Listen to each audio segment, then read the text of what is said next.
What if the end of the world was merely the beginning of something far worse? The gods, those untouchable titans of Asgard, are not as invincible as they'd like you to believe. Ragnarok is here, but it's not the fiery apocalypse you expect.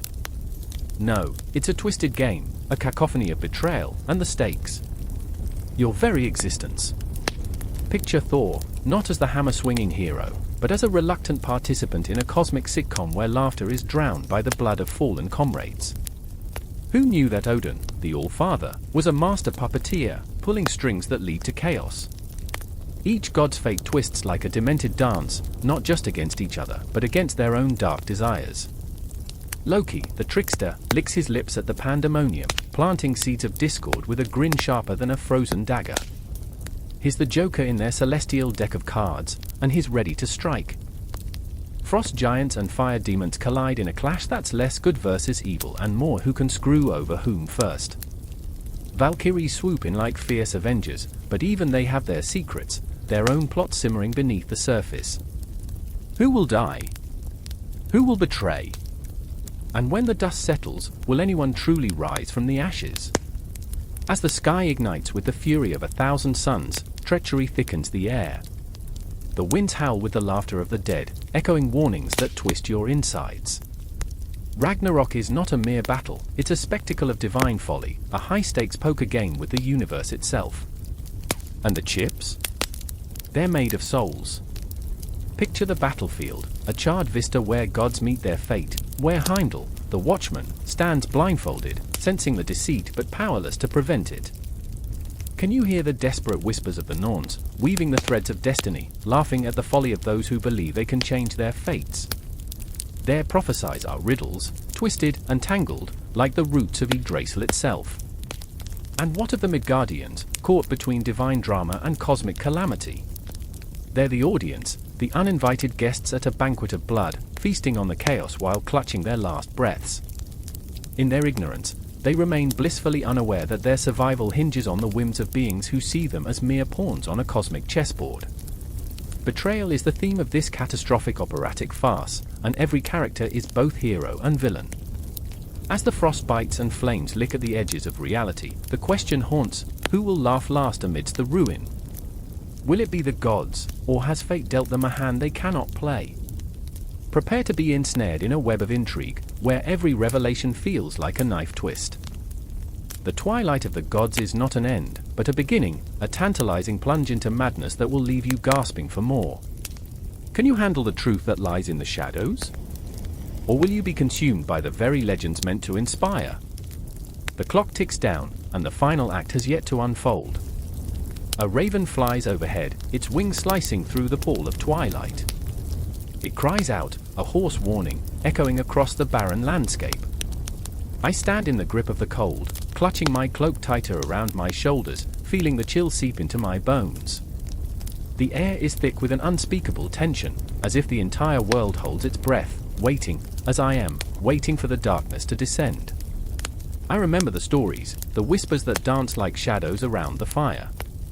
Prophecies etched in blood and ash, tales of a time when gods would clash and the end would come, not with a whimper but with thunder.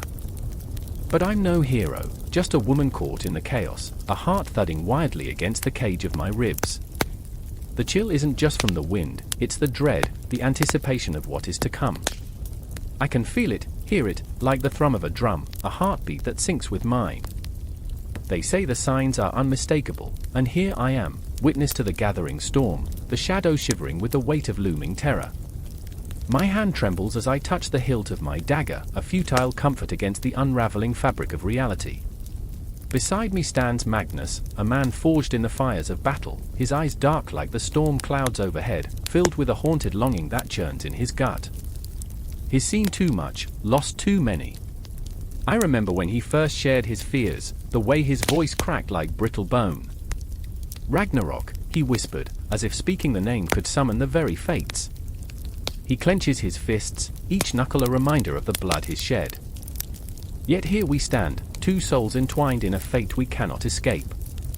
His breath comes in ragged gasps, and I can see the ghosts of his past swirling just beyond his gaze, lost friends, fallen comrades, their voices a haunting refrain. There are signs, he murmurs, as if trying to convince himself. The serpent stirs beneath the waves, the wolf prowls closer. The sun will falter. Each word hangs heavy between us, a chain binding us to this bleak reality. My heart quakes with fear, for the truth is a gaping maw, and we are but offerings on its altar. I remember the tales that speak of the end, a cataclysmic clash where fire meets ice, gods fall, and the world burns. I can't shake the terror that clings to me like shadows at dusk. Elena joins us, her spirit fierce as the wild winds that tear through the mountains. She is aflame against the encroaching darkness, but I can see the flicker of doubt in her eyes. It's a dance we've all taken part in, flaming bravado tempered by fear. We can stop it, she insists, though even she seems unsure.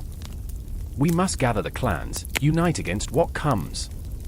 Her voice rises, breaking like glass under pressure, and I feel my heart racing faster, caught in the whirlwind of her resolve. But can we? Can we really stand against fate? United, we stand, Magnus echoes, his tone softer now. But divided, we are crushed. I shudder at the thought, the truth of it gnawing at the edges of my consciousness. The clans are fractured, old grudges festering like open wounds. How can we hope to face the shadows when we are so busy tearing each other apart? The ground rumbles beneath our feet, a warning tremor that sends a shiver up my spine. I remember the earth shifting, the way it felt like the heartbeat of the world was quickening, an ominous prelude to the chaos ahead. Elena meets my gaze, her expression a mixture of determination and dread, and I think I see the essence of her soul laid bare. Look, she says, pointing towards the horizon. A dark cloud rolls in, twisting and churning like the very fabric of time unraveling. It feels like a harbinger, a messenger from the void, whispering secrets of doom. That's the storm, she breathes, and I feel the weight of her words press upon me. That's the sign. I want to scream, to throw my head back and howl against the heavens, to demand why we are left to dance in this macabre spectacle. But I cannot. I am paralyzed by the gravity of our reality, the inevitability of the prophecy closing in around us. I remember the stories, how the gods themselves trembled at their fates, how even Odin, the All-Father, could not escape the threads of destiny woven into the very fabric of existence. Remember, Magnus says, his voice steady, bolstering my wavering spirit. Even in the darkest hour, there is light. But the shadows loom larger, creeping closer, and I can feel the weight of despair settle on my shoulders like a shroud. I want to believe him, to cling to that flicker of hope, but the signs are all too real, the trembling earth, the whispers of the undead, the hungry serpent yearning for freedom. The night thickens, and I can almost hear the echoes of those who have come before us, their laughter mingling with the wind, their screams swallowed by the darkness. What if they, too, stood like us, trembling on the precipice of doom? The world feels vast, unfathomable, and yet we stand here, three flawed souls caught in a web of fate, each of us grappling with our own ghosts. I remember my father's stories, how the bravest of warriors fell, how even the gods faced their reckoning. Tell me, I force myself to ask, my voice trembling, what do we do now? Elena's eyes spark with determination, but I can see the flicker of doubt shadowing her spirit. We fight, she says, her voice fierce, but I sense the weight of her fear beneath the surface. We fight as one. The wind howls around us, a mournful lament that sends chills racing down my spine. Each gust carries the whispers of those long gone, and I can feel the encroaching darkness wrapping around us like a shroud. Time slips through my fingers, moments stretching into infinity, each heartbeat echoing the prophecy that looms. The signs I hear, haunting us, unspooling a tapestry of doom and despair. The raven cries out again, a shrill reminder that we are not alone in our fear. As we stand on the cusp of what is to come, I can't shake the feeling that the end is nigh. The storm is upon us, and we face it, the signs, the shadows, the whispers of Ragnarok, together. A chill hangs in the air, the kind that whispers of consequences yet to unfold. The forest is silent, as if it holds its breath, waiting. A single branch snaps, echoing like thunder in this hushed world. I'm crouched beneath the gnarled roots of an ancient oak, heart pounding like a war drum, fear tightening my throat. I can almost see them, the Norns, looming just beyond the veil, their fingers weaving threads of fate with ruthless precision. Beside me, Elin's breath is shaky, her wide eyes reflecting a dance of shadows. She's always been too hopeful, too trusting, a trait that, like a moth to flame, draws her closer to danger. Today, that flame is flickering. I remember when we used to laugh under the sun, dreaming of futures shimmering like gold. But the sun has set, and darkness holds us in its cold grip. Are you sure we should be here? Elin whispers, a tremor in her voice. I can't bear to look at her, not now. Each moment pulls tighter, the knowledge of what's to come suffocating. The forest feels alive, watching us with eyes unseen, but I know it's the Norns who truly see. They don't just watch, they dictate our fates, weaving our destinies in a tapestry that glimmers in the night like a starry sky filled with broken dreams. Do you think they can change it? I ask, my voice barely a murmur. The questions hang heavy between us. What if they weave sorrow instead of joy? What if they decide to sever our threads? My mind races, haunted by the vision of our lives unspooling before us, memories fading into nothingness. Elin shakes her head, her dark curls framing a face that holds both fear and fierce determination. We have to try. If we don't confront them, we're already lost. I want to believe her, but doubt gnaws at me like a rat. A dark thought emerges, maybe it's already too late. I remember the stories, the ones mothers tell to keep children from wandering too far into the night. The Norns are merciless, twisting lives into shapes that no one can recognize. And then there's Joran, lurking in the shadows like a ghost. He's the wild card, the embodiment of chaos. His laughter is often a mask for the pain he refuses to show. I glimpse him, a fleeting silhouette against the moonlight, and my heart clenches. He's always been reckless, diving headfirst into trouble, his allure dark and magnetic. But trouble is a fickle lover, and it's never kind. Joran, Elin calls softly, her voice breaking the tension like glass shattering. He steps into view, a shadow among shadows, and the air thickens with unspoken words. Are you ready? He smirks, but it's a hollow gesture, one that doesn't reach his eyes. Ready? I was born ready, he replies, but I can see the cracks beneath his bravado, the fear that threatens to swallow him whole. Just remember, fate isn't always kind. I want to scream, to tell him that kindness is a luxury we can't afford. I remember the tales of heroes, how they battled monsters and won glory, but I always forget the part where they pay the price. The Norns care nothing for our struggles, they revel in the chaos, spinning our lives like yarn in a cat's claws. Listen, I say, my voice trembling. We have one chance to speak to them. If they see the truth in our hearts, maybe what? Joran interrupts, his tone sharp enough to cut. Maybe they'll take pity on us? Or perhaps they'll decide our fates are better woven into the tapestry of despair. His words sting, a bitter reminder of the reality we face. I want to lash out, to tell him to have hope, but the truth hangs like a noose, tightening around my neck. Elin steps closer to me, her hand brushing against mine, a spark of warmth amid the freezing dread. We'll face them together. Her resolve is a beacon, pulling me from the depths of my uncertainty. I need that light, that fragile reassurance, to fight against the encroaching shadows. The ground beneath us trembles, a warning rumble echoing through the trees. The Norns are near, weaving their dark magic, and an undeniable sense of dread washes over me. I remember the tales of those who sought them out, lost souls, desperate and broken, their lives twisted into grotesque shapes. I can't let that be us. The tendrils of fog curl around our ankles like a serpent, suffocating and stifling. What if they decide that today is the day? I hear myself say, the weight of those words wrapping around my heart like iron chains. What if today is just a stepping stone? Joran shoots back, defiance igniting his spirit briefly. But even he falters, the light in his eyes dimming. The air thickens, heavy with the scent of damp earth and despair. It's all too familiar, this feeling, like a dream gone wrong, where the walls close in and shadows dance just out of reach. Then, a whisper slices through the air, soft yet commanding. The weavers await. It's not a voice but a pulse, a vibration that thrums through the forest, igniting every nerve in my body.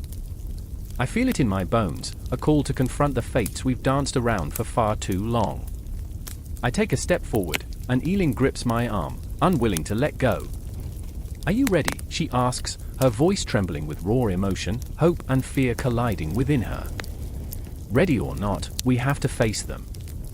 The fog parts, revealing a clearing where the Norns loom, ethereal figures cloaked in shadows, their fingers dancing over the threads of our lives. Each strand glimmers, but the colors are murky, the patterns chaotic. My heart races, each beat echoing like a countdown. They don't just weave, they unravel, tearing apart the very fabric of who we are. In that moment, I see it all, the lives lost, the laughter silenced, the dreams shattered. With every step I take, the weight of it all crashes down on me, but I refuse to turn back. We are here to confront them, to stake our claim against the inevitable. And as I stand at the edge, poised to leap into the unknown, I feel the threads of fate weaving tighter around us, a cage of our own making. Together, I whisper, and the darkness murmurs back, a chilling promise of what's to come. The howl of the wind cut through the barren landscape like a knife, a chilling whisper that spoke of ancient sorrows and impending doom. I stood on the edge of the world, where the frost-bitten mountains kissed the sky, and the dark void of the fjord mirrored the storm brewing in my heart. In this moment of silence, the air vibrated with the weight of the past. Each breath felt heavy, like the ghost of 1,000 fallen warriors lingered just out of sight, waiting for their moment to rise. I remember the way the earth trembled beneath me, a rhythmic pulse, a heartbeat echoing the cycle of creation and destruction that weaved through our very existence. Freydis was there, her eyes wild and tempestuous, like a storm ready to tear the heavens apart. Her laughter, once bright and unyielding, now pierced the silence, a cacophony of madness that clawed at the edges of my sanity. "What are we but shadows dancing on the edge of oblivion?" she shouted, and I felt the truth of her words in my marrow. She was my sister, and yet, in that moment, she felt like a stranger. The weight of her pain cut deeper than any blade, a wound festering with the poison of our lineage, of gods and monsters, of cycles unbroken. I turned away from her, from the tumult of her spirit, and into the shadows that loomed behind us. There stood Bjorn, my once loyal friend, his hands trembling as he gripped the hilt of his sword. He had always been the fierce protector, but now his resolve wavered like the flickering flame of a candle threatened by the storm. "We can end this," he murmured, voice barely a whisper, as if the very words could summon the fates to intervene. "We can end that which has haunted us." But the truth was, he wore a mask of desperation, and I saw it crack, revealing a soul riddled with guilt and doubt. I remembered the countless nights we spent around the fire, swapping tales of glory and valor, our laughter mingling with the crackle of the flames. Now, all I heard was the haunting echo of his silence, his heart torn between loyalty and the fear of what lay ahead. The storm roared overhead, a wild beast unleashed, and I felt the weight of destiny close in around us, an invisible thread binding our fates together. The world was heavy with the scent of rain and sorrow, and I could feel the pulse of the cosmos in my veins. The cycle of creation was upon us, spinning us closer to our own destruction. We were the architects of our demise, and the gods looked on with eyes like cold steel, indifferent to our suffering. "Do you remember the stories?" I asked, my voice barely rising above the gale. "You know what they say about Ragnarok." Freydis' laughter faded, replaced by a hollow stare, as if she was staring into the abyss of time itself. "We spoke of the twilight of the gods, the day when the skies would bleed and the very foundations of the world would crumble. They bathed once a year. I tried to lighten the moment, so romance was earthy." A nervous chuckle escaped my lips, but it died quickly, swallowed by the encroaching darkness. There was no humor in the truth we faced. Bjorn stepped closer, shadows dancing across his features. "The prophecy speaks of our end, but do we have to accept it? Can we not fight?" His hands were still shaking, but his eyes burned with a fervor that ignited a spark of hope within me. I wanted to believe him, to grasp at that flicker of light, but the weight of our lineage loomed large. The gods had written our fates in blood and sacrifice. How could we hope to rewrite what was etched in the very fabric of time? Suddenly, the ground heaved beneath us, a reminder of the chaos lurking just beyond the horizon. The sky darkened, and I felt the air thicken with an oppressive stillness, as if the world itself held its breath. Time stretched, each moment taut with tension, and I could almost see the shadows of the fallen god swirling around us, beckoning us to join their eternal dance of destruction. I remembered the stories of Odin, of his sacrifices, and the pain that lingered like a ghost, always there, always haunting. Freydis's voice broke through my thoughts, a fierce determination igniting her spirit. We are not mere puppets. We can change our fate. Her words struck me, a thunderclap of defiance that shattered the silence. I wanted to reject her optimism, to drown in the despair of inevitability, but the fire in her voice compelled me to listen. The cycle could be broken, perhaps it was madness to think so, but within her words lay a primal truth that resonated in my chest. The storm roared louder, and I felt something shift within me, a surge of resistance. We were not just children of the gods, we were also children of this earth. The storm was a testament to our resilience, a reminder that creation could rise from the ashes of destruction. And in that moment, I understood, we bore the weight of history, yes, but we also held the power to shape our own destinies, to challenge the very fabric of what was written. Then let us fight! I shouted, my voice cutting through the tempest. The ground shook beneath us, and for a heartbeat, the shadows pulled back, revealing a path illuminated by the sheer force of our conviction. Freydis stepped forward, a fierce smile breaking across her face, her spirit ignited like the flames of a Viking funeral. Bjorn steadied himself, gripping his sword with newfound strength. But as we prepared to face the darkness, I felt the ghostly whispers of the past wrap around us, the haunting refrain of the cycle, creation, destruction, rebirth, echoing in the shadows. We were not alone. The spirits of our ancestors stood with us, a legion of lost souls, and I could feel their eyes upon us, their hopes and fears woven into our very beings. The air crackled with energy, and for a fleeting moment, the chaos felt like a symphony of possibilities, a dance of life and death intertwined. And as we braced ourselves, the storm howled louder, a clarion call to the ages. The cycle spun on, an unbroken circle of fate, and we were but players on the stage of a grand cosmic theater, caught in the throes of creation and destruction, forever entwined in the struggle for what was lost and what could still be. Each heartbeat echoed in the silence, each breath a testament to the resilience of the human spirit, and we stood on the precipice of everything, together. The air crackles with tension, a palpable weight that presses against the skin. Thunder rolls in the distance, a slow, ominous growl that reverberates through the bones.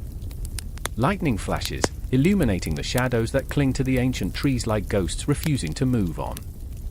In this moment, the world feels suspended, teetering on the precipice of chaos, each heartbeat echoing a silent prayer, a prayer that life, for all its fragility, might continue. I remember the taste of ash in my mouth, bitter and metallic, as the scent of smoke curled around me, thick and suffocating.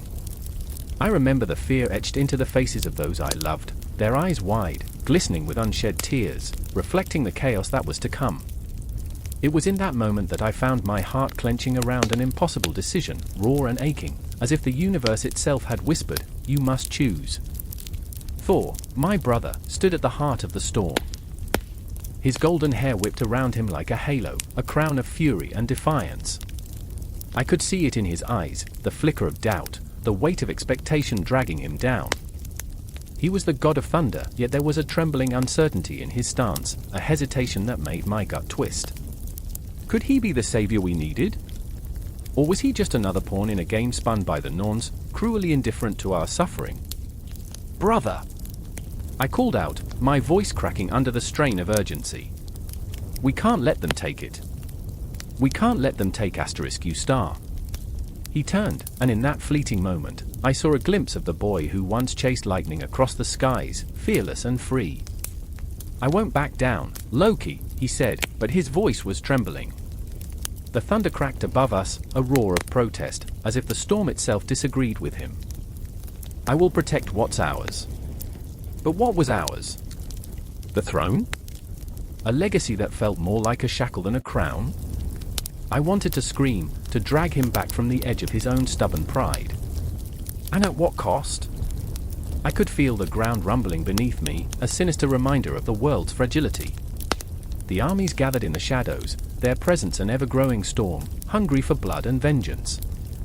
I remember the faces, the warriors, their brows furrowed with determination, but their hearts, oh, their hearts were wounded, trembling like leaves in a tempest.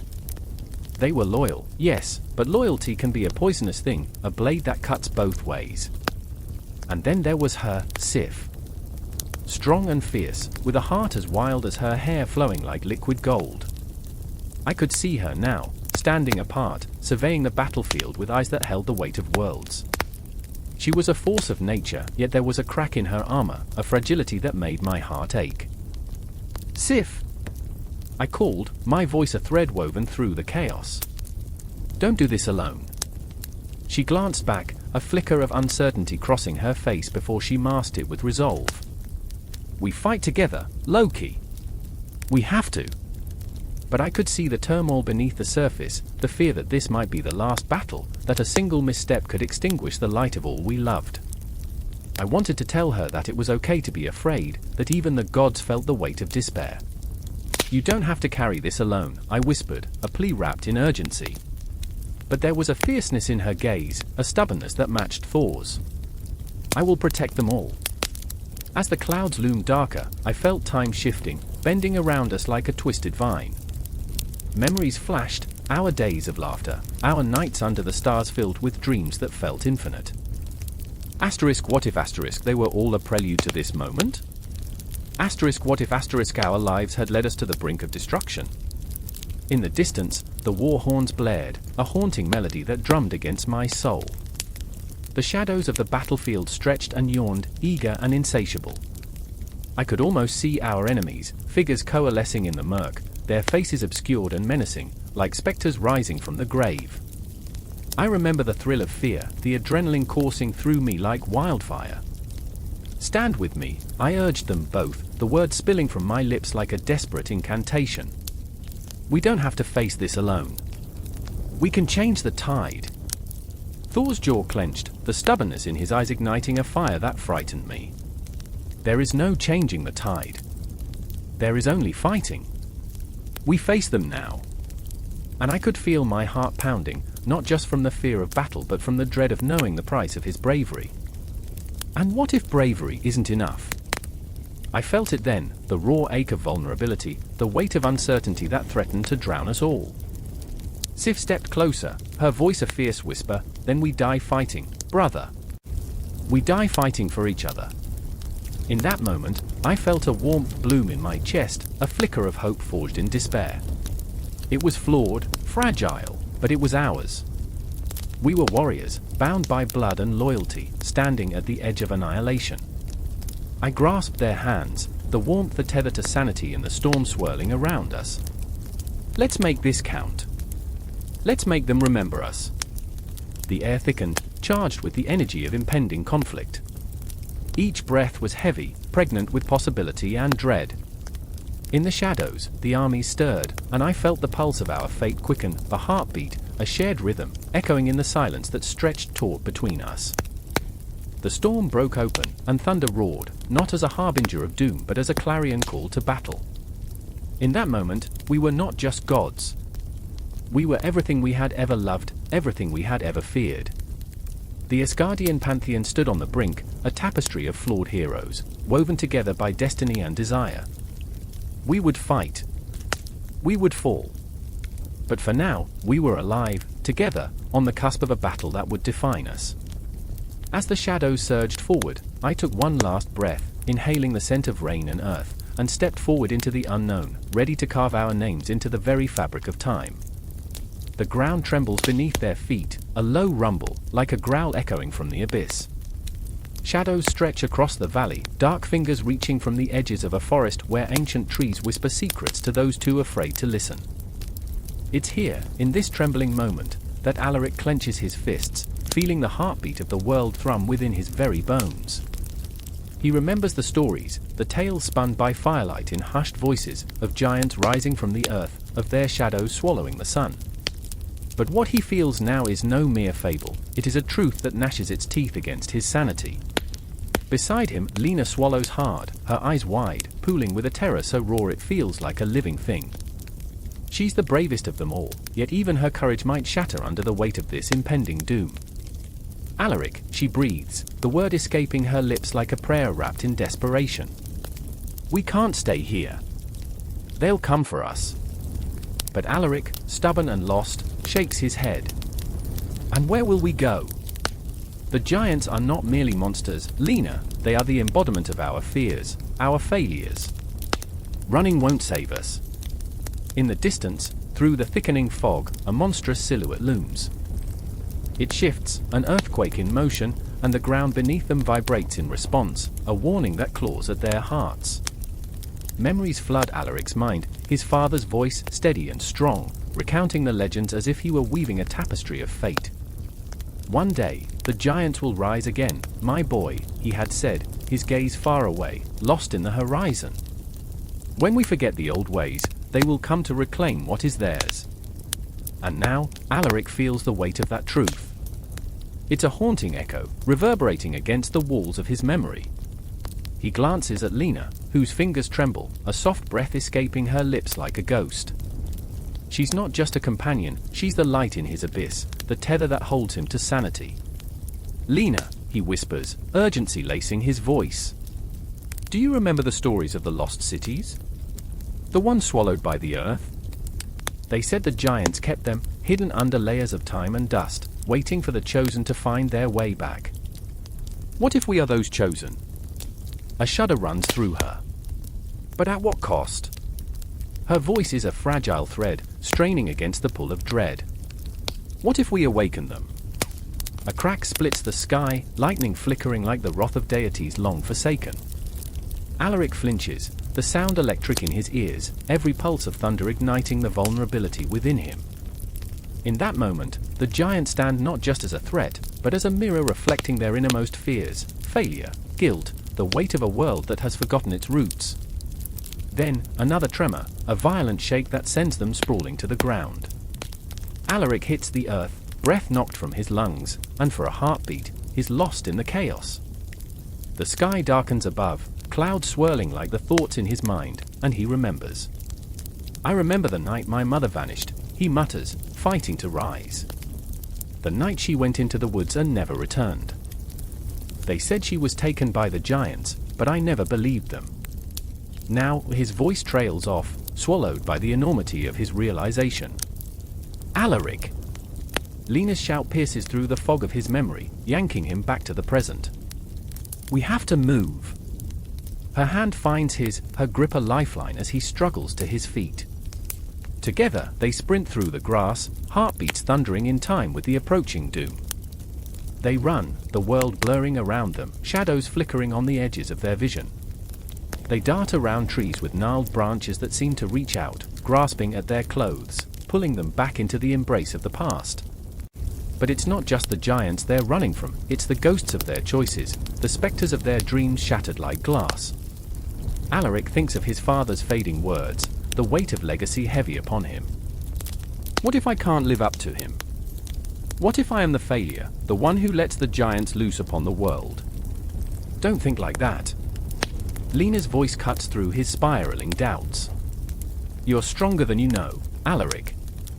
We both are. But as they push forward, a rumble splits the air, and the ground cracks open, revealing a maw of darkness. Alaric hesitates, doubt crawling into his heart. The abyss beckons, promises of safety and escape whispered from its depths. We can't go down there, he gasps, heart racing. Alaric! Lena's voice rises, strained and frantic. Look! Above them, the sky splits open, and the first of the giants emerges, a thunderclap of fury and power. It towers, an ancient beast made of stone and shadow, eyes glistening with a hunger that chills the very marrow of their bones. The world stands still, teetering on the edge of cataclysm. Alaric's breath catches as he meets the giant's gaze, a mirror reflecting the chaos within his soul. This is it, he murmurs, a hard truth writ upon his heart. This is what we've become. And in that moment, Lena squeezes his hand tighter, grounding him against the tempest of despair. We fight, she whispers, her voice a beacon in the dark. Together! As the forces of the giants rise, the shadows of their past loom larger, heavier, the whispers of the forgotten gods fill the air, a symphony of despair and hope. The ground quakes beneath them, and Alaric feels the weight of destiny closing in. With every heartbeat, the tension escalates, a crescendo drawing them into the heart of chaos. The giants have come, but so too have their fears, their regrets, and their unrelenting desire for redemption. And in the face of the overwhelming storm, they stand united, ready to confront the very forces that threaten to break the world apart. The air sizzles with the promise of battle, the taste of fate lingering on their tongues. Alaric and Lena, flawed yet fearless, prepare to meet their reckoning, the war between giants and gods igniting the very essence of their souls. The air crackled with tension, a tangible pulse that throbbed against the backdrop of a dying day. Shadows stretched like the fingers of a grasping hand, curling around the crumbling stone walls of Asgard. I stood there, breath hitching in my throat, as chaos erupted, a clash between brothers that would shatter the very fabric of our world. I remember the way the sky darkened, a bruised hue swirling with ominous clouds. I remember Loki, his laughter, a sound both beautiful and haunting, ringing out even as he betrayed us all. He stood at the heart of the fray, eyes glinting with mischief, a jester draped in shadows and deceit. In that moment, I knew the truth: betrayal is the sharpest weapon of all. Thor charged forward, hammer swinging like a pendulum, each strike echoing the heartbeat of a world teetering on the brink. His face was a mask of fury, the muscles in his jaw twitching, betraying the storm brewing within. I watched him, and my heart ached. My brother, once so full of strength and light, now seemed like a cornered beast, desperate and raw. Even in his rage, I saw a flicker of confusion, a question that begged to be asked: where had we lost our way? Loki danced around him, a serpent weaving through grass, taunting and teasing. "You think you can save this place, brother?" he sneered. "You who wear the crown of folly." Each taunt slashed through the air, sharper than the swords brandished by our warriors. I felt the words cut deep, not just into Thor but into the very heart of our alliance. "Enough!" Thor's voice boomed, a thunderclap of sorrow mixed with anger. I could see the cracks in his resolve, the way his grip faltered ever so slightly. The weight of betrayal was heavy, a shackle binding him to a past he could not escape. I wanted to scream, to reach out and pull him back, to remind him of brotherhood, of laughter that once filled these halls. But Loki's eyes danced with a fire that was both seduction and destruction. As he reveled in the chaos, I caught a glimpse of something deeper within him, fear, perhaps? Or longing? It was a fleeting moment, gone as quickly as it appeared, swallowed by the darkness he had embraced. "Do you remember, brother?" Loki's voice dripped honeyed malice, each word a thread weaving through the air. "Do you remember when we played beneath the stars, dreaming of greatness? When you were the hero and I, the shadow? But shadows can become more than mere reflections, can't they?" The shadows seemed to writhe, alive under the weight of his words. I remember whispers in the dark, secrets exchanged beneath a sky littered with stars, promises made with the innocence of youth. But beneath that innocence lay the seeds of bitterness, watered by jealousy and betrayal. I felt a chill creep down my spine as the realization settled within me. Loki had always craved what Thor had, a place in the sun, a love that was fierce and unwavering. And now, in this moment of reckoning, he had turned our world into a battlefield, a cruel stage for his twisted game. I wanted to rush to Thor, to shield him from the venom that dripped from Loki's lips. But my feet felt glued to the ground, a heavy weight anchoring me. I was caught between two worlds, two brothers, both spiraling further into darkness. My heart raced as I struggled with the truth: I loved them both, yet they stood on opposite sides of an abyss that threatened to swallow us all whole. The clash of metal rang out like a funeral bell, each strike echoing the agony of our fraying bond. Loki's laughter was a knife twisted in my gut, a reminder that love, once pure, could rot and decay into something unrecognizable. I could see Thor falter, could sense his hesitance, could feel the air thickening with uncertainty. "Why, Loki?" he shouted, desperation spilling from his lips. "Why choose this path? We are brothers." "Brothers?" Loki scoffed, his voice laced with a bitter sweetness. "What is brotherhood but an illusion, a fragile mask we wear to veil the truth?" And there it was, the truth, laid bare in the midst of chaos. the truth that even the strongest bonds could fray, unravel beneath the strain of unspoken fears and hidden scars. I could see the flicker of doubt in Thor's eyes, the fear creeping in like a shadow, threatening to consume him whole. The world around us faded into a blur, the clashing swords, the cries of warriors, all drowned out by the storm of emotion swirling within me. I wanted to scream, to reach out to my brothers, to bridge the chasm that had opened between them. But the words caught in my throat, heavy and unyielding. Loki lunged, a flash of movement that sent a ripple of shock through the air. I held my breath, the moment stretching into eternity. Fear gripped my heart as I watched Thor stagger back, his face a mask of disbelief. This was the culmination of it all, the betrayal, the longing, the unending desire to be seen. And in that heartbeat, I felt the world tilt, the axis of our lives shifting beneath the weight of betrayal. Time seemed to freeze, the air thick with unspoken words, with dreams shattered like glass. I stood on the precipice, torn between love and loyalty, between the darkness that beckoned and the light that flickered just beyond my reach. "Loki!" I shouted, a cry that echoed through the madness, a desperate plea to the brother I had known. But he was lost in his own shadows, a ghost of what had once been. Each strike, each taunt, felt like a fracture in my soul, a reminder of the bonds we had forged and the scars that had driven us apart. And as I watched the tumult unfold, I knew we were all ghosts of our former selves, drifting through a night filled with stars that whispered forgotten promises. In that moment, I realized there would be no easy resolution. No simple way to mend what had been broken. Only the haunting echoes of choices made, the weight of betrayal that would linger, an inescapable shadow trailing behind us. I braced myself, a storm of emotion swirling in my chest, as the confrontation between brothers continued to spiral. The air crackled with intensity, a promise of chaos that lay just beyond the horizon. I could feel it, the inevitable collision of hearts and destinies, a crescendo of heartbreak that would shatter everything we once held dear. No matter how hard I tried, I couldn't turn away. I was ensnared in the web of betrayal, and the threads were tightening, weaving a tapestry of despair that would mark us forever. The darkness loomed ever closer, and there was no turning back. The wind howled like a wounded beast, a scream echoing through the desolate landscape.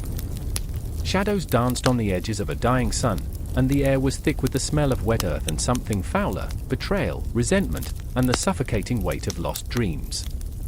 I stood in the heart of it all, my heart pounding like a war drum, each beat reminding me of the world teetering on the brink of chaos.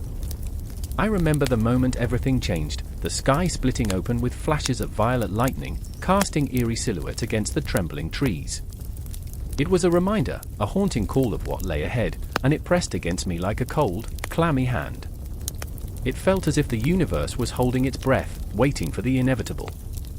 And in that stillness, I felt the weight of their eyes upon me, Anna's, filled with despair, and Eric's, burning with a restless fury. Anna, with her hair cascading like a waterfall of shadows, stood frozen, her hands trembling at her sides. Her dreams of peace and beauty had crumbled like ancient stones under the weight of war. "They're coming," she whispered, her voice barely a breath, yet it sliced through the chilling silence. "I can feel it in my bones. Ragnarok is coming." I wanted to tell her it would be fine, that the shadows we faced were mere phantoms of fear. But those words felt hollow, and the tremor in my voice betrayed my own dread. I remember staring into her eyes, a mirror reflecting my own terror. Her hopes were more than just dreams, they were a fragile lifeline we clung to, now fraying at the edges. Eric was a tempest of fury, his fists clenched tight, knuckles white against the encroaching darkness. He blamed the world for his pain, for the loss of his brother in the last skirmish that had laid waste to so much more than just land. Anger pulsed through him, raw and wild, a fire that threatened to consume us all. He spat words like venom. "We can fight. We have to fight." His voice cracked, revealing the boy still trapped beneath the armor of rage. And yet, deep down, I wondered, what were we fighting for? Honor? Glory? Or was it the desperate grasping at a life we once had, now slipping through our fingers like sand? I felt the world closing in, the shadows whispering secrets I didn't want to hear. The trees groaned under the weight of our fears, branches twisting like skeletal fingers reaching for something long lost. I remember the stories, I said, my voice trembling, trying to rekindle a flicker of hope. The tales of heroes who faced the storm and emerged stronger. But even my words felt like a weak candle in the face of an approaching tempest. The stories we grew up with had always been meant to comfort us, but now they echoed like funeral dirges, reminding us too vividly of the violence we were about to embrace. Then came the sound, a low rumble that vibrated through the ground, making our bodies tremble in sync with the earth. It felt like the heartbeat of something ancient, something that had slept for centuries, now awakening with a vengeance. The trees shuddered, and the ground split open in jagged cracks, revealing the black void beneath, as if the world itself was tearing apart at the seams. Anna clutched my arm, her grip a lifeline in the chaos, her breath hitching in quick, shallow gulps. "We can't let it end like this," she cried, her voice rising above the cacophony, echoing the fear that clawed at my throat. But there was an urgency in her eyes, a flicker of something I couldn't quite place. Was it hope, or despair? "We have to find a way, I'll find a way," Eric interjected, his voice a storm cloud, dark and tumultuous. "To what?" "To protect a world that's already doomed." The words struck me like arrows, but they were the truth, a truth I didn't want to acknowledge. The sky split open once again with a blinding flare, illuminating the figures emerging from the horizon, shadows clad in armor, their eyes burning with an insatiable hunger for destruction. They were the heralds of chaos, fractured reflections of our darkest selves. And in that moment, I felt the weight of my own failure. I had wanted to believe we could change our fate, but the universe had other plans. It was laughing at us, a cruel, mocking sound that wrapped around my heart like a vice. "Run!" Anna screamed suddenly, her voice slicing through the suffocating dread that clung to us. And we ran, adrenaline fueling our escape, hearts pounding in a chaotic rhythm as we raced toward a future that seemed more uncertain by the second. The ground trembled beneath us, the shadows chasing with relentless fury, and with every breath, I could feel the grip of destiny tightening around my throat. I remember the memories flashing before my eyes, laughter, love, and the comfort of a warm embrace. I clung to them as if they were life rafts in a stormy sea. But the tide was turning, and with it, the knowledge that there would be no escape from the storm brewing in our hearts and the chaos that awaited us. As we fled, the air crackled with an electric tension, every heartbeat echoing the silent screams of a world on the brink of oblivion. The horizon darkened, swallowed by a creeping shadow that promised nothing but desolation. The fight was no longer just against the shadows on the horizon, it was a confrontation with our own demons, our fears, and the scars we bore as reminders of what we had lost. And in the chaos, as the storm gathered overhead, I realized our greatest battle wasn't against the monsters outside, but against the shadows within. We were tangled in a web of our own making, and as the winds howled like a banshee, I understood that the true gathering storm was not just about Ragnarok approaching, it was about the reckoning we all must face. The battlefield lay still, a haunting silence settling like fog over the bodies of the slain. The fading sun painted the sky in hues of blood and gold, casting long shadows that whispered secrets of the fallen. I remember the moment vividly, the stench of sweat mingled with iron, the cries of the dying echoing in my ears like a dirge. My heart raced, but not from fear. No, it was the intoxicating thrill of being alive, the weight of choices heavy in my gut. And there they stood, the Valkyries, ethereal figures draped in twilight, eyes glowing like embers amidst the chaos. They hovered like specters, their presence a palpable force, both alluring and terrifying. I remember the way their wings caught the last rays of sunlight and turned them to silver. They were not merely women, they were the reapers of fate, the arbiters between life and death. I felt their gaze pierce through me, searching the depths of my soul. I was not a warrior, I was an unlikely observer, a man with dreams that had been crushed like brittle leaves underfoot.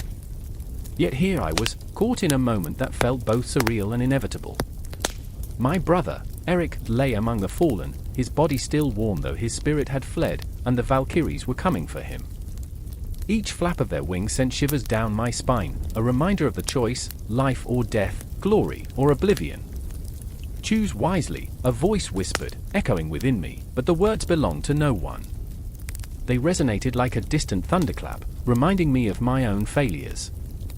I remembered Eric's laughter, the way it could light up the darkest corners of any tavern, and how it had faded into echoes of regret.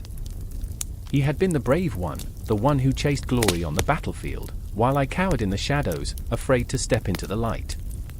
"You'll always be my little brother," he had said, a teasing lilt in his voice, as if our roles were set in stone.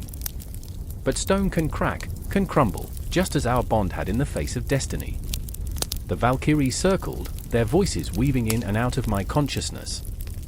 They spoke of honor and valor, of lives lived fully and those snuffed out too soon. I felt their judgment, an invisible weight pressing down on me, and I wanted to scream. To run. To shake the world until it made sense again. But I couldn't move. I was rooted to the spot, watching as they swooped down, selecting the slain with a gentle grace that belied the violence of their task. I caught a glimpse of Sigrid, one of the Valkyries, her eyes like twin galaxies, dark, swirling, filled with stories untold. She paused, hovering over Eric's body, and in that moment, time slowed. She was a goddess, a force of nature, and I felt a flicker of hope ignite within me. Perhaps she would choose him. Perhaps I could reclaim the brother I lost, the protector who had always shielded me from the darkness. But hope is a cruel trickster, and I was no stranger to its deceit. I remember the moment when Sigrid finally turned away, her wings stirring the air like the final brush of a painter's hand over a canvas, creating a masterpiece of despair. In her wake, the world felt colder, dimmer, as if the very sun had withdrawn from the heavens. I couldn't breathe. I was drowning in the weight of my own guilt, my own inadequacies. I had failed to protect him, to fight alongside him. I had hidden while he had bled. The other Valkyries descended like falling stars, their selections ruthless and swift. I felt lost, an outsider condemned to witness the unraveling of my own heart. Each name they called echoed in my mind like a death knell, a reminder of every moment I had wasted, every breath I had taken while my brother had fought for both of us.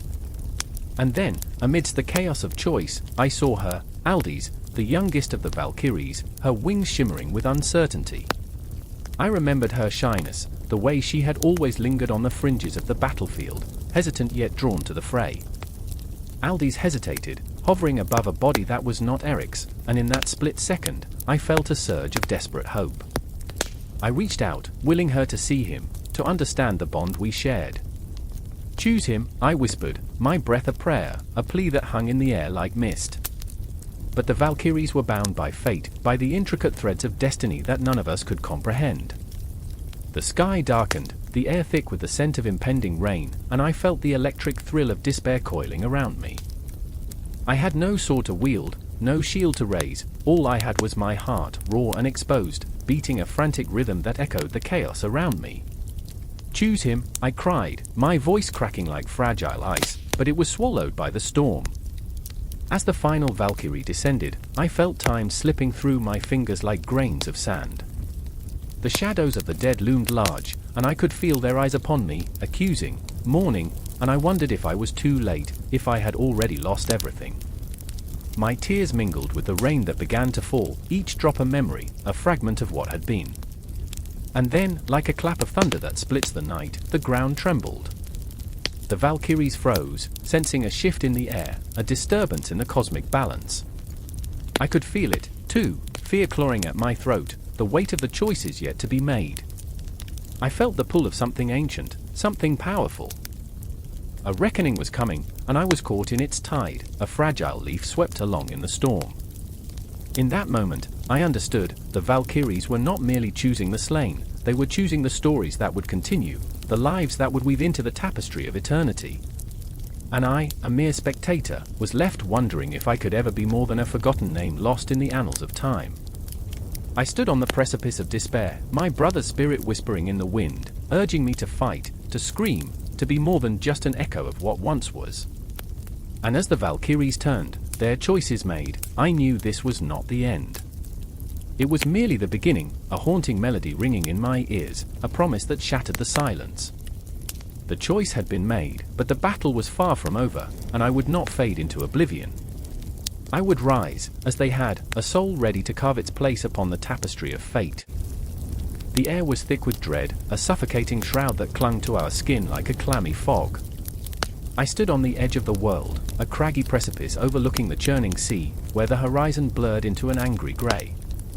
Waves crashed below, their roar a furious chant, echoing the panic that hammered in my chest.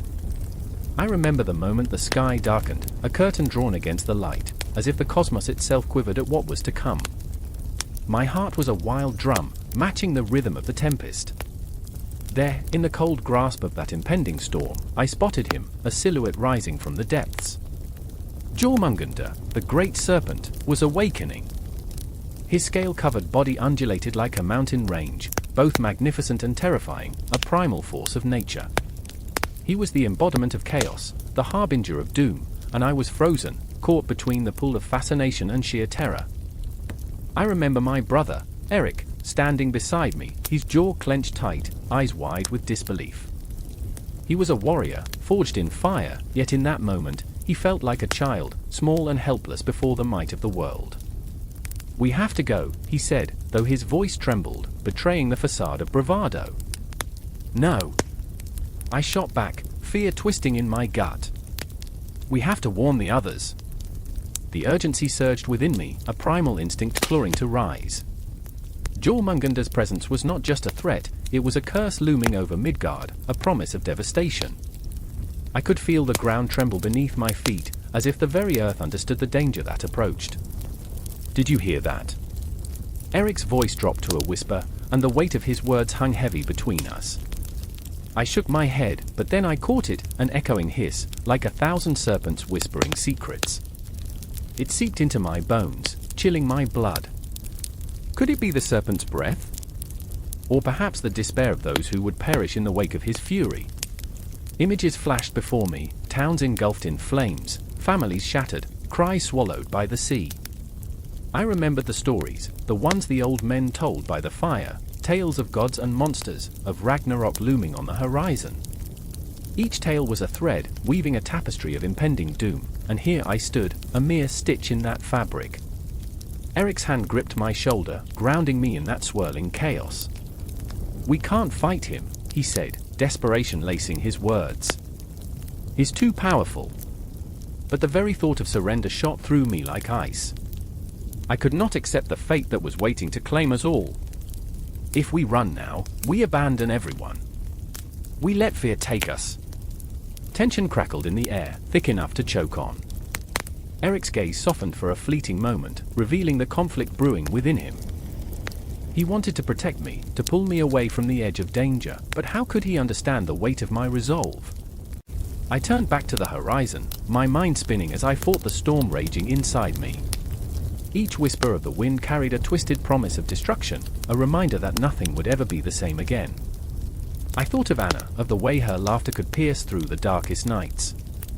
I imagined her standing in the marketplace, unaware of the shadow creeping toward her. The serpent's form shifted beneath the waves, a shadow beneath the surface, a harbinger of despair. With each undulation, I felt the tremor of inevitability. Time was slipping away like grains of sand, each moment precious, each breath a reminder of our fragility. "I remember," I whispered, a mantra against the tide of chaos. "I remember when the sun rose bright, when laughter danced in the streets." Each word formed an anchor, tethering me to hope, to the world I refused to lose. I recalled the warmth of Anna's smile, the way it lit up even the darkest corners of my heart. Then, swiftly, the moment shattered. The sky erupted in a cacophony of thunder, a horrific symphony as Jormungandr broke the surface, his eyes like twin abysses staring into my soul. I staggered back, caught in the grip of pure terror, but beneath that fear was a flicker of something else, defiance. Eric's voice cut through the roar of the storm, fierce and resolute. "We face him together." His stance shifted, shoulders squared, a warrior reborn amidst the chaos. My heart surged in response, igniting the fire within me. "Yes!" I cried, fists clenched. "We face him together." And so, with hearts pounding and dread lingering like fog, we took a step toward the abyss. The serpent coiled, ready to strike, and the world held its breath. The moment teetered on the edge of eternity, the tension palpable, the air electric. I could almost taste the salt of the sea, and in that moment, I realized we were not just standing against a monster. We were confronting our own fears, our own darkness. A battle raged not just outside, but within. As the serpent lunged, his maw wide enough to swallow the sun, I felt the weight of every moment, every choice, every regret, all crashing together. Fear and courage entwined, a dance of life and death, and I could not tell where one ended and the other began. We would fight, not just for ourselves, but for every soul that lingered in the shadows of despair. The stakes had never been higher. The storm raged on, but within the chaos, I felt a flicker of hope, a fire that could not be quenched. With a roar that echoed into the void, we charged toward destiny. The air crackled, the serpent's breath hot against my skin, and I knew in that moment, this was just the beginning. The clash of titans awaited, and with it, the heartbeat of a world hung in the balance. The moon hung heavy over Fenrir, a ghostly sentinel watching the chaos unfold below. Shadows swirled like smoke, wrapping tight around the figures lingering near the edge of the forest. The air trembled with a stillness so profound it hummed with dread. I could feel my heartbeat thrumming in my ears, loud as a war drum, each thud echoing the growing chill that squeezed my lungs. Severin stood frozen, eyes wide, searching the darkness as if he could unearth the answers buried in the depths. He was young, maybe too young for the weight he carried, but his shoulders were drawn tight, muscles coiling like springs, ready to snap. Even now, as the howl of unseen wolves shattered the silence, he remained still, caught in a web of fear and resolve. "What if it's true?" he whispered, voice trembling like a leaf in a tempest. "What if the prophecy is real?" Anna, a tempest in her own right, brushed past him, unyielding, her gaze fierce as a storm. She had seen too much loss, betrayal, the way the world twisted like a knife in the night. "The prophecy is just old wives' tales," she spat, even as her voice quavered. "It can't be real." But her voice, sharp yet brittle, betrayed a reality she wished to ignore. The thought of those monstrous wolves, devourers of everything she loved, haunted her. She fought against it, against the memories that clawed at her mind like spectral fingers reaching for the warmth of the living. But tonight, the air shifted, charged with a tension so thick it felt as if the very ground would break beneath our feet. I could taste the fear on my tongue, metallic and bitter. We had gathered here, under the watchful eyes of the stars, believing in safety and the foolishness of youth. But now, it felt as if the darkness had teeth, sharp and hungry, gnashing and growling, waiting for us to slip. "Listen," Severin's voice cracked, urgency lacing his tone. "If we're to confront them, confront what?" I interjected, heart pounding. "Confront death? Confront our own damnation? You think charging into the dark will save us?" My words dripped with fear, but within the tremor was the raw thrum of unyielding hope. That was the moment the howl returned, louder, deeper, reverberating through the trees. A sound that seemed to stretch beyond the fabric of the night, as if the very earth itself mourned. Our skin prickled, and something primal unwound in our chests, a rush of adrenaline and despair. It was the kind of sound that could strip away the bravado, leaving only the shivering core of what it meant to be alive. Anna clutched her dagger, knuckles white, the blade glinting under the moonlight, a fragile promise of hope. "This is our home," she growled, though I could see the tremor in her hand. "We will fight." Could we? Could we fight against what had been foretold? The prophecy of devourers whispered of hunger, of shadows that would swallow entire souls until nothing remained but echoes. I remembered stories my grandmother told about the wolves, ancient beasts with fur as dark as the void and eyes that burned like dying stars. I remembered her voice, trembling as she warned of a time when the earth would bleed and the wolves would rise, thirsting for revenge. A shadow flickered at the edge of the trees, a form moving with a predatory grace. My breath hitched. "Did you see that?" I gasped, my voice barely a whisper, trembling like a candle's flame in a tempest. The moment stretched, a taut wire ready to snap, and we stood, a trio of souls teetering on the brink of horror. Severin's gaze flicked to Anna, and in that glance, a silent understanding passed between them. They were bound by a past I could not fully grasp, a shared grief that whispered in the shadows. "We can't turn back now," he said, a flicker of courage igniting in his chest. "We have to face them." "Face what?" I shot back, fear curling around my stomach, coiling tighter with every breath. What if we're just pawns? What if they're not just wolves at all? I struggled against the weight of their conviction, the intoxicating lure of bravery mingling with the fear that wrapped around my heart like a noose. But then another howl shattered the air, raw and unfettered. It was closer this time, a sound that gnawed at our sanity, thrumming through the bones of the earth as if it were calling us forth. And just like that, the forest trembled with the promise of chaos, the trees creaked, and the air thickened with the scent of damp earth and fear. Anna stepped forward, defiant, her voice a cutting blade. Then if it's the end, let it be on our terms. She charged into the dark, and something deep within me stirred, an echo from my past, a memory of resilience.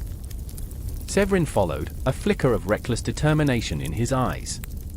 I hesitated only for a heartbeat, then surged forward, drawn into the void with them, heart pounding in sync as if to defy the prophecy that loomed heavy like a storm cloud. And in that moment, eyes wide with terror, hearts racing with defiance, we plunged into the darkness, ready to confront the shadows that had haunted our very souls. The world around us faded, leaving only the thrum of our breaths, the echoing howls of the devourers, and the resolve that bound us together in this dance with fate. I don't know what awaited us at the end of this forsaken path, but I felt it in my bones, a heartbeat echoing in time with our own, urging us to move forward, to defy the shadows.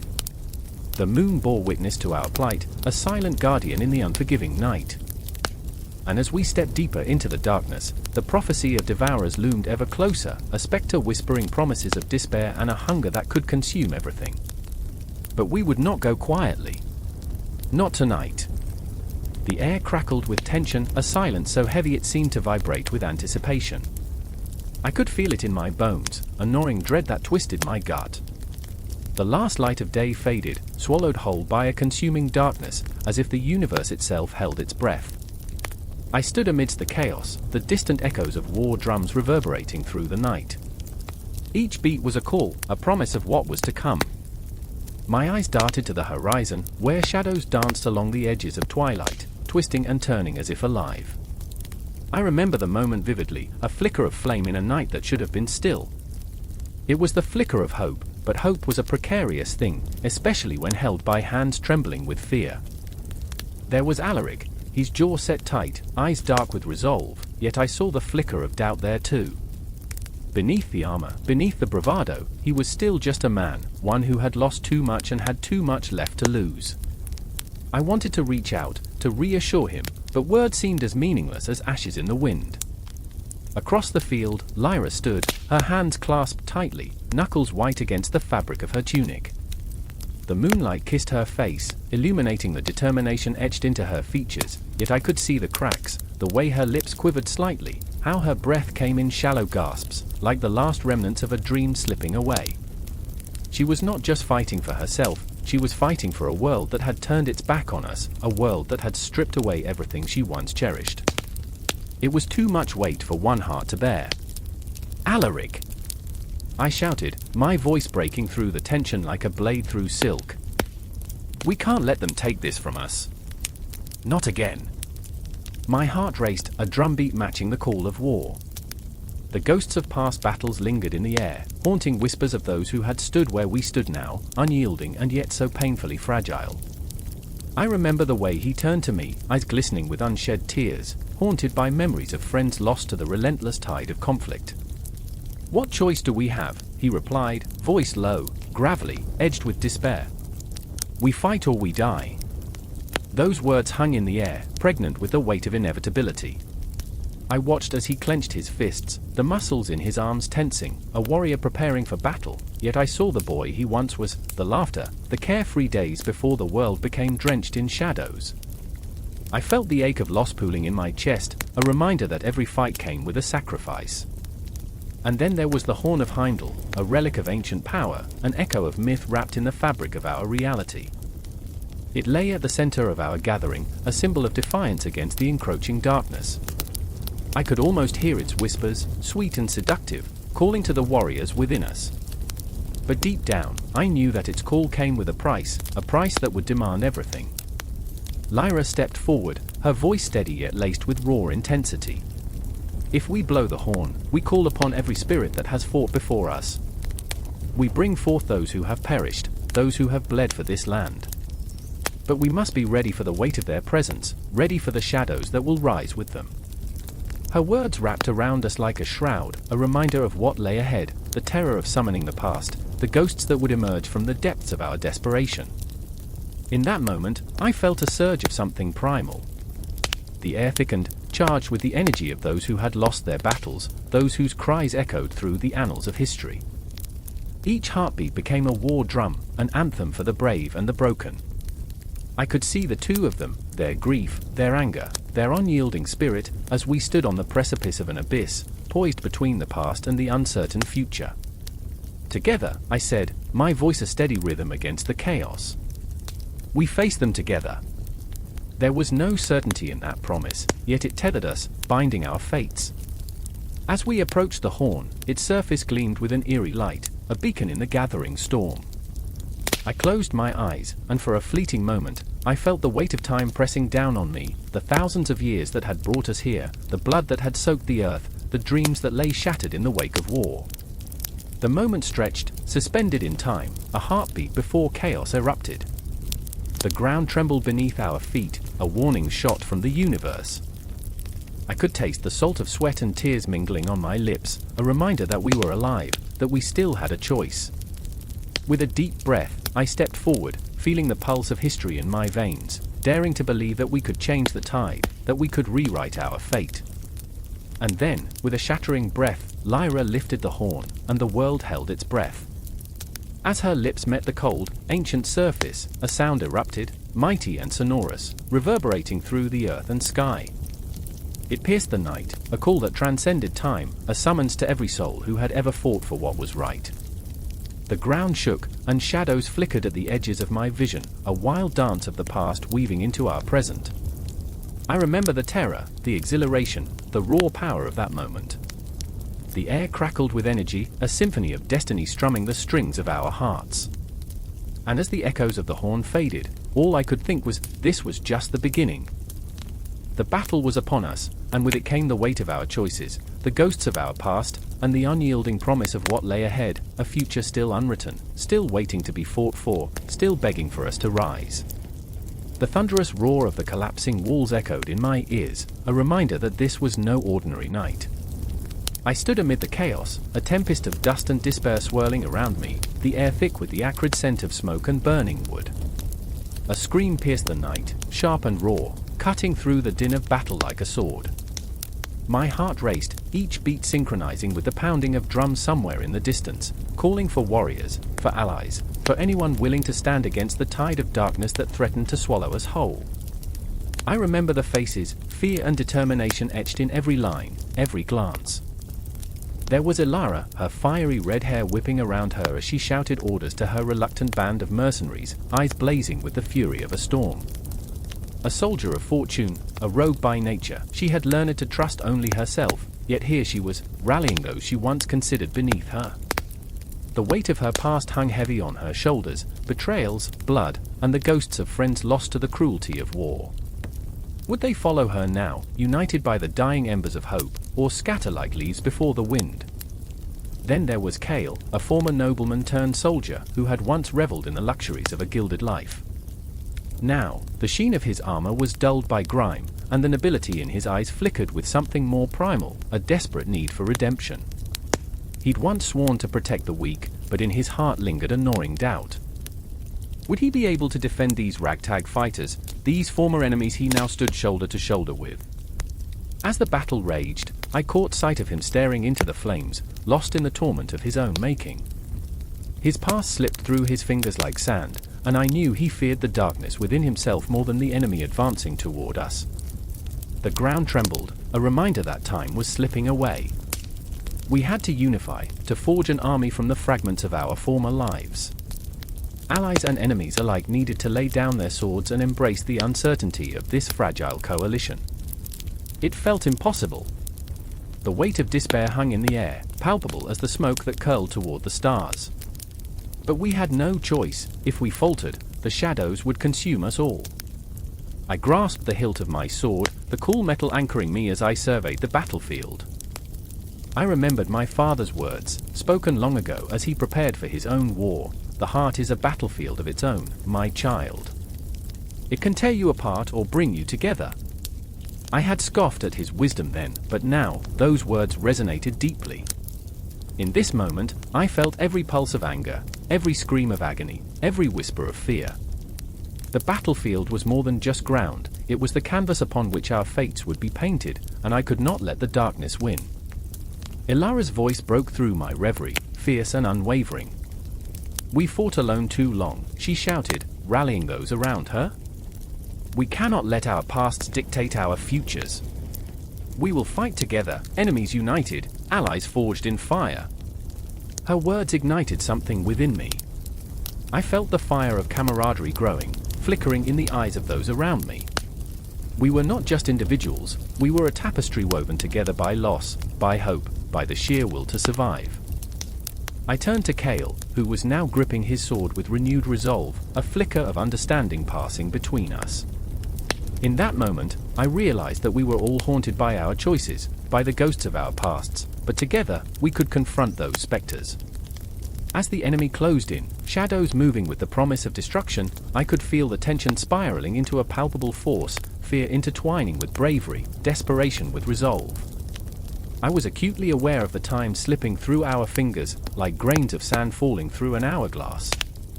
Each tick of the clock thundered in my ears, a countdown to the inevitable clash. "Ready, everyone!" Ilara's voice rang out, cutting through the rising tide of uncertainty.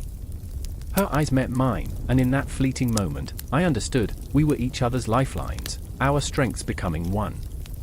I felt the weight of the sword in my hand, the cool metal grounding me against the wild storm of emotion swirling around us.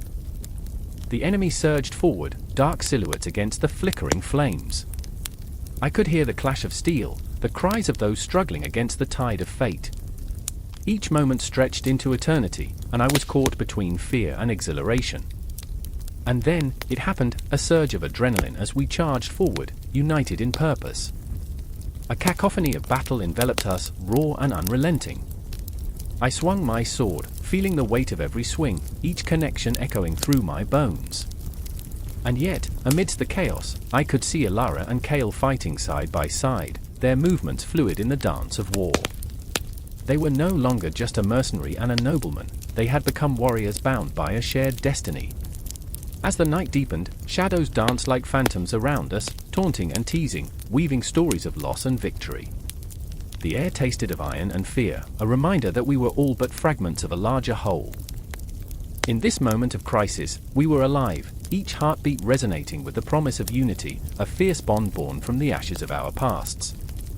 And so we fought, together, for each other, for the flickering flame of hope. The ground trembled beneath our feet, and the universe seemed to hold its breath, watching as we transformed from enemies to allies, a makeshift army rising against the consuming darkness.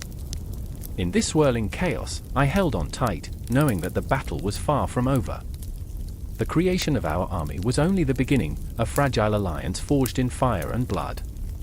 Together, we were stitched into the fabric of fate, destined to rise against whatever storm lay ahead. The night was still young, and I could already feel the echoes of its dark secrets beginning to unravel. The air crackled with tension, thick enough to choke on, as the clash of metal rang out against the mournful wind. I stood there, heart hammering, breathless, in the shadow of the great forge of Eldrith. The flames licked the darkness, casting ghostly silhouettes that danced like the tormented souls of the past, twisted figures of those who had come before, seeking power, seeking revenge. I could almost hear them whispering, their voices a haunting echo in my mind. It is not the weapon that holds the enchantment, it is the wielder's heart. Across the forge, Rhea gripped the hilt of her sword, its edge glimmering with an ethereal light. She was fierce, her spirit aflame, but a flicker of doubt danced in her eyes. "What if I'm not enough?" she breathed, as if the very thought could shatter her resolve. Her tangled hair framed her face, wild like the storm brewing in her soul. She had always been the flame, bold and unyielding, yet in that moment, she felt like a candle threatened by the wind. I wanted to reach out, to reassure her, but I was trapped in my own turmoil. "You are everything," I whispered, my voice barely breaking the silence. "You have to believe." But behind my bravado lay the truth, I didn't believe it myself. The weight of our destiny pressed upon my shoulders like a boulder, an anchor tethering me to the wreckage of our choices. The enchanted weapons were more than mere tools, they were extensions of our fears and hopes, reflections of our very souls. Then, from the shadows, came Kale. His entrance was like a sudden crack of thunder, startling in its ferocity. He strode forward, his armor glinting like the last light of day, but his eyes were stormy, haunted. "We don't have time for doubts," he snapped, voice sharp enough to cut through the fog of uncertainty. "The darkness is coming." Rhea's gaze flickered to him, and I could feel the pulse of tension between them, a storm of unspoken words, past grievances, and unresolved emotion swirling in the air. Kale had always worn his heart like armor, but now, I saw the cracks. "It's not just the darkness," he continued, voice low and raw. "It's us. We are the storm." I remembered a time when we laughed together in the sunlit meadows, when our biggest worries were about food and frivolities. But now, those memories had turned to ash, tainted by the heaviness of our impending fate. "I remember," I started, but the words choked in my throat. How could I forget? The laughter, the joy, all stolen by the weight of the world pressing down upon us. "Enough!" Rhea's voice rose, fierce and unwavering. "We forge our destiny here, in this moment, with these weapons. Whatever darkness comes, we face it together." She stepped forward, her body ignited by resolve, and the sword in her hand blazed brighter.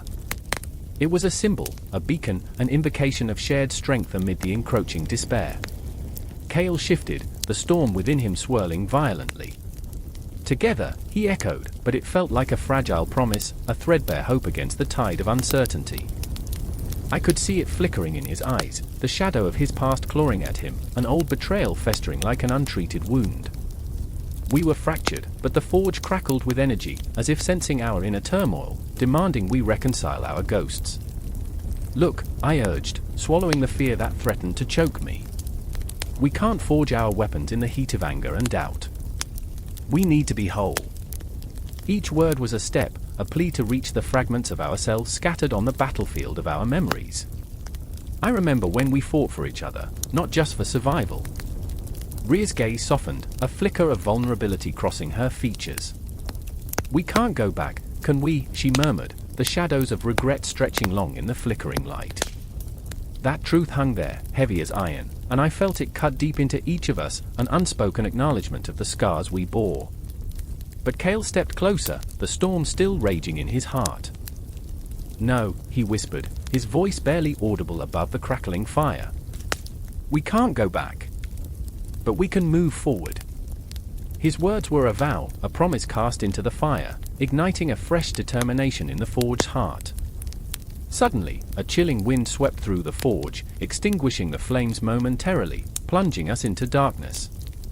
The shadows whispered, threatening to devour us whole. My heart raced, pounding like a war drum, every beat a reminder of the choices we'd made. "It's now or never," I shouted, desperation clawing at my throat. "We either claim our destiny or let it claim us." With a roar, the fire surged back to life. Rhea's sword blazed with renewed vigor, its light cutting through the encroaching darkness, while Kale clenched his fists, the shadows swirling around him like a tempest. We were forged in that moment, three souls bound together by fate, fear, and an unyielding spirit. And as the darkness pressed in, a figure loomed at the edge of the light, a ghost from our past, and I felt my world shift. This was not merely a confrontation, it was the culmination of our choices, a reckoning for every scream we had swallowed, for every bond we had forged and broken. "Your destiny is not your own," the figure shouted, their voice a thunderclap ripping through the night. "You will face the shadows you have created." Our hearts raced in unison, the moment frozen in time. We stood on the precipice, balanced between the echoes of our past and the promise of our future. The forge roared around us, the very air electric with anticipation, and I knew this was the moment we had been preparing for. And we would not falter. We would embrace the storm. The air crackled with tension, thick and suffocating, as if the very fabric of reality whispered secrets that clawed at the edges of sanity. Shadows danced like frantic spirits across the ancient stone walls, flickering in the torchlight as the gods gathered in their celestial conclave. A cold wind howled outside, a mournful dirge that echoed through the hall, carrying with it the scent of impending doom. I stood at the edge, heart racing, acutely aware that this was no ordinary meeting. This was the final council.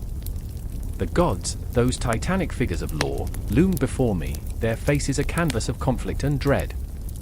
I could see the flicker of doubt in their eyes, a darkness that mirrored my own insecurities. Each one wore the weight of their decisions like heavy chains, linking them to the fate of countless souls. But it was the presence of three among them that held my gaze, a trio trapped in a cycle of heart-wrenching choices. Zephyra, the goddess of the winds, stood with her head bowed, silvery hair cascading like a waterfall of grief. She was the embodiment of freedom, yet here she was, shackled by the burden of knowing that sacrificing her own essence could save the world from the impending darkness. Every breath she took was a reminder of her power and her vulnerability. I could feel her despair resonate with my own, a raw wound that refused to heal. "What is a god without their heart?" she whispered, her voice trembling like the last notes of a dying song. Across the chamber, I caught the fierce gaze of Ela, the god of war, his arms crossed tightly over his chest, muscles taut with unresolved anger. He wore his pain like armor, but I could see through the cracks. Behind the bravado, he questioned everything. "What good is honor when it costs the lives of those you love?" His voice thundered, shaking the very stones beneath our feet. I could feel the pulse of his warrior spirit, a desperate longing to protect yet terrified of the very act of sacrifice. Despite his towering stature, he seemed small, lost in a tempest of doubt, a child yearning for approval in a world spinning out of control. And then there was Meris, goddess of the sea, with stormy eyes that held the chaos of the waves. She was a paradox, nurturing yet ferocious. Her heart was a maelstrom of conflicting desires. "We are the architects of fate, and yet we are bound by it," she said, her voice a fluid melody that resonated with the tumult within me. I was drawn to her, as if her very essence tugged at the strings of my soul. Beneath her calm surface lay a tempest, a longing to break free, to find a truth that eluded her. As the council debated the strategies to combat the encroaching darkness, a darkness that was more than mere shadows, but an insidious force that fed on despair, I felt a haunting realization grip me. Each decision they made echoed through time, rippling outwards, altering destinies with every whispered word. The clock on the wall ticked away the moments as if mocking our urgency, each tick a countdown to an uncertain future. I could hear its relentless beat, close to drowning out the voices around me. Time was a cruel mistress, and here we were, prisoners in its grasp. "We must act now," Zephyra urged, her resolve flickering like the flames surrounding us. "The winds carry the cries of the fallen. If we do not intervene, we risk losing everything." "But at what cost?" Ela countered, his voice a rumble of thunder, echoing with the weight of 1,000 battles fought and lost. "To sacrifice ourselves for a world that may not even remember our names." He took a step forward, a giant among giants, yet vulnerable, a storm brewing in his heart. I could sense the fear beneath his bravado, the gnawing doubt that plagued him. Could he really save the world, or would he merely be another forgotten god? Meris, silent until now, stepped between them, her presence a calm amidst the chaos. "Perhaps it is not about remembrance," she murmured, her gaze piercing the shadows. "Perhaps it is about love. The love we bear for this world, the love we bear for each other." Her voice wrapped around me like the tide, pulling me deeper into her depths. "What are we without love?" In that moment, the council room transformed, the walls fading away, leaving us suspended in a sea of ethereal light. I saw visions of the world, flashes of laughter, of tears, of life in its rawest form. Each moment, a thread woven into the fabric of existence, each thread a sacrifice. I felt the weight of their choices settle upon my shoulders, a burden shared amongst all. The intensity escalated, emotions crashing like waves against the shore. Ela's voice rose above the tempest. "Then let us fight with everything we are. I will stand against the darkness, even if it means losing my essence." His declaration sent shockwaves through the council, igniting a fire of determination in our hearts. But Zephyra's eyes glistened with unshed tears. "And what of our dreams, our hopes?" Do we throw them away like autumn leaves? Her voice trembled, each word a fragile echo. I could feel her pain seep into my bones, a reminder that every choice carries echoes of heartbreak. Meris reached for Ela, her touch gentle yet firm. In love, there is always a sacrifice. But there is also a chance for rebirth. And then the room erupted into chaos, voices rising and falling like the winds outside, a tempest of conflicting desires clashing against the looming darkness. I was swept along in the current, a mere spectator to their struggle, yet somehow, every heartbeat felt like my own. The clock ticked on, relentless, as the decision hung in the air, heavy and pregnant with consequence. Within this crucible of emotions, I could see it clearly, the intertwining of fate and sacrifice, the haunting beauty of a world balanced on the knife's edge. The stakes had never felt so high, and as I stood there, heart pounding, breath shallow, I was struck with the overwhelming certainty that we were all intertwined, our destinies woven together like the stars in the night sky. The tension crackled like lightning, a flash of clarity amidst the storm, and in that fleeting moment, I understood. The council was not just about strategy, it was about sacrifice, about love, about the fragile threads that bind us all together. And just as I felt the pull of destiny drawing me into the fray, stars began to fall, one by one, like whispers of long-forgotten dreams, a silent call to arms that echoed through the darkness. The air trembles, electric, thick with the scent of wet earth and fear. The wind carries whispers that claw at my skin, warnings of the storm brewing not just in the clouds but in the hearts of men. I stand at the edge of the Bifrost, a bridge of shimmering light, a promise of power and destruction. Beneath it lies the abyss, hungry for souls, and today, it will feast.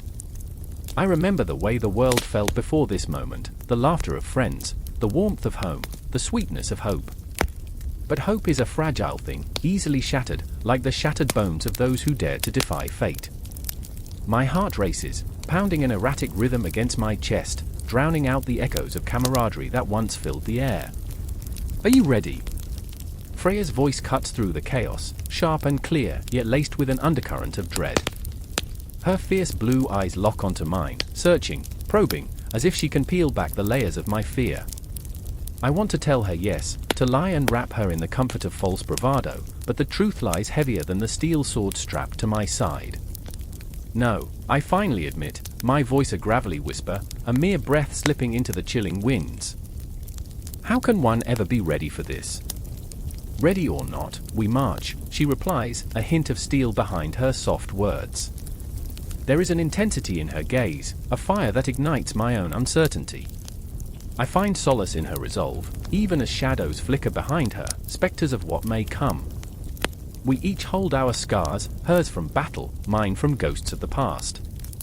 She is a warrior, forged in fire, I am just a hollow echo of who I once was, carried along by her strength. But it is not just the two of us. Around us, our comrades stand, faces pale with fear yet lit with determination. They clutch weapons like talismans, their breaths mingling in the crisp air, a collective exhale of anxiety and anticipation. I look at Arvid, his knuckles white around the hilt of his axe, his jaw set like stone. He was once the heart of our band, the jester, the light, but now his laughter seems imprisoned in the depths of his soul. What if we don't make it back? He murmurs, his voice trembling, a mere shadow of the jesting fool he used to be. Then we fight like hell, Freya growls, the fire in her words igniting a flicker of courage in our chests. We fight for each other. I want to believe her. I want to feel that fire, to let it consume my fears. But the memories loom, playing like a cursed reel in my mind, the faces of those we've lost, the blood we've spilled, the promises we could not keep. A single tear escapes, sliding down my cheek like a silent acknowledgement of the weight we carry, the ghosts that haunt us. The sky darkens as we step onto Bifrost, the shimmering colors swirling like the cosmos itself. I feel small, crushed beneath the enormity of destiny. It feels as if the universe watches, waiting, holding its breath. With each step, the light beneath our feet pulses, the bridge vibrating with the echoes of our fears and hopes, our dreams entwined in the fabric of the cosmos. Hurry up! Arvid yells, his voice cutting through the tension like a knife. I glance back at him, a fleeting smile breaking through my trepidation. What's the rush? I reply, the absurdity of our situation bubbling to the surface. It's not like the trolls are coming for us, yet. Don't joke, fool, he snaps, but there's a flicker in his eyes, a spark of life that urges us forward. We are caught in a spiral of fear and laughter, a dance on the edge of despair. The bridge begins to tremble beneath our feet, the air thickening around us. The shadows gather deeper, swirling like a storm, and I can taste the desperation on my tongue. This was not just a march to battle, we were crossing into the unknown, into a maw that craved chaos and blood. The sound of drums begins to beat in the distance, a rhythm that merges with the pounding of my heart, growing louder with each step, a funeral dirge for the living. Do you see that? Freya points toward the horizon, her voice a mere whisper, and I follow her gaze. The sky splits open, a gash of darkness beckoning, the howl of wind swirling like banshees. Figures emerge from the shadows, grotesque in their malice, eyes glinting with the promise of violence. Breathe, I tell myself, the words a mantra against the rising tide of terror. Breathe. In and out, feeling the warmth of life amid the cold terror. But it's hard to breathe when shadows loom larger than life, when the weight of impending doom crushes the air from our lungs. A clash of metal rings out, a prelude to chaos, and I feel it, the weight of expectation, the burden of survival. We had come together, bonded by loss, by fear, by dreams, and now it was time to face the ghosts that haunted us. Fight for each other, Freya's voice echoes in my mind, a lifeline in the churning abyss. I look at Arvid, his face set, his spirit ignited with a fierce light. We stand ready, a ragtag band of warriors, bound by love and fear, each heartbeat echoing a promise. As we rush forward into the chaos, the world blurs, shadows and light, fear and hope, love and loss, intertwined in a dance of destruction. The battle awaits, a storm of fury, but even in the heart of the tempest, we are alive. We are more than our fears, more than our pasts, and together, we will carve our destiny into the very fabric of the cosmos. The air shudders, the ground trembles, and I know this is just the beginning. We are not just crossing a bridge, we are stepping into a realm where dreams meet nightmares. Here, our hearts beat as one, and as we march, the echo of our souls rises, an anthem of defiance against the dark. The air crackled with a tension that felt almost alive, heavy enough to smother a heart caught in the act of beating. It was a silence so profound that it screamed louder than the clashing of swords or the roars of giants. I stood on the precipice of Asgard, my fingers trembling against the cool stone railing, my breath hitching in my throat. Below, the ground trembled, a distant rumble heralding the impending storm. The giants were coming, their shadows stretching long and menacing, and I could feel their presence in every atom of my being. They were a dark tide rising, swallowing the horizon, and my pulse quickened like a drum signaling an inevitable doom. I remember the first time I met Freya, her laughter dancing like fireflies in the twilight. It was a different night, a night without the weight of impending destruction. She was fierce and wild, as beautiful as she was untamed, her golden hair flowing like molten sunbeams. But now, in the heart of the storm, I saw the cracks forming in her armor. Fear flickered in her eyes, a betrayal of her fierce spirit. You have to fight, even if it feels hopeless, she whispered, a plea wrapped in desperation. For us. For Asgard. Her voice echoed in my mind, a haunting melody that intertwined with the fear gnawing at my insides. I knew she was right. Yet, doubt gnawed at my courage, sharp and relentless. I had spent my life running from conflict, hiding in the shadows of my own insecurities. But this was different. It wasn't just my life on the line, it was everything I held dear. I could taste the bitter tang of my regret, an insidious reminder of all the times I had chosen safety over valor. And there was Thor, his broad shoulders squared against the darkening sky, a storm of his own brewing in those stormy blue eyes. He was the embodiment of defiance, strength personified, yet I could see the flicker of uncertainty behind that bravado.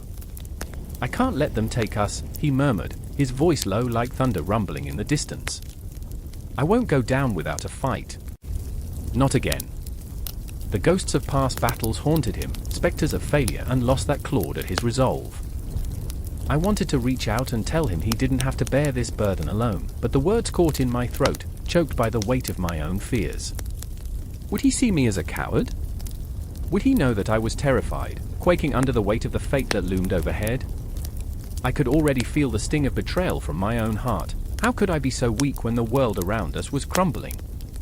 As the giants closed in, their laughter booming like thunder, I was struck by the absurdity of it all. Here we stood, the noble defenders of Asgard, trembling before beasts as ancient as chaos itself. I couldn't help but picture them, massive shadows with jagged teeth, dragging the very night with them as they marched. They were the nightmares that lingered long after waking, the embodiment of every fear that had festered in the corners of my mind. They would come for us, and I was helpless to stop them. But then I felt Freya's hand on my shoulder, grounding me in that moment. "We fight with everything we have," she said, her voice fierce, igniting the spark of courage buried deep within me. "Even if it feels like a losing battle." Her eyes held a tempest of emotions, all the love and fear and determination swirling in a storm that mirrored the violence approaching. "We have each other. That's more than enough." "I remember," I whispered, feeling the weight of her words settle around us like armor, the stories of heroes who faced insurmountable odds. They didn't know they would win, but they fought anyway. My voice trembled but grew steadier with each word, fueled by the fire igniting within me. They fought because they believed in something greater. And I faltered, my vulnerability laid bare. "I want to believe too." The sky split open with a roar as the giants unleashed their fury upon us, a cacophony of destruction that threatened to drown out our resolve. I felt the ground quake beneath my feet, my heart racing in sync with the war drums echoing in the distance. This was the moment we had prepared for, the moment that would define us. The shadows loomed closer, the cool breath of death brushing against my skin, whispering promises of despair. Thor stepped forward, the embodiment of defiance against the looming darkness. I could see the way his fists clenched, ready to unleash that storm within him. "We fight together," he proclaimed, and his voice surged through me like lightning, igniting the resolve buried deep. "Asgard will not fall today." And with that, the storm erupted. The ground shook violently as giants charged, their roars drowning the cries of battle that rose around us. I felt the sheer intensity of it all, a longing for victory, a fear of failure, the weight of a world teetering on the brink. It was the raw clash of reality and hope, a symphony of chaos and courage. In those moments, I realized I was no longer just a spectator, I was a part of this fray, heart pounding with every clash of steel, every scream that pierced the air, echoing the unyielding spirit of Asgard. I had chosen to stand, to fight, not just for myself but for Freya, for Thor, for the very essence of what made us whole. And as we plunged into the fray, the lines between fear and bravery blurred. Time distorted, the chaos an endless loop of action and emotion, and I found solace in the fight, a strange comfort in the madness. My heart beat with the rhythm of 1,000 warriors, echoing the battle cry of Asgard, reverberating through me even as the shadows closed in from every angle. I remember this moment, this fierce, chaotic beauty of defiance against the encroaching darkness. The storm had come, and we were ready to meet it head-on. The air crackled with a tension that felt alive, as if the world itself was holding its breath. I stood in the shadow of an ancient oak, its gnarled branches twisting toward a sky bruised with the bruises of an impending storm.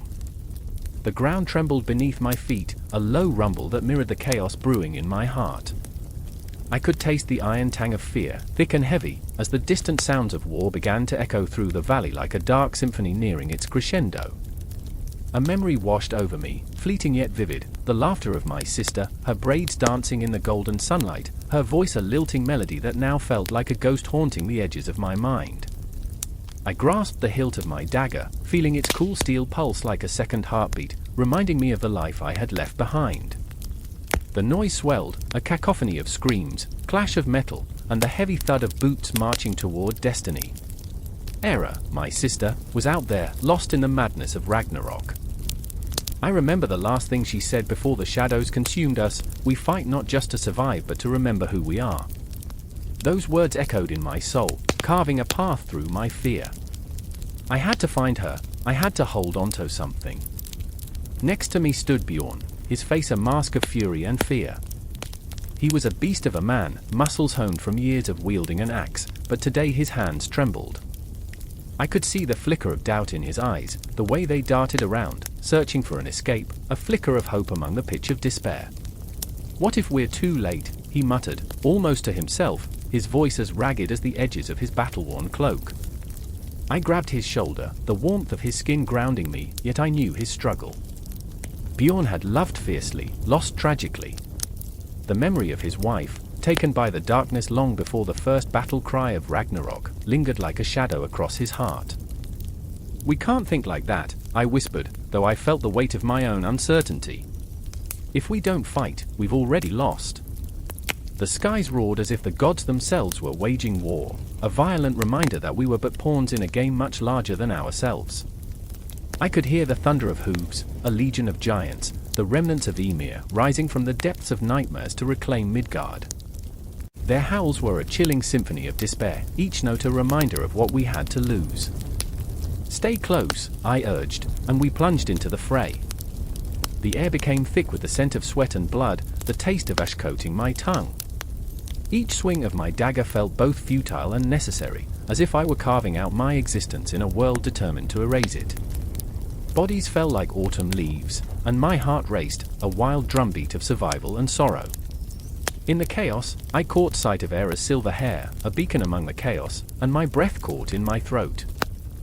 She was fighting, a fierce warrior in her own right, striking down foes with a grace that belied the violence around us.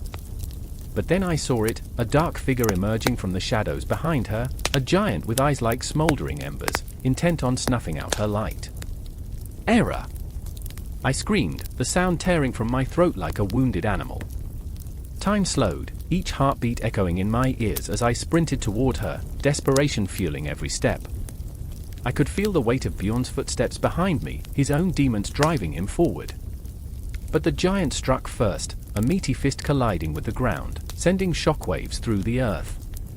Era stumbled, her resolve faltering for a mere moment, but it was enough. I reached her just as the beast swung again, its roar drowning the cries of men and gods alike. "No!" I lunged, adrenaline surging through my veins. My dagger found its mark, slicing through the thick skin of the giant's arm, but it merely angered him. He turned, eyes narrowing, and for a heartbeat, I felt the cold grip of death wrap around my throat.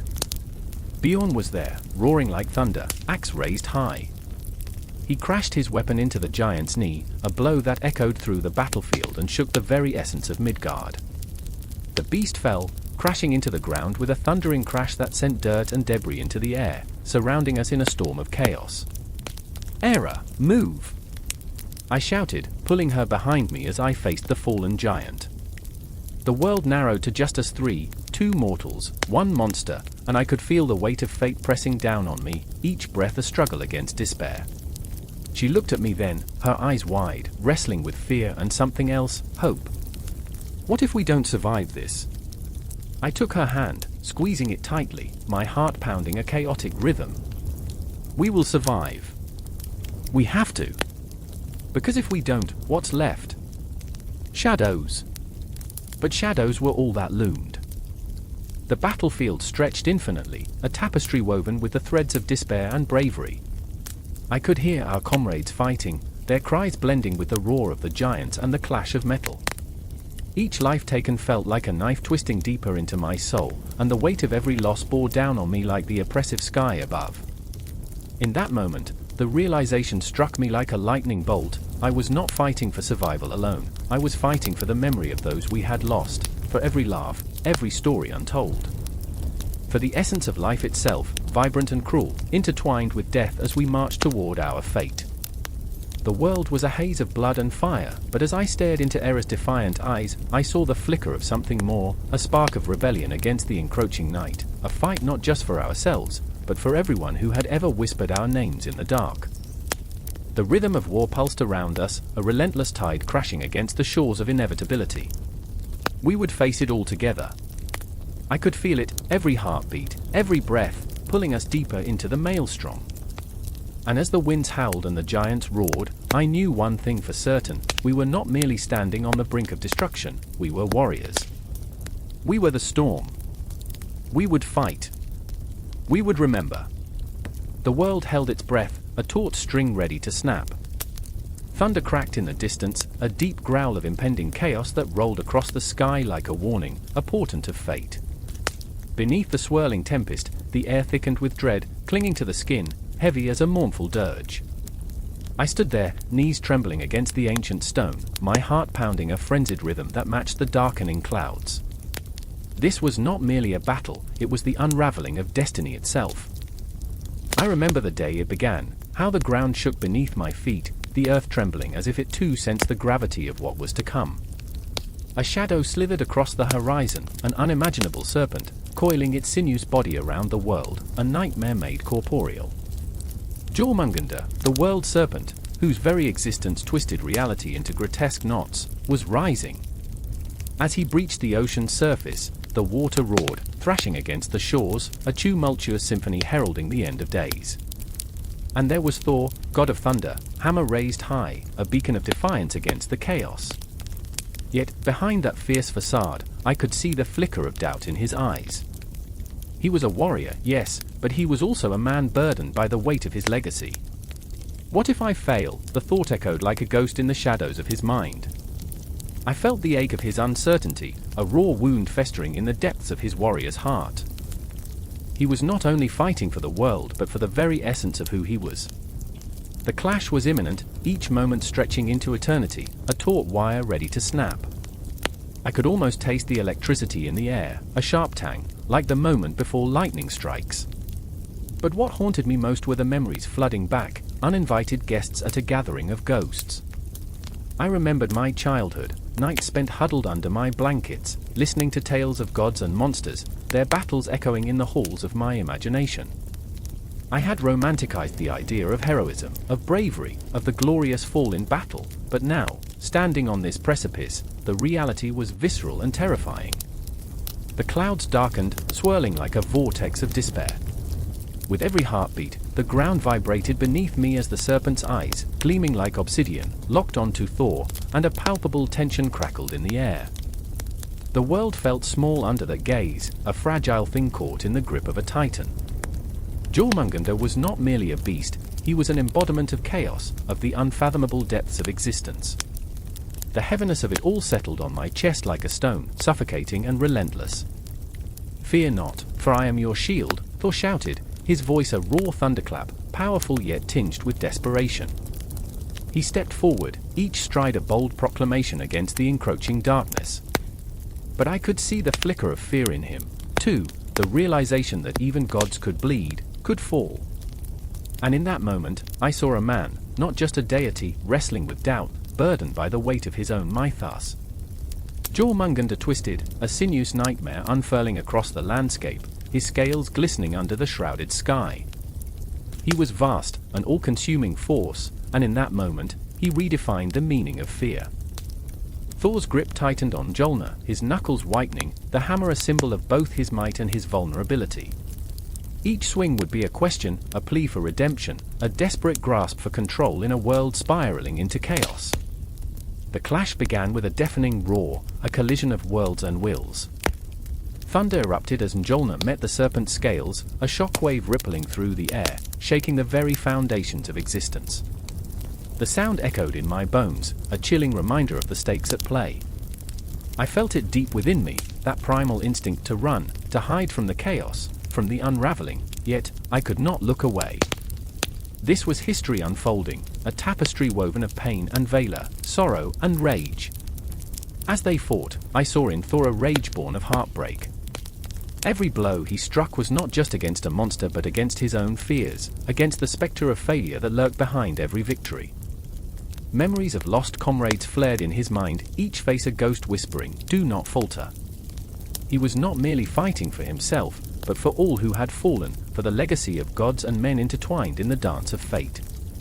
Jormungandr retaliated, a whirl of scales and teeth, an unfathomable darkness that threatened to engulf everything in its path. The serpent's hiss was a cold wind, chilling the very marrow of my bones.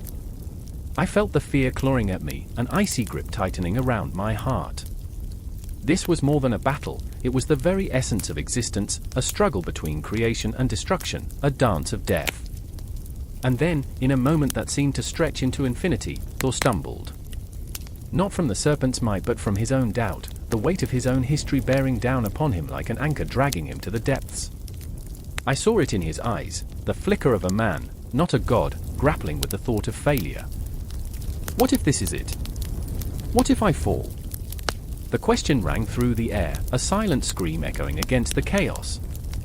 But then, like a spark igniting a fire, something shifted within him. In that heartbeat, he remembered who he was, not just the god of thunder but the embodiment of hope, the last bastion against despair. With a roar that rattled the heavens, he surged forward, the storm itself answering his call.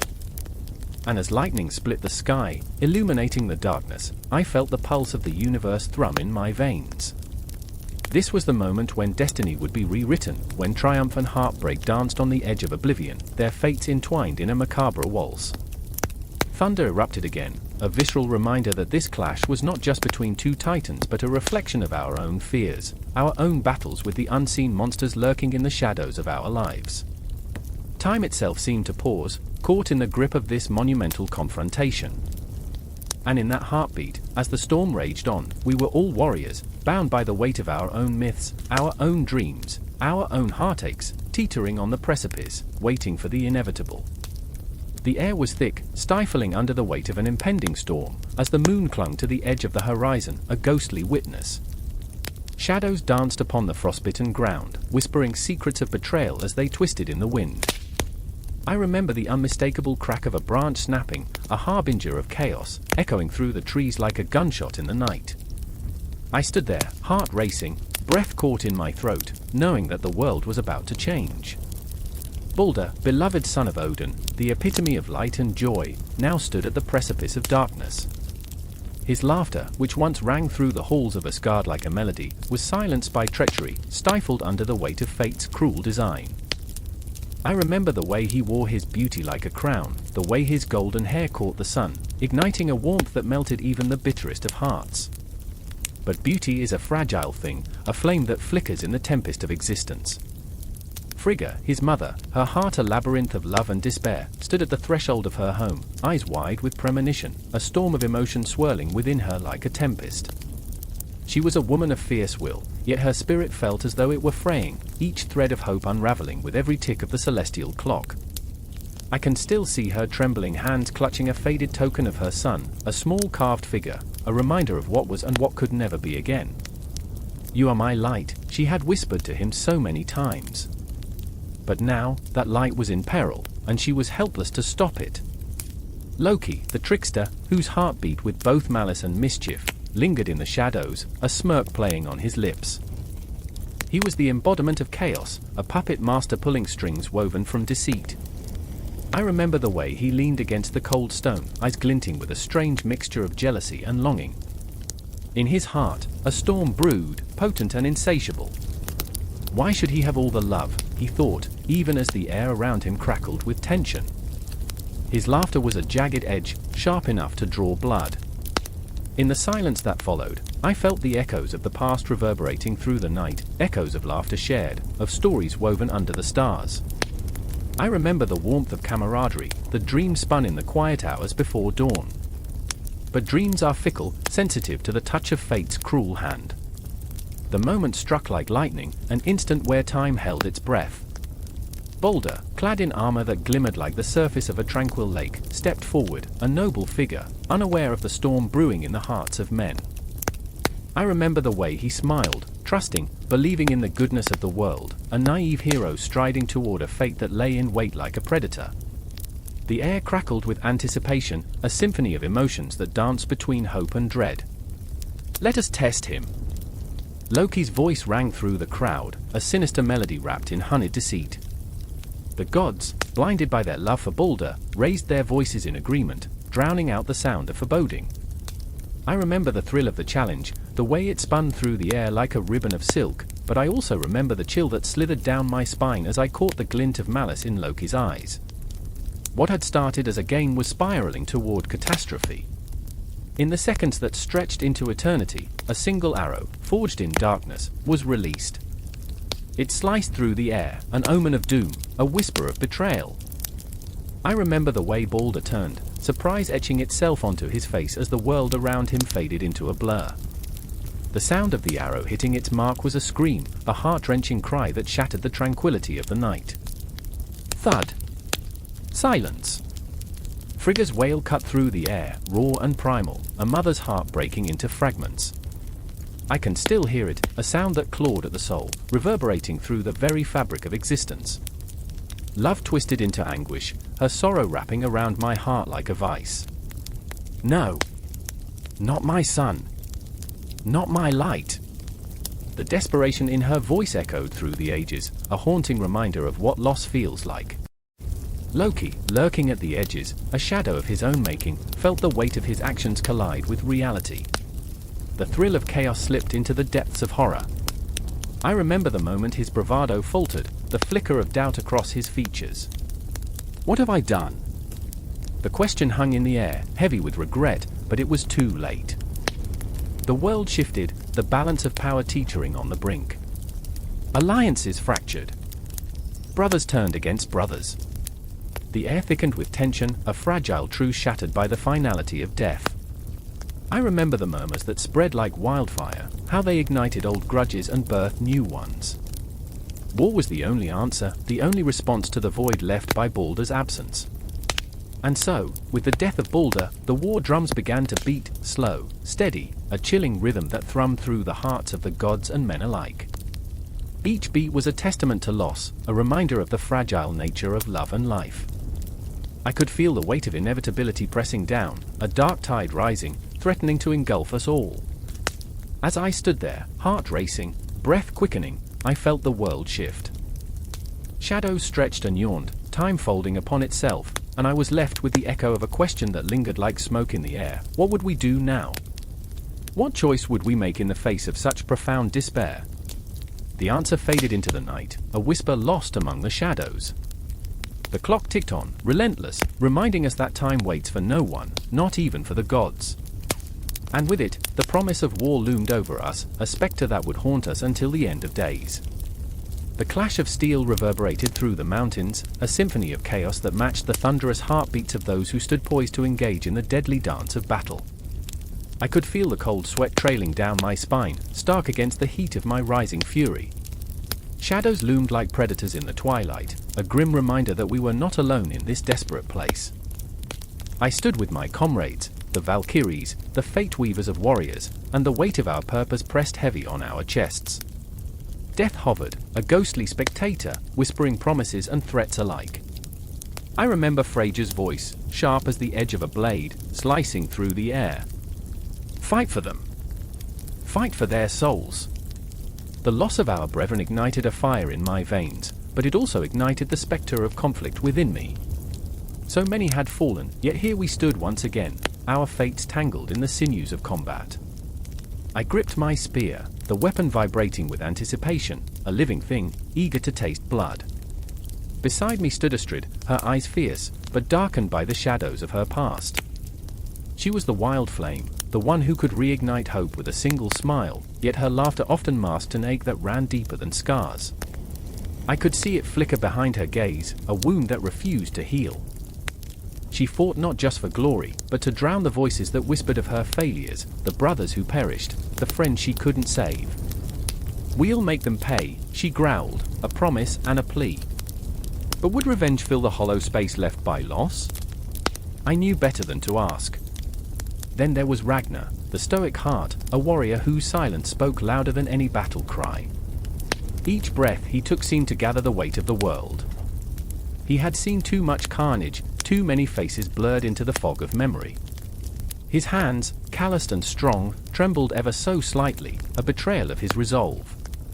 It's not about us, he murmured, as if he could will the battle to be something noble, something righteous. But what did glory mean when it was draped in the blood of innocence? It's about them, he reiterated, but I could hear the doubt woven into his words. The tension coiled tighter, as if the gods themselves were holding their breath, waiting for the moment to release us into the storm. As the battle horn blared, a cacophony that echoed like the heartbeat of the earth, time fractured. I was both in the moment and outside of it, my mind racing through memories, dreams. I remembered the warmth of sunlight on my skin, the laughter of children playing in the streets of our village, the sweet scent of freshly baked bread. all of it felt like a distant dream, fading beneath the weight of impending violence. Here, amidst the chaos, I was a ghost of my former self, slipping through the cracks of reality. The enemies surged forward, a tide of darkness against the backdrop of a dying sun. Each step they took resonated with the inevitability of death. I felt the energy shift, a palpable tension thickening the air, and then, a scream, a warrior's cry, sharp and raw. It shattered the fragile stillness before the storm, jolting us into action. I plunged into the fray, adrenaline surging like wildfire, my spear striking true. I felt the warmth of blood, the sharp tang of iron filling my mouth, the visceral truth of what it meant to survive. Each clash of weapons rang out like thunder, a brutal rhythm that echoed in my chest, the drumbeat of war that sought to drown out my thoughts.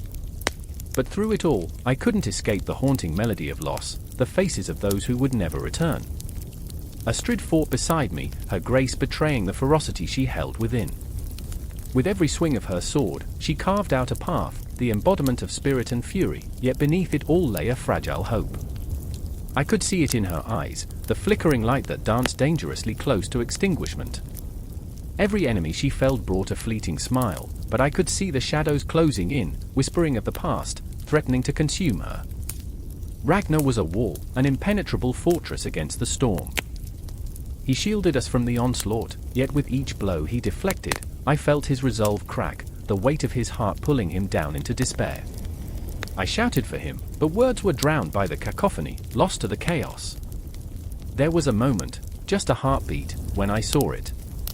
The glimmer of hope in his eyes, the flicker of fear that he might not be enough, that he might lose us, lose himself. We were all ghosts here, but the living trembled.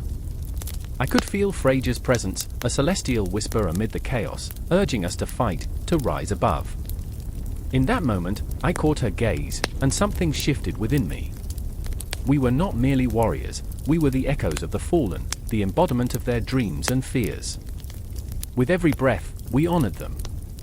With every strike, we claimed our place among the stars, fighting not just for survival, but for the very essence of life itself. As the sun dipped below the horizon, the darkness deepened, but so did my resolve. I remembered the lives we had touched, the stories woven into the fabric of who we were. The ghosts of our pasts began to sing, a haunting melody that ignited the fire within. I was not just fighting for glory or revenge. I was fighting for Astrid, for Ragnar, for every soul lost in the throes of battle. I was fighting to remember, to honor, to become something greater than the sum of our scars. And as we pushed forward, the air heavy with sweat and blood, I could feel the pulse of the earth beneath my feet, the heartbeat of an ancient spirit calling us home. In the chaos, we found ourselves, fierce, broken, beautiful, and together, we would face whatever darkness awaited us, together we would become legends. A bolt of azure lightning cracked the sky, illuminating the battlefield for a heartbeat, a ghostly flash against the deepening dusk. In that moment, tension crackled in the air, the smell of rain mixed with the metallic tang of blood, thick and suffocating. I could feel the pulse of fear in my throat, tight and unyielding. Across the field, a figure stood alone, shrouded in shadow yet radiating an undeniable presence. Celestia, the sorceress, her long dark hair whipping around her like tendrils of smoke, raised her arms to the heavens, beckoning the storm itself. I remember the look on her face, the fierce determination, yes, but underneath, a flicker of doubt, like embers struggling to survive a downpour. It was a look I recognized all too well. "Do you think I can control it?" she whispered to me, her voice barely slicing through the cacophony of war. I wanted to reassure her, to tell her that she was as powerful as the legend spoke, but the truth stung my tongue like poison. The magic she wielded was unpredictable, a living thing that twisted and turned, a dance of despair and hope. I remember holding on to those moments, desperately trying to stitch them into armor. Memories of laughter, of late nights spent weaving magic and dreams together, seemed so fragile now, like an intricate web torn by the wind. The encroaching darkness threatened to swallow us whole, and the chilling howl of distant screams echoed in my mind. Then there was Amon, the seer, my heart ached for him. His vision had saved us countless times yet left him a ghost of the man I once knew. The last time he had looked into the tapestry of fate, he returned with a hollow gaze. I see a flood, he had murmured, his fingers trembling, but not of water. Now, watching him kneel, his palms pressed against the ground as if trying to feel the very pulse of the earth, I could see the worry etched into his brow. "Can you see it now?" I shouted over the roar, my own heart beating in sync with the clash of steel and cries of the dying. Shadows danced around him, whispering secrets I could not hear, and his breath came in ragged gasps. "Not this time," he said, his voice almost inaudible, desperation lacing each syllable. "Too many threads are fraying, too many lives hanging on a fragile promise." The weight of his words hung in the air like a specter, a reminder of the cost of our choices. Then the first wave hit us, a surge of warriors cloaked in armor, eyes void of mercy. They charged with the ferocity of beasts, and in that moment, the world became a blur of flesh and metal, screams and shouts. I felt a surge of adrenaline, the kind that makes your heart race and every nerve scream alive, but it mingled with the suffocating dread that clawed at my insides. "Celestia!" I shouted, and her gaze met mine, fierce yet tinged with the raw edges of uncertainty. The clouds roiled, dark and ominous, mirroring the chaos that spilled around us. She was the storm, the fury of magic that could raise cities, but here she was, a flickering candle in a tempest. With a scream that echoed through the battlefield, she unleashed her power. A brilliant light burst forth, illuminating the faces of our enemies, revealing their feral snarls, their twisted malice. It was beautiful, and terrifying. But just as quickly, the brilliance faded, swallowed by the encroaching shadows. Her magic faltered, flickering like a dying star, and I felt my heart clench, a panic that twisted like barbed wire around my chest. "Celestia, focus!" I cried out, but the storm beneath her skin raged, wild and uncontrollable. I remember her eyes, wide with fear, the weight of the world resting on her fragile shoulders, and I wanted to scream, to push the shadows away, to shield her from the uncertainty that gnawed at her insides. Aemon stumbled forward, his vision blurring as he fought the tide of despair. "Celestia, let me see," he shouted, reaching for her. The ground trembled beneath us, as if the universe itself trembled at the collision of our desperation. And in that moment, amidst the chaos and fury, a flicker of understanding sparked. I remember the legends of our ancestors, the tales woven with threads of magic and fate. They spoke of the power of unity, the strength that thrives in shared burdens and collective hope. My heart raced as I realized, this was not just a battle against flesh and bone, it was a dance of souls, a clash of dreams and nightmares. "Together!" I yelled, the word bursting from my lips like a lifeline. "Celestia, Aemon! We can't fight alone!" The shadows drew closer, darkening the edges of our world, and in that harrowing moment, I felt the pulse of magic swell. I reached out, grasping Celestia's hand, feeling the tremor of her uncertainty. Aemon's fingers brushed against mine, a fleeting connection, electrifying and grounding. The world around us faded, the chaos blurring into the background as a fragile spark ignited between us. "Breathe," I whispered, and the air thickened with possibility. "Together!" We closed our eyes, the storm raging on all sides, our hearts pounding in unison. I could almost see the threads of fate weaving around us, glimmering in the darkness, waiting for us to pull them tight. And as we drew in a breath, the magic surged, a primal force, raw and unyielding. It pulsed through our veins like a living thing, fueled by our fears, our hopes, our shared pain. But still, I felt the shadows lurking, waiting to pounce, and I knew the battle was only just beginning. Time was slipping through our fingers like grains of sand, and with it, the very essence of what we fought for. Would we rise as one, or would we be consumed in the storm?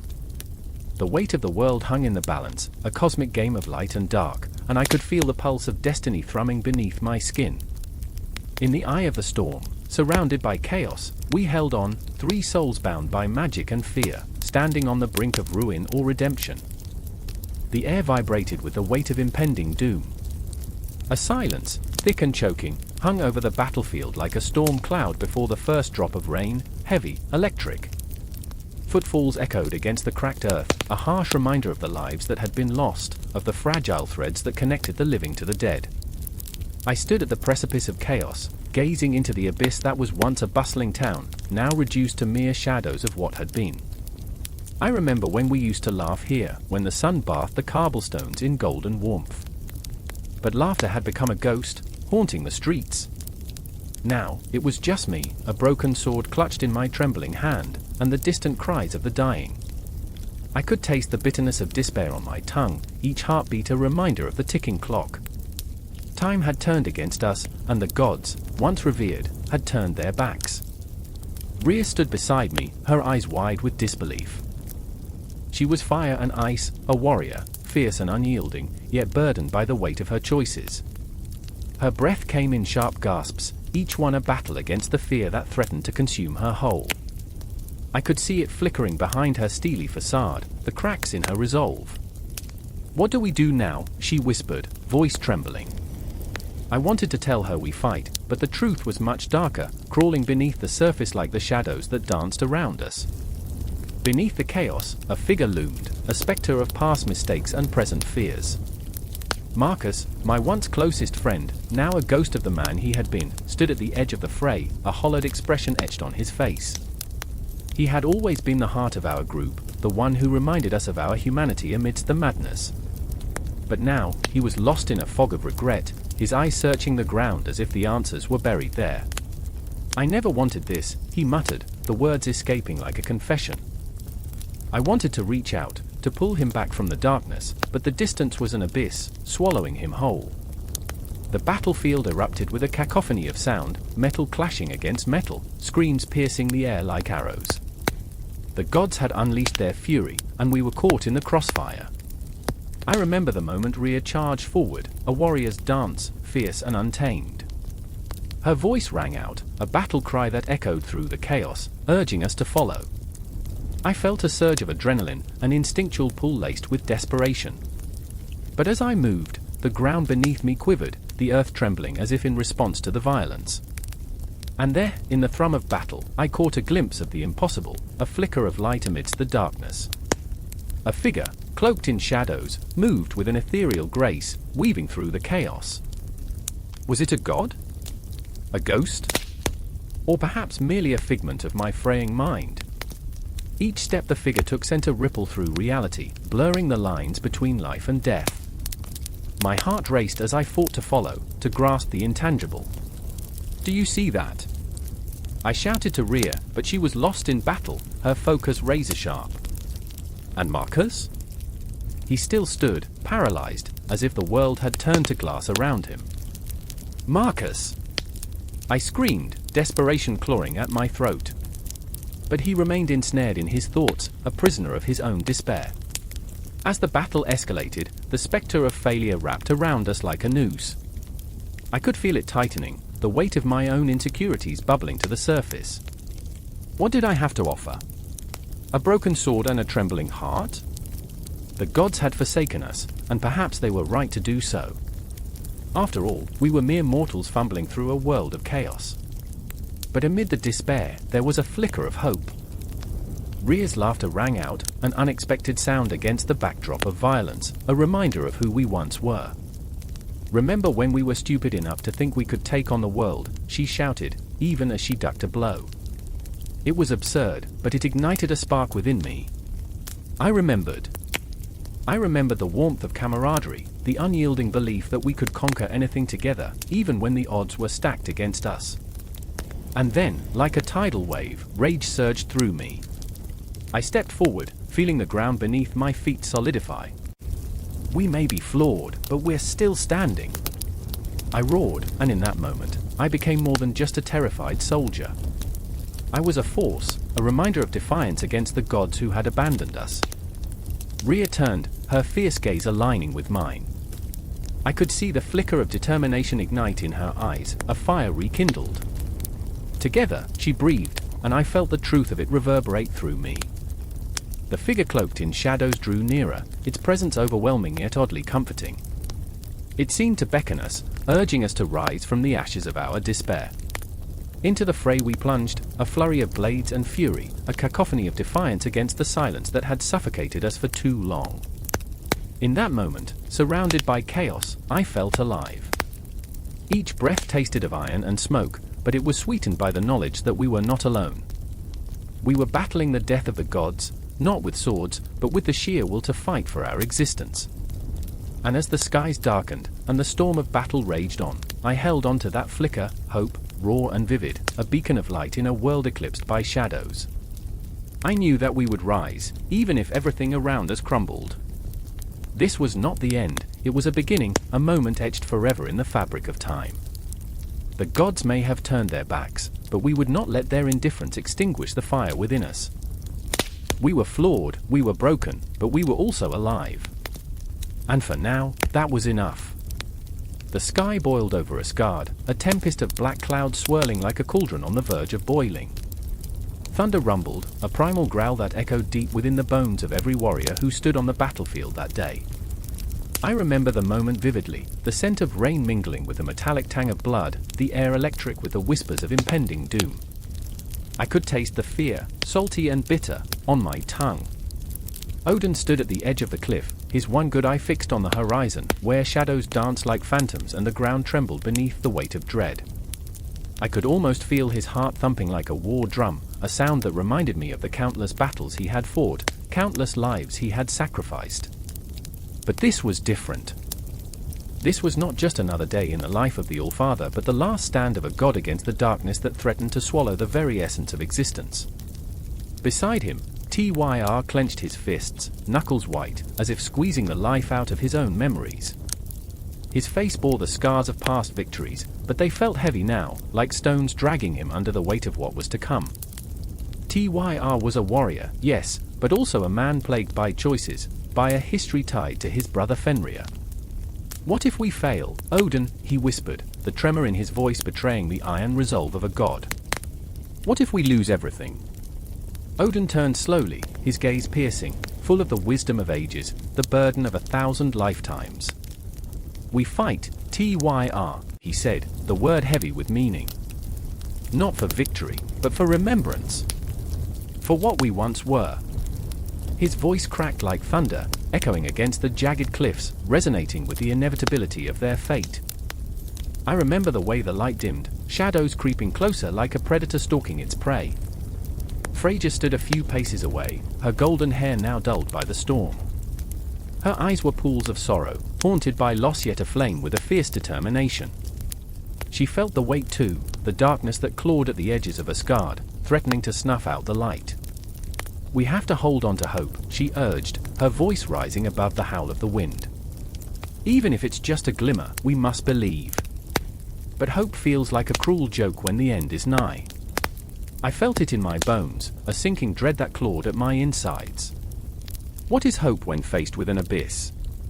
The skies cracked open, and the first drops of rain splattered against the earth like 1,000 tears wept for the fallen.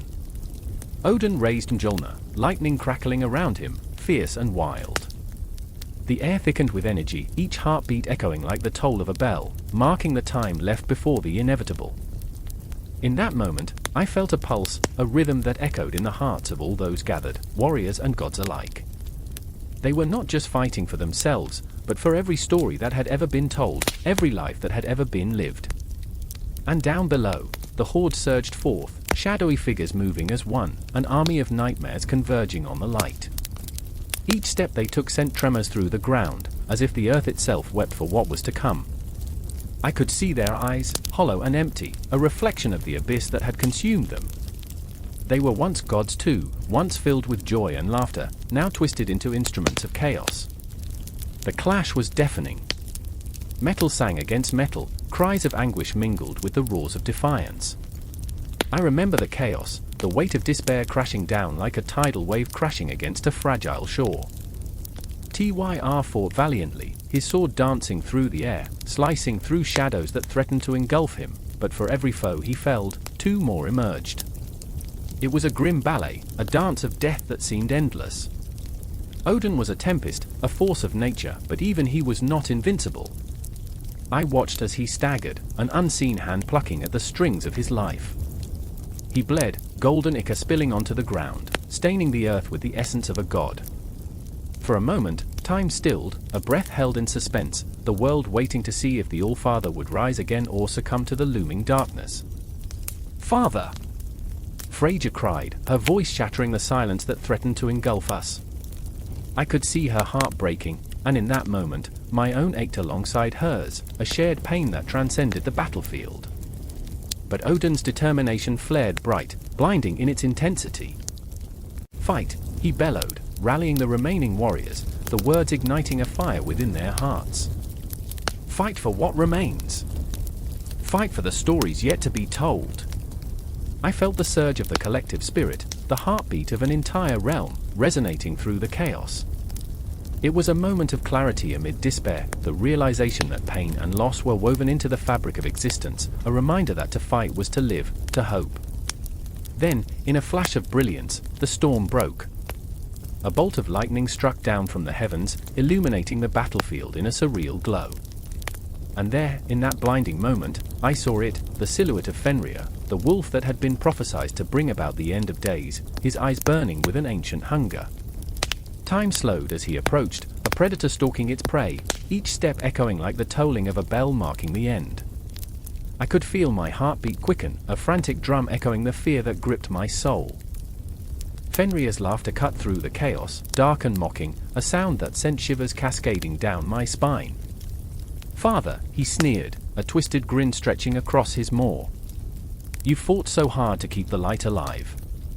But the darkness always comes for its due." And in that moment, I realized, the battle was not just for survival, but a reckoning, a confrontation of light against dark, hope against despair.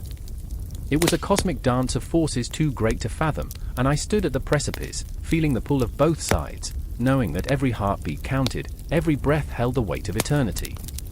With a roar, Odin charged forward, the embodiment of defiance, while time itself seemed to fracture, stretching into infinity. The world held its breath, and I felt the pull of fate, the tension, the heartbreak, the beauty of a struggle that would be remembered long after the last echo faded. And in that charged silence, as the storm raged on and shadows danced, I knew this was not the end, but a beginning, a cycle that would loop through the eons, entwined with the very essence of existence itself. A single drop of rain fell, shattering the silence of an empty street. It was a soft sound, but one that echoed like thunder in the hollow night. Each drop that followed was a herald of something darker, a warning wrapped in the scent of damp earth and impending chaos. A storm loomed, its breath cold against the skin, and the atmosphere trembled with unspoken conflict. Loki stood at the edge of the alley, shadows clinging to him like a second skin. A flicker of doubt danced in his emerald eyes, vulnerable yet fierce, betraying whispers of turmoil that churned within. The air around him crackled with uncertainty. Was this the moment of reckoning, or merely the calm before an inevitable storm? He had always been a trickster, a master at manipulation, yet here he was, cornered, stripped of his cunning, raw in his humanity. "Loki!" Her voice sliced through the night, sharp and urgent. It was Sylvie, fierce as the raging tempest gathering above, yet her heart lay bare beneath her armor. She rushed toward him, eyes aflame with a mix of anger and longing. "You need to come with me." But what did it mean to follow? To be captured? Or to seek redemption? He chuckled, the sound bitter as it clawed its way out. "And where would that lead us, Sylvie? To another prison of our own making. Is that all you see?" she spat, her frustration palpable like lightning in the air. "Or do you still believe you can play both sides of this game?" He felt the weight of her words, they pressed against his chest, heavier than chains. He remembered the nights spent in silence, the dreams where he wandered lost in his own mind, haunted by phantoms of his past. The memories were jagged shards, deep and cutting. And every time he dared to reach for the light, the shadows pulled him back. "I remember," he said, voice low, "the glory of Asgard. I remember the laughter, the battles, the warmth of camaraderie, and then the betrayal." The word hung between them, thick with accusation, a ghost that would not be exorcised. "Treason," she said, her voice softening, cracking like thin ice. "Or survival. You wanted to be free, Loki. But at what cost?" He looked away, the city around them alive with whispers of what once was and what could never be. He felt as though he was a ghost walking through a world that no longer recognized him, a specter of a man who had made choices that led to a spiral of darkness. Shadows danced in the flickering light, twisting into forms that mirrored his inner turmoil. "I don't know if I can be saved," he confessed, and for a moment, the bravado fell away, revealing the tortured soul beneath. "I am more monster than man." "Stop it!" Sylvie's voice rose, fierce and unyielding. "You are not just a monster. You are a being capable of change, of love, of hope. Think of everything we've fought for." But hope felt like a distant star, burning bright yet so far away it might as well have been light years out of reach. "What if redemption is just another illusion?" he murmured, almost to himself. "A cruel jest crafted by fate." The clash of thunder rumbled overhead, a reminder that time was slipping through their fingers, and they stood on the precipice of something monumental. Sylvie stepped closer, her eyes brimming with determination. "We can change our fate, Loki. Together." But how could they change what had been written in blood? How could they rewrite the rules of a game that felt rigged from the start? Every heartbeat was a reminder of the choices made, every breath suffocating beneath the weight of expectation and fear. "Trust is a fragile thing," Loki said, the words spilling from him like water through clenched hands. "I've shattered it before." "I believe in you," she replied, fervent. "You're not just a pawn in this game. You have the power to be the architect of your own destiny." He wanted to believe her. He wanted to believe that he could rewrite the narrative, turn the tides of fate, and emerge a victor rather than a villain. But the shadows loomed large, and every reflection in the dark whispered of his failures, each a chilling reminder of nightmares that clawed at him relentlessly.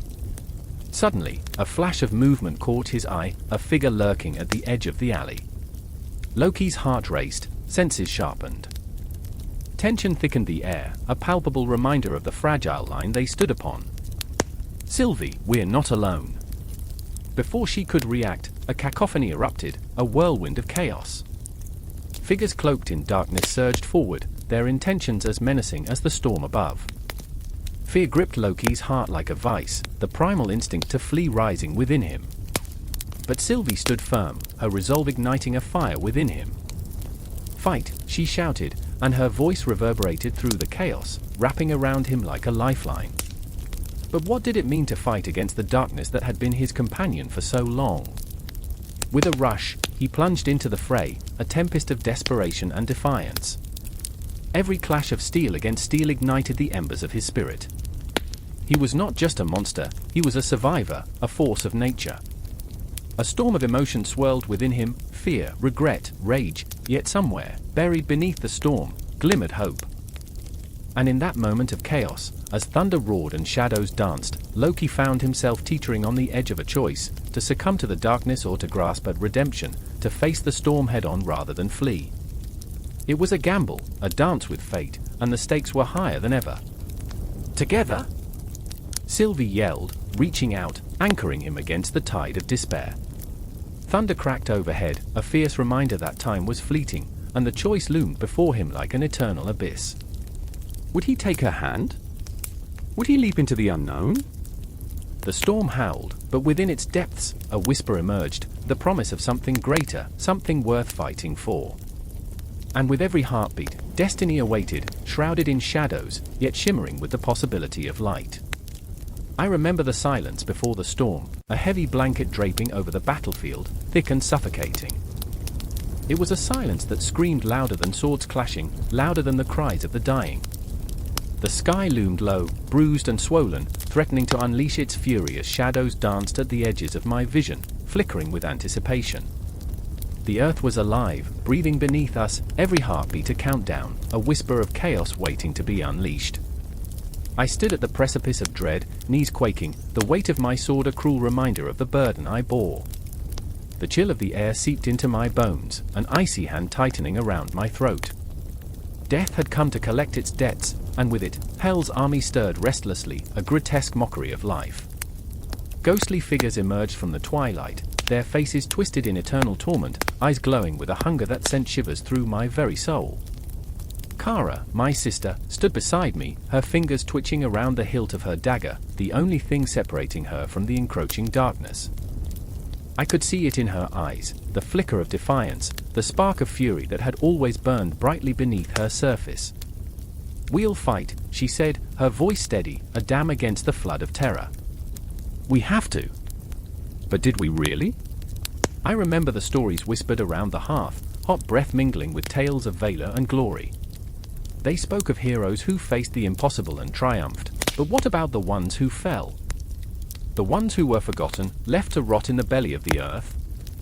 The ground beneath us was a graveyard of dreams, and I felt the weight of those lost souls pressing against my chest, begging for release. And then there was Eric, my childhood friend, standing a few paces away, his jaw clenched tight, the muscles in his arms quivering with a tension that mirrored mine. He had always been the brave one, the jokester who could make laughter bloom in the darkest of times. But laughter had died long ago, buried beneath layers of ash and sorrow. Now, his eyes held the emptiness of a man who had seen too much, a man who had lost too much. "We have to hold the line," he said, a ghost of a grin flickering across his face. "If we don't, who will?" I watched him closely, the way his hand shook as he gripped his sword, the way he swallowed hard, as if forcing down the bile of fear rising in his throat. We were not heroes, we were just children caught in a game far bigger than us. The weight of the past pressed down on us, a cacophony of memories whispering warnings, reminders of laughter shared and dreams once woven. I remembered the summer night spent by the river, the stars flickering above like shards of hope, now drowned in the encroaching darkness. Hell's army surged forward, a tide of nightmares, rotting flesh and hollow eyes, a relentless wave determined to drown us in despair. I felt the ground tremble beneath their advance, as if the very earth recoiled from their presence. Each step they took was a promise of death, an echo of a time when they once lived, when families were whole, and laughter echoed through the halls. And I stood there, heart pounding, blood roaring in my ears, waiting for the inevitable. Kara stepped forward, her resolve hardening like iron. I could hear the whisper of her breath, the unyielding courage behind it, but her eyes betrayed her. They flickered with uncertainty, like the dying embers of a fire that had once warmed our home. "We can't let them take us," she shouted, voice breaking against the howling wind. "Not today."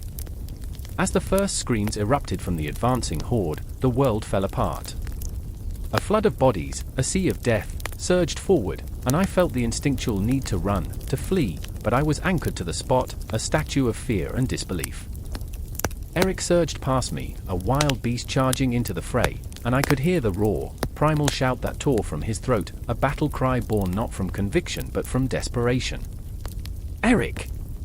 I screamed, but my voice was lost in the chaos, drowned out by the clash of metal, the screams of the damned. I watched him leap into the fray, a silhouette against the horror, and my heart ached with a fierce longing to join him, to stand side by side against the darkness. But what if the darkness consumed him? What if the very act of standing was a betrayal to the memories we cherished? "Do you want to die here?" Kara's voice cut through my reverie, sharp as the blade in her hand. "We fight together, or not at all." I could see the fire in her eyes, the determination to protect me, to protect Eric. It felt like a lifeline, a reminder that we were not alone, not yet. But how do you fight when the enemy is death itself? How do you battle something that knows no boundaries, no mercy? I felt the tendrils of despair wrap around my heart, squeezing tighter with each passing moment. I remembered our father's laughter, our mother's gentle touch, the warmth of home, each memory a fragile thread weaving us together, now fraying at the edges. I took a breath, steeling myself as I turned to face the nightmare before us. Shadows loomed large, grotesque figures lumbering towards us with a hunger that made my skin crawl.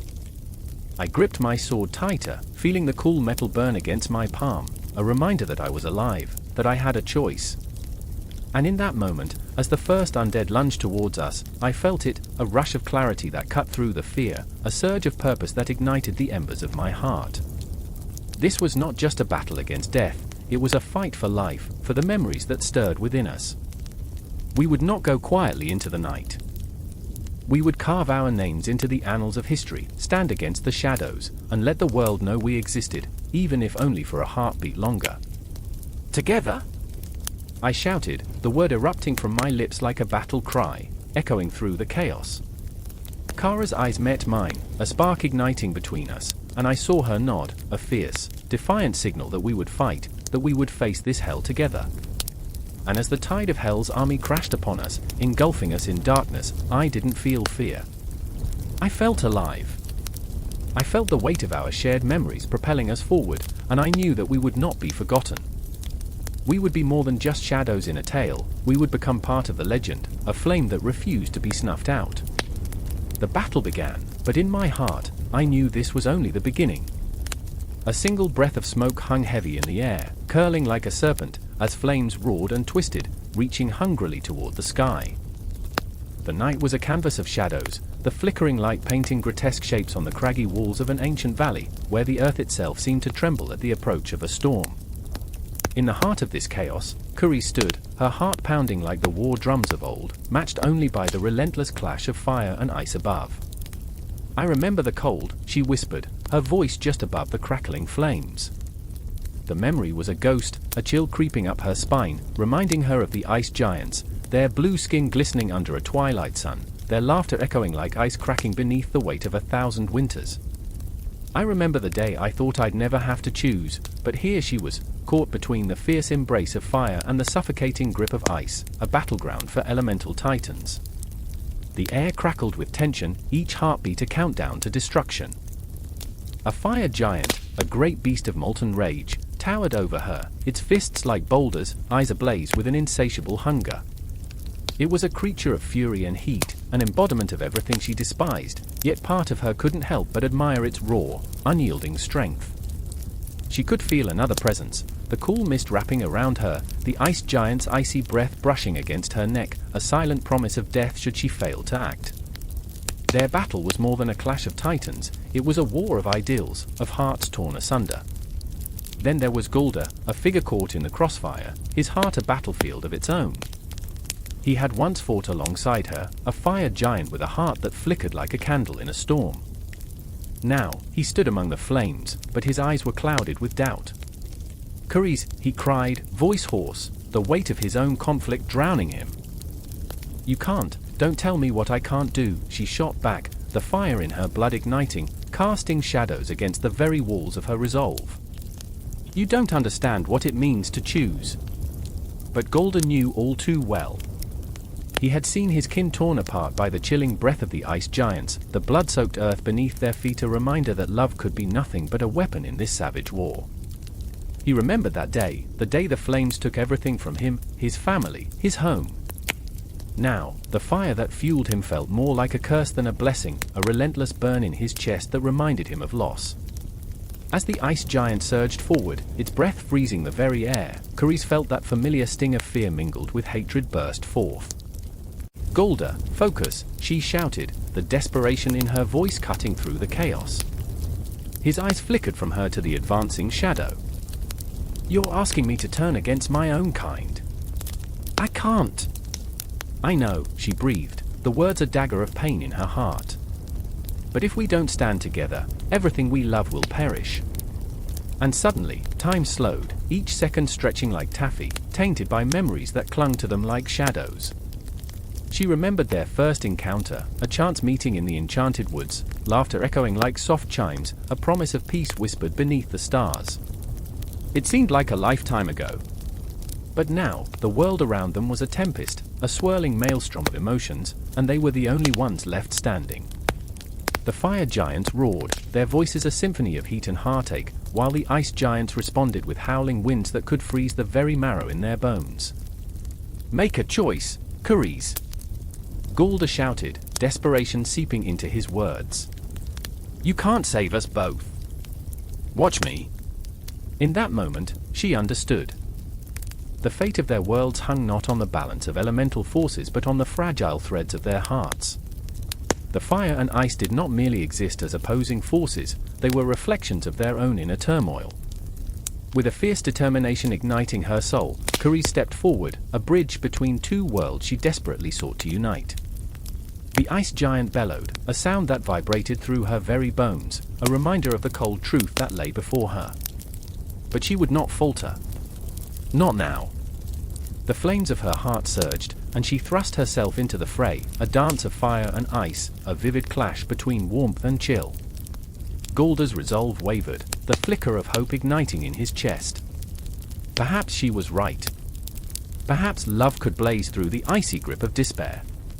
Carice, and then it happened, a moment of clarity amidst the chaos.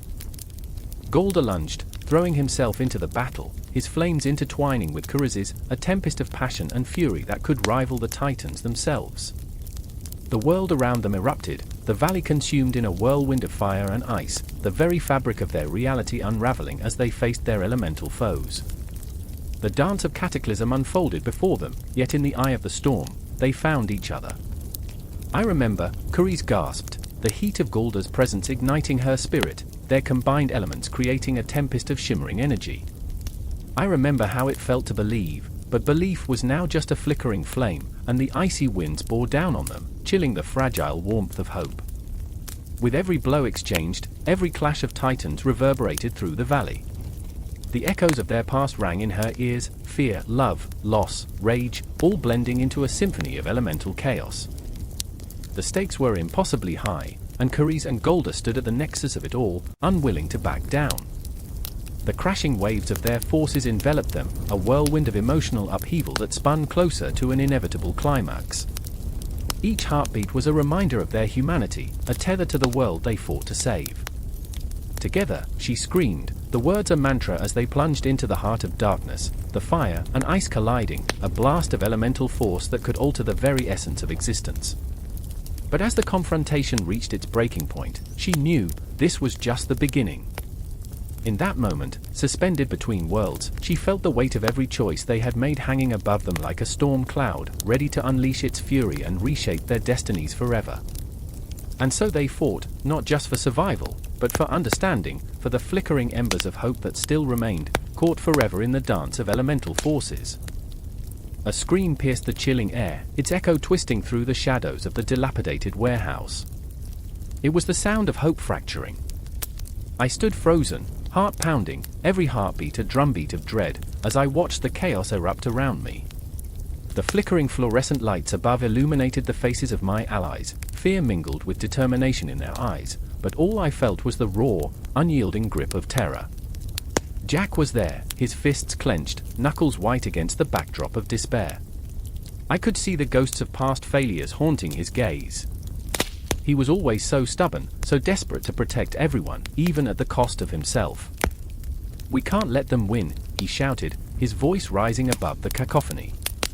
But with each word, the weight of his burden pressed harder on his shoulders, and I could see it in the way he swayed, an echo of his own exhaustion.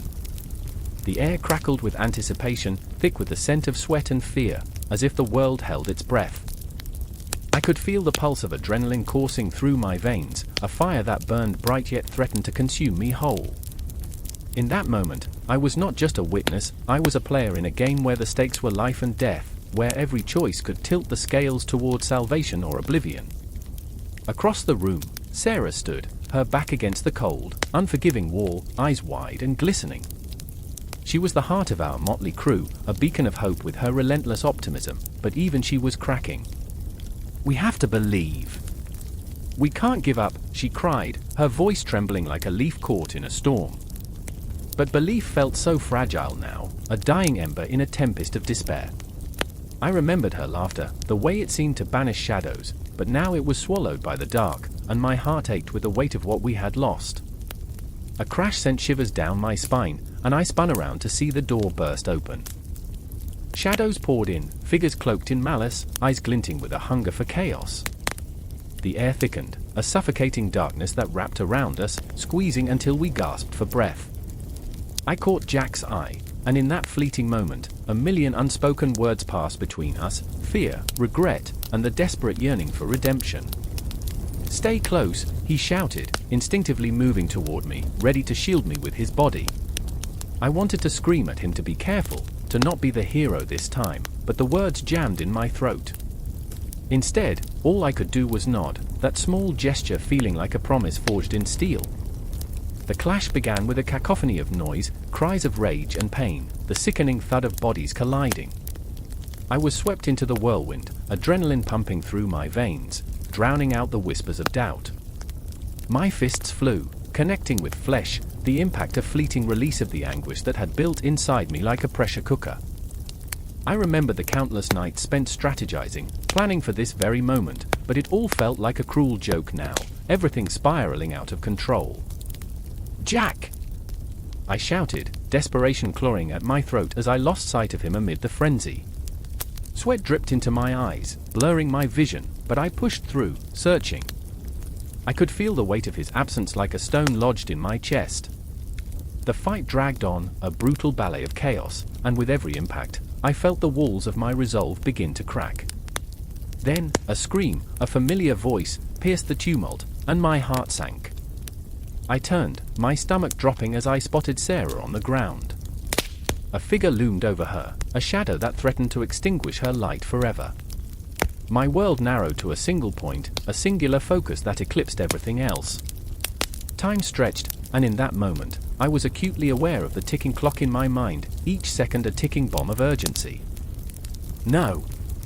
I lunged, propelled by a force greater than myself, every muscle in my body screaming with the effort. I barreled toward her, my heart pounding so hard it felt like it would burst. I could hear Jack's voice in the back of my mind, urging me on, but it was drowned by the primal urge to protect what was mine. The world slowed as I reached her, the air thickening around us, every breath a war against the encroaching darkness. I lunged forward, grabbing Sarah just as the figure's hand descended. A clash of wills, a collision of fate. Grasping her wrist, I yanked her away just in time, but the figure turned, eyes blazing with fury, and I felt the cold steel of a knife glint in the dim light. "Run!" I screamed, the word tearing from my throat, raw and desperate. I shoved Sarah away, the moment stretching into infinity as I met the figure's gaze, an abyss of malice and rage that threatened to swallow me whole. But it was too late. The knife sliced through the air, time snapping back into focus with a bone-chilling crack. The world tilted as pain erupted, a searing line of fire across my side. I stumbled back, gasping, the metallic taste of blood filling my mouth, a reminder that I was still alive, but for how long? "Get up! Get up!" Jack's voice thundered, and in that moment, I saw him fighting his way through the chaos. His eyes locked onto mine, fierce and unyielding, even as he battled his own demons. I could feel the weight of his fear, the hope that perhaps this fight would not be in vain, that we could still turn the tide. Then the room exploded with sound, yells, the clash of bodies, and the haunting whispers of those who had fallen. My vision blurred, the edges of the world fraying as darkness encroached, but I felt Sarah's hand on my shoulder, grounding me, a tether to life. "We're not done yet. Fight!" And so I did. I pushed through the pain, through the chaos, fueled by the flickering flame of hope that refused to be snuffed out. I could hear the whispers of the cosmos, the heartbeat of the universe resonating with our struggle, reminding me that even in the darkest nights, stars could still shine. In that moment, I knew we were on the brink of something monumental, a confrontation that would change everything. The battle raged on, a tempest of emotion and desperation, but my heart was set. I would not let the darkness win. Not today. The sky split open, a jagged tear revealing a pulsating darkness behind it, as if the cosmos itself had grown weary of Asgard's arrogance. Thunder rolled, a low, rumbling growl that echoed through the empty streets, where once the laughter of gods had danced like fireflies in the summer dusk. Here, in this moment, beneath the blackened clouds, I felt every heartbeat of the world around me. It was a reminder, a painful song of destruction. I stood there, trembling, clutching a charred fragment of what had once been a shrine to hope, to glory, now reduced to mere ashes. My fingers traced the curves of the scorched stone, and memories flooded back.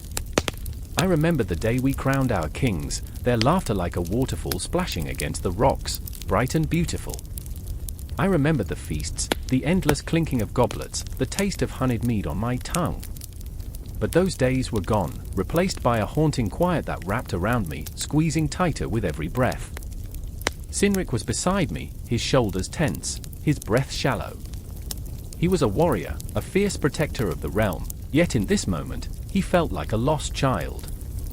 I could see the panic flickering in his eyes like a dying ember. "We should leave," he whispered, his voice a fragile thread pulling between us. I wanted to believe him, to escape into the safety of shadows, but I was anchored here, caught between the ruins of our past and the weight of an uncertain future. "No," I said, surprising myself with the strength in my voice. We have to face this. Facing it was one thing, understanding it was another. The looming threat felt alive, slithering through the air like a serpent, whispering secrets of despair. I could not let it coil around me. I had to fight back. As if summoned by my defiance, the ground trembled, and a crack appeared, jagged and angry, snaking through the city. I could hear the stone screaming, a visceral wail as it split apart. "It's happening," Sinrig breathed, his voice thick with fear. The sky darkened further, shadows converging like a pack of wolves ready to pounce. I could feel the weight of the cosmos pressing down, a suffocating reminder of our mortality. "If we're going to die, I refuse to do it without a fight," I replied, my heart pounding like a drum, each beat a call to arms. I could see the flicker of hope in Sinrig's eyes, a spark that ignited the fire in my chest. His flaws mirrored my own, the self-doubt, the fear of failure, but here, in this moment of crisis, we were warriors united, flawed but fierce.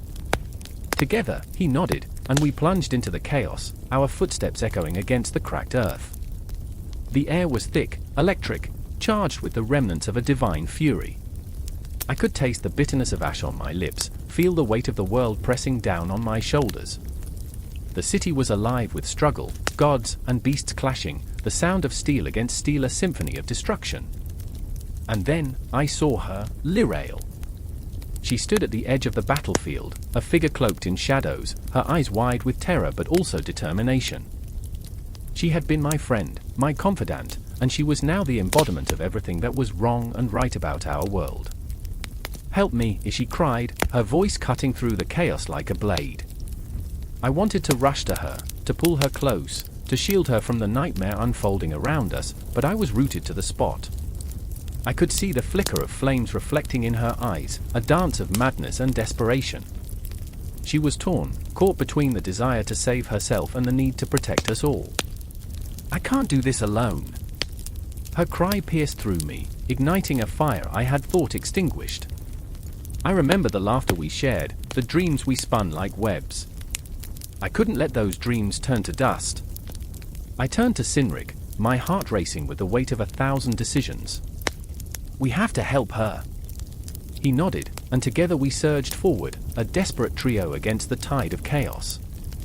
The ground beneath us heaved, but we pressed on, our hearts synchronized in a frantic rhythm, a pulse that screamed, "Not yet, not yet." Time warped, seconds stretching into eternity as we fought through the haze of battle. I could hear the cries of the fallen, the sharp clang of metal, and the eerie silence that followed. Each moment felt suspended, as if reality itself was holding its breath, waiting for the inevitable. I caught glimpses of our enemies, creatures born from nightmares, soulless eyes piercing through the fog of war. "Lirael!" I shouted, and she turned, desperation etched across her features. She was a beautiful catastrophe, a reminder of the fragility of existence. "We are here!" I couldn't let her become another ghost haunting the remnants of our world. But the shadows were closing in, a suffocating darkness that clawed at our resolve. Sinrig fought valiantly, his sword a blur of silver, but I could see the exhaustion creeping into his movements. "We can't hold them back," he gasped, the weight of despair heavy in his voice. "We have to," I urged, my heart pounding in my chest, the rhythm of survival driving me forward. "Fight for them. For us." Each word was a battle cry, a plea for strength to surge through our veins. I could feel the tide shifting, a swell of defiance rising within me even as the battle raged on. And in that moment, I remembered. I remembered the warmth of laughter, the way the sun danced on the rivers, the stories we had woven together. I remembered the ghosts of our past, the dreams that lingered like echoes in the hallways of our minds. "Together?" I screamed, my voice straining against the chaos. "We are Asgard." But just as hope flickered, a figure emerged from the darkness, a harbinger of despair, a cruel reminder that some things are meant to crumble. The ground trembled beneath our feet, and we stood there, caught in the heart of destruction, knowing that some battles are lost before they begin, but we would fight anyway. The final clash erupted like a brilliant flash of lightning, and I braced myself for the impact. Each heartbeat echoed with the knowledge that we were on the precipice of loss, and yet, we stood, united in our flawed humanity, defying the darkness that threatened to swallow us whole. The end was near, but the story was far from over. Time spun around us, a cosmic dance of chaos and creation, as we prepared to confront whatever lay beyond the veil of despair. The clock ticked. Each second a slow, agonizing breath drawn in the silence of a city that had forgotten how to breathe. I stood in the remnants of what was once a thriving marketplace, the cobbled stones slick with rain, pooling with memories and unspoken words. The air hung heavy, thick with the musty scent of despair. Echoes of laughter and chatter faded into the ether, replaced now by the soft whimper of the wind, a ghostly wail that tugged at my heart. I remember the way the sky had split open, jagged clouds swirling like a tempest within me. Shadows danced, merging and unraveling in the chaos. It was a moment suspended in time, where fear and exhilaration collided, a visceral reminder of humanity's fragile grip on sanity. And in that fleeting moment, my brother, Elias, had reached for me, his eyes wide with terror, a mirror reflecting the chaos that consumed us whole. "Run!" he screamed, voice strained and raw, but I stood frozen. I remember the way his hands clenched into fists, trembling with a fury that burned brighter than the flames devouring our world. I remember the way my heart raced, an erratic drumbeat mimicking the world collapsing around us. In his eyes, I saw the storm, the desperate plea for escape that I felt within my own bones. But where could we run? The streets twisted like serpents, leading nowhere but deeper into the void. I turned, my feet moving against the tide of panic. It felt like a dream, a nightmare I couldn't wake from. Each echo of my footsteps was a reminder of the lives we lost, the people who had become mere specters in the aftermath of chaos. Yet, amidst the desolation, there was Clara, her voice soft yet fierce, breaking through the cacophony like a beacon in the dark. She stood there, cradling something fragile in her hands, a child, lost and found, a flicker of hope amidst the ashes. "You've got to help me," she cried, desperation lacing her words, her eyes gleaming with an intensity that ignited something deep within me. I remember the way she looked, hair wild, clothes torn, but the child in her arms radiated warmth, innocence untouched by the chaos. My heart twisted, a visceral tug that summoned memories of my own childhood, nights spent under a blanket fort, safe from the world. "Please," she begged again, and in that moment, I saw the reflection of my own fear mirrored in her eyes. But how could we? How could we take on another soul when our own lives hung by a thread? Elias's breath hitched, a silent protest against the weight of our choices. I glanced at him, his face was a storm, a clash of shadows and light. I felt the tension coil within us, a flickering thread of resolve battling with despair. Then came the whispers, voices from the corners of my mind, haunting me with memories of the past. "You said you would protect us," they taunted, a chorus of ghosts echoing the promise I made when we were children, playing in the sun-drenched fields. I had always been the brave one, the protector. But now? Now I was paralyzed, teetering on the edge of a precipice, watching the world fall apart. The child squirmed, fragile yet fierce, breaking the trance. Clara's eyes begged me to understand, she was not just a mother, she was a warrior in this battlefield of chaos. "Help me save him!" The urgency in her voice shattered the chains holding me back. It flared something deep inside, a need to fight against the void that threatened to consume us all. I lunged forward, adrenaline coursing through my veins, igniting every nerve ending. I felt alive and terrified all at once. There was no time for hesitation. We were the last flickers of hope, trembling candles in the face of an unforgiving storm. Outside, the world had grown darker, a shroud of night swallowing the remnants of daylight. The sky bled crimson, the color of rage and loss. I could hear the distant cries of those still trapped in the chaos. A storm brewed not just in the heavens, but within us, a tempest of fear, fury, and an unyielding desire to survive. We threaded through the crumbling streets, shadows stretching like fingers clawing at our backs. Each corner held its ghosts, the laughter of yesterday silenced under the weight of despair. I remember every face, every soul we left behind, each one a piece of me torn asunder. Who will we become? I whispered, the weight of my own thoughts crashing down like a wave. Clara caught my gaze, her eyes fierce with resolve. "We will become what we need to be," she said, a mantra I clung to as we navigated the rubble. Elias fell behind, his breath hitching with every step. I turned to him, worry clawing at my insides. "Stay with us," I pleaded, but his eyes were distant, lost in the memories we had yet to confront. I saw the flicker of doubt, the battle waging within him, a struggle that mirrored my own. The void loomed larger, a gaping maw ready to swallow us whole, yet we pressed on, shoulder to shoulder. The bond between us surged, raw and unfiltered, a lifeline in the dark. It was terrifying, exhilarating, and as we raced toward the unknown, a spark of defiance ignited within me. And as we moved deeper into the shadows, I felt time unravel, a spiral of moments where laughter faded, love was lost, and life became an echo of what once was. The city was a labyrinth, a cruel joke played by fate, but we were alive. Together, we would face the void, even if it meant losing ourselves along the way. I remember that feeling. The weight of our choices, the promise of our humanity hanging by a thread. In the aftermath of chaos, we were the remnants of hope, flickering against the encroaching darkness, ready to confront whatever lay ahead. And as the clock ticked on, I realized we would not stop. Not now, not ever.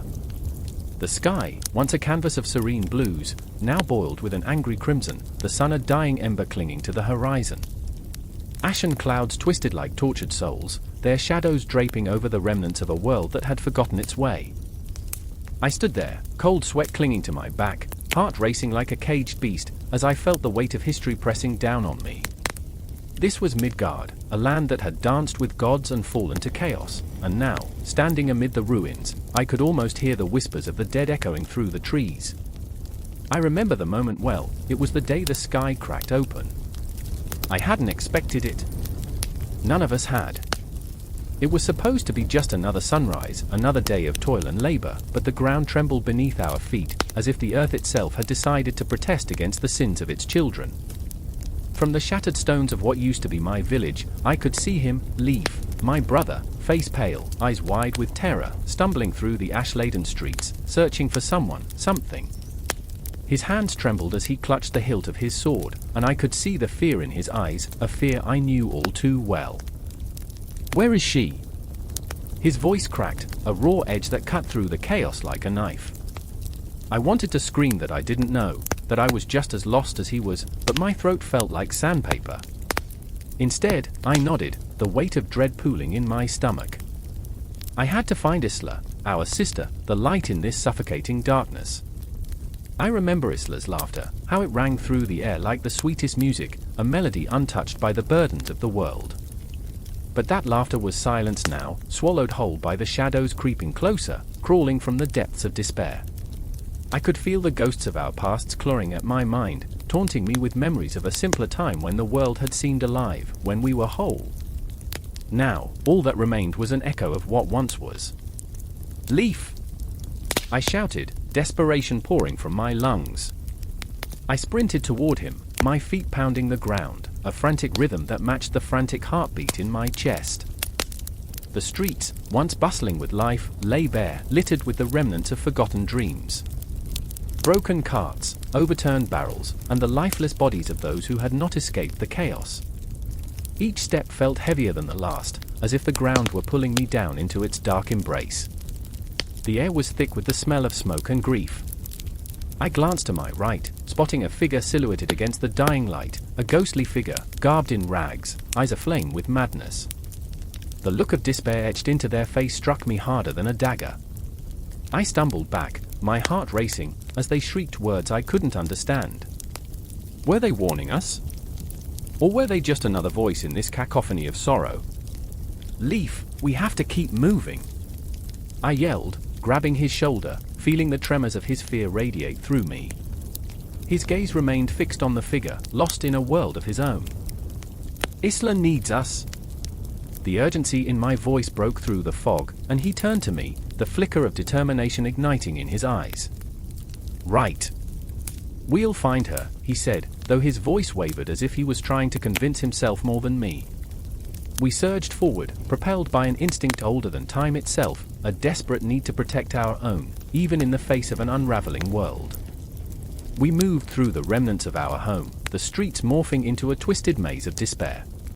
Time felt like a cruel joke, seconds stretched into eternity, every tick of an unseen clock echoing the weight of our impending doom. I clutched my brother's hand, the warmth grounding me against the encroaching darkness. There was a small glimmer of hope that would shine brighter than any despair, the belief that we could find Isla, that we could stand together once more. But as we rounded a corner, the ground quaked again, sending shards of stone and dirt tumbling down. We fell to our knees, choking on the dust of our own memories. I looked up, and there it was, the Temple of the Fallen, standing defiantly against the chaos, a monument to our past and a beacon for our future. Isla. The name slipped from my lips, a prayer woven into the fabric of our desperation. I climbed to my feet, dragging Leaf with me, and we ran toward the temple, though I knew in my heart that many had entered and never returned. The doors were slightly ajar, creaking as if inviting us into the maw of despair. Inside, shadows danced on the walls, flickering like dying stars. The air was thick with incense and the stench of decay, but somewhere within, there lay the heartbeat of the world, a pulse that thrummed with the promise of rebirth. I could feel it, a gentle tug at my heart, urging me forward. "Stay close," Leaf whispered, his grip tightening around my wrist. But even as he said it, the shadows shifted, and I felt the weight of something watching us, something ancient and hungry. It was as if the very walls held their breath, waiting for us to make a choice, one that could change everything. I remember standing there, on the precipice of fate, where hope clashed with despair, and the remnants of a forgotten world beckoned us forward. My heart raced as I took a deep breath, filling my lungs with the heavy air. The moment was ripe with possibility. Would we find Isla? Or would the shadows claim us too, extinguishing the last flickers of our family, our love? The echoes of our footsteps ricocheted off the walls, loud and haunting, announcing our presence to whatever lay ahead.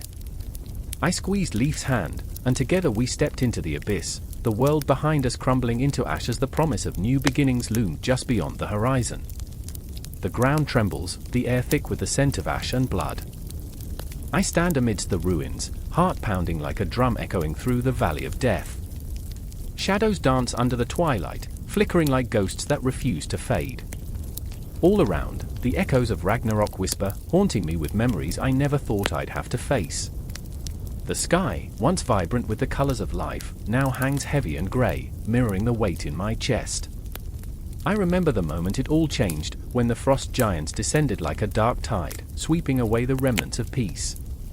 I remember the chill that slithered into my bones as I watched my brother, a warrior forged from the bravest of hearts, fall to the ground, his blood spilling like a crimson promise upon the earth. The world shattered in that instant. I felt the pieces of my soul crack and splinter. Survivors. The word hangs over me like a noose. I glance at Freya, her golden hair matted and dulled, eyes reflecting the horror of what has unfolded. She has always been a beacon, a goddess of love and war, yet now she appears so fragile. The once mighty goddess of fertility stands on the precipice of despair. "There's no hope left," she whispers, her voice a trembling leaf caught in the wind. "Everything we loved is gone." I reach out, cupping her cheek, feeling the warmth beneath her skin, the pulse of life. Undying, yet so vulnerable. But we are still here, Freya. We breathe. We can't let this consume us. I want to believe it. I want to believe that survival is more than just existence. But the shadows lurking behind her eyes tell me otherwise. They speak of burdens too heavy to bear, of memories that claw at the edges of sanity. Then there's Loki, laughing amidst the wreckage, his eyes glinting with a manic light. His both friend and foe, a trickster whose heart is as twisted as the serpents he commands. "Isn't this quite the show?" he crows, spinning in the debris, arms outstretched as if inviting the chaos to embrace him. Gods fall, mortals scream, and I simply watch. His laughter feels like shards of glass digging into my skin. How can he find mirth in this madness? I remember the tales, the songs of old, filled with heroes rising from ashes, yet here we stand, not heroes, but remnants of a fallen age. The gods are broken, our myth shredded like autumn leaves, and yet, a flicker of defiance ignites in my chest. We can rise from this, I say, my voice a rallying cry against the despair that threatens to swallow us whole. We can become legends again. Loki stops, his expression shifting, the laughter fading into something more profound, more human. And at what cost, he asks, the playfulness stripped away, revealing the fear in his heart. We've lost everything. What remains is nothing but shadows. In that darkness, we must find the light, I reply, feeling the weight of my own words. I don't know if they're true, but they are all I have left. The earth beneath our feet is a graveyard of dreams, but somehow, we must find a way to breathe life into the ruins. I look to Freya, her eyes filled with doubt. We need each other, I plead. Together, we can carve out a new path. The sky darkens, clouds swirling ominously, and a distant thunder rumbles like a warning. It feels as if the universe itself is holding its breath, waiting for our answer. The tension coils in the air, palpable and electric. Freya takes a step back, her hands trembling. What if we can't, she whispers, the fear evident in her voice. What if we are meant to fade into the shadows? No, I say fiercely, urgency coursing through my veins. We are gods, Freya. We are meant to survive, to fight, to thrive, even in the face of oblivion. And in that moment, something shifts. The shadows tighten their grip, but the flicker of defiance grows into a flame. Loki's laughter returns, darker now, layered with an understanding of the absurdity of our situation. Survive, thrive? Sounds like a fool's errand. But aren't we all fools in this delightfully cursed universe? Perhaps, I reply, but I'd rather be a fool with hope than a god buried under despair. A silence stretches between us, heavy yet charged, like the moments before a storm breaks. The ruins scream with the memories of what was lost, yet within that chaos lies the potential for something new. Freya straightens, the fire igniting in her gaze. Then let's be the fools who rise, she declares, her voice steadying, growing stronger. Let's be the legends reborn from this ash. Loki nods, and despite the madness that swirls around us, I see a flicker of solidarity in his eyes. Then to the shadows we go, he says, a grin splitting his face. Let's give them a show they'll never forget. And so, we stand together, the remnants of gods, the broken pieces of our former selves, ready to carve out a new destiny in a world that has turned to silence and ruin. The ground shakes beneath us, not just from the echoes of a battle lost, but from the stirring of something vast and ungraspable. We are alive, and in this moment, that is enough. The air vibrates with a promise, an insistent whisper that perhaps, just perhaps, we can redefine what it means to survive. The clock ticks in the distance, marking the passage of a time we cannot reclaim, yet within us burns a fierce determination to reclaim the future. Time will tell what remains, but as we step forward into the shadows, one thing is clear, the story does not end here. It unfurls before us like a tapestry waiting to be woven anew. The ground trembles beneath my feet, a deep, primal shudder, as if the earth has awoken from a long, restless sleep. I can hear the distant echoes of chaos rising like a cacophony of souls wailing in agony, a symphony of despair reaching out to clutch at my heart.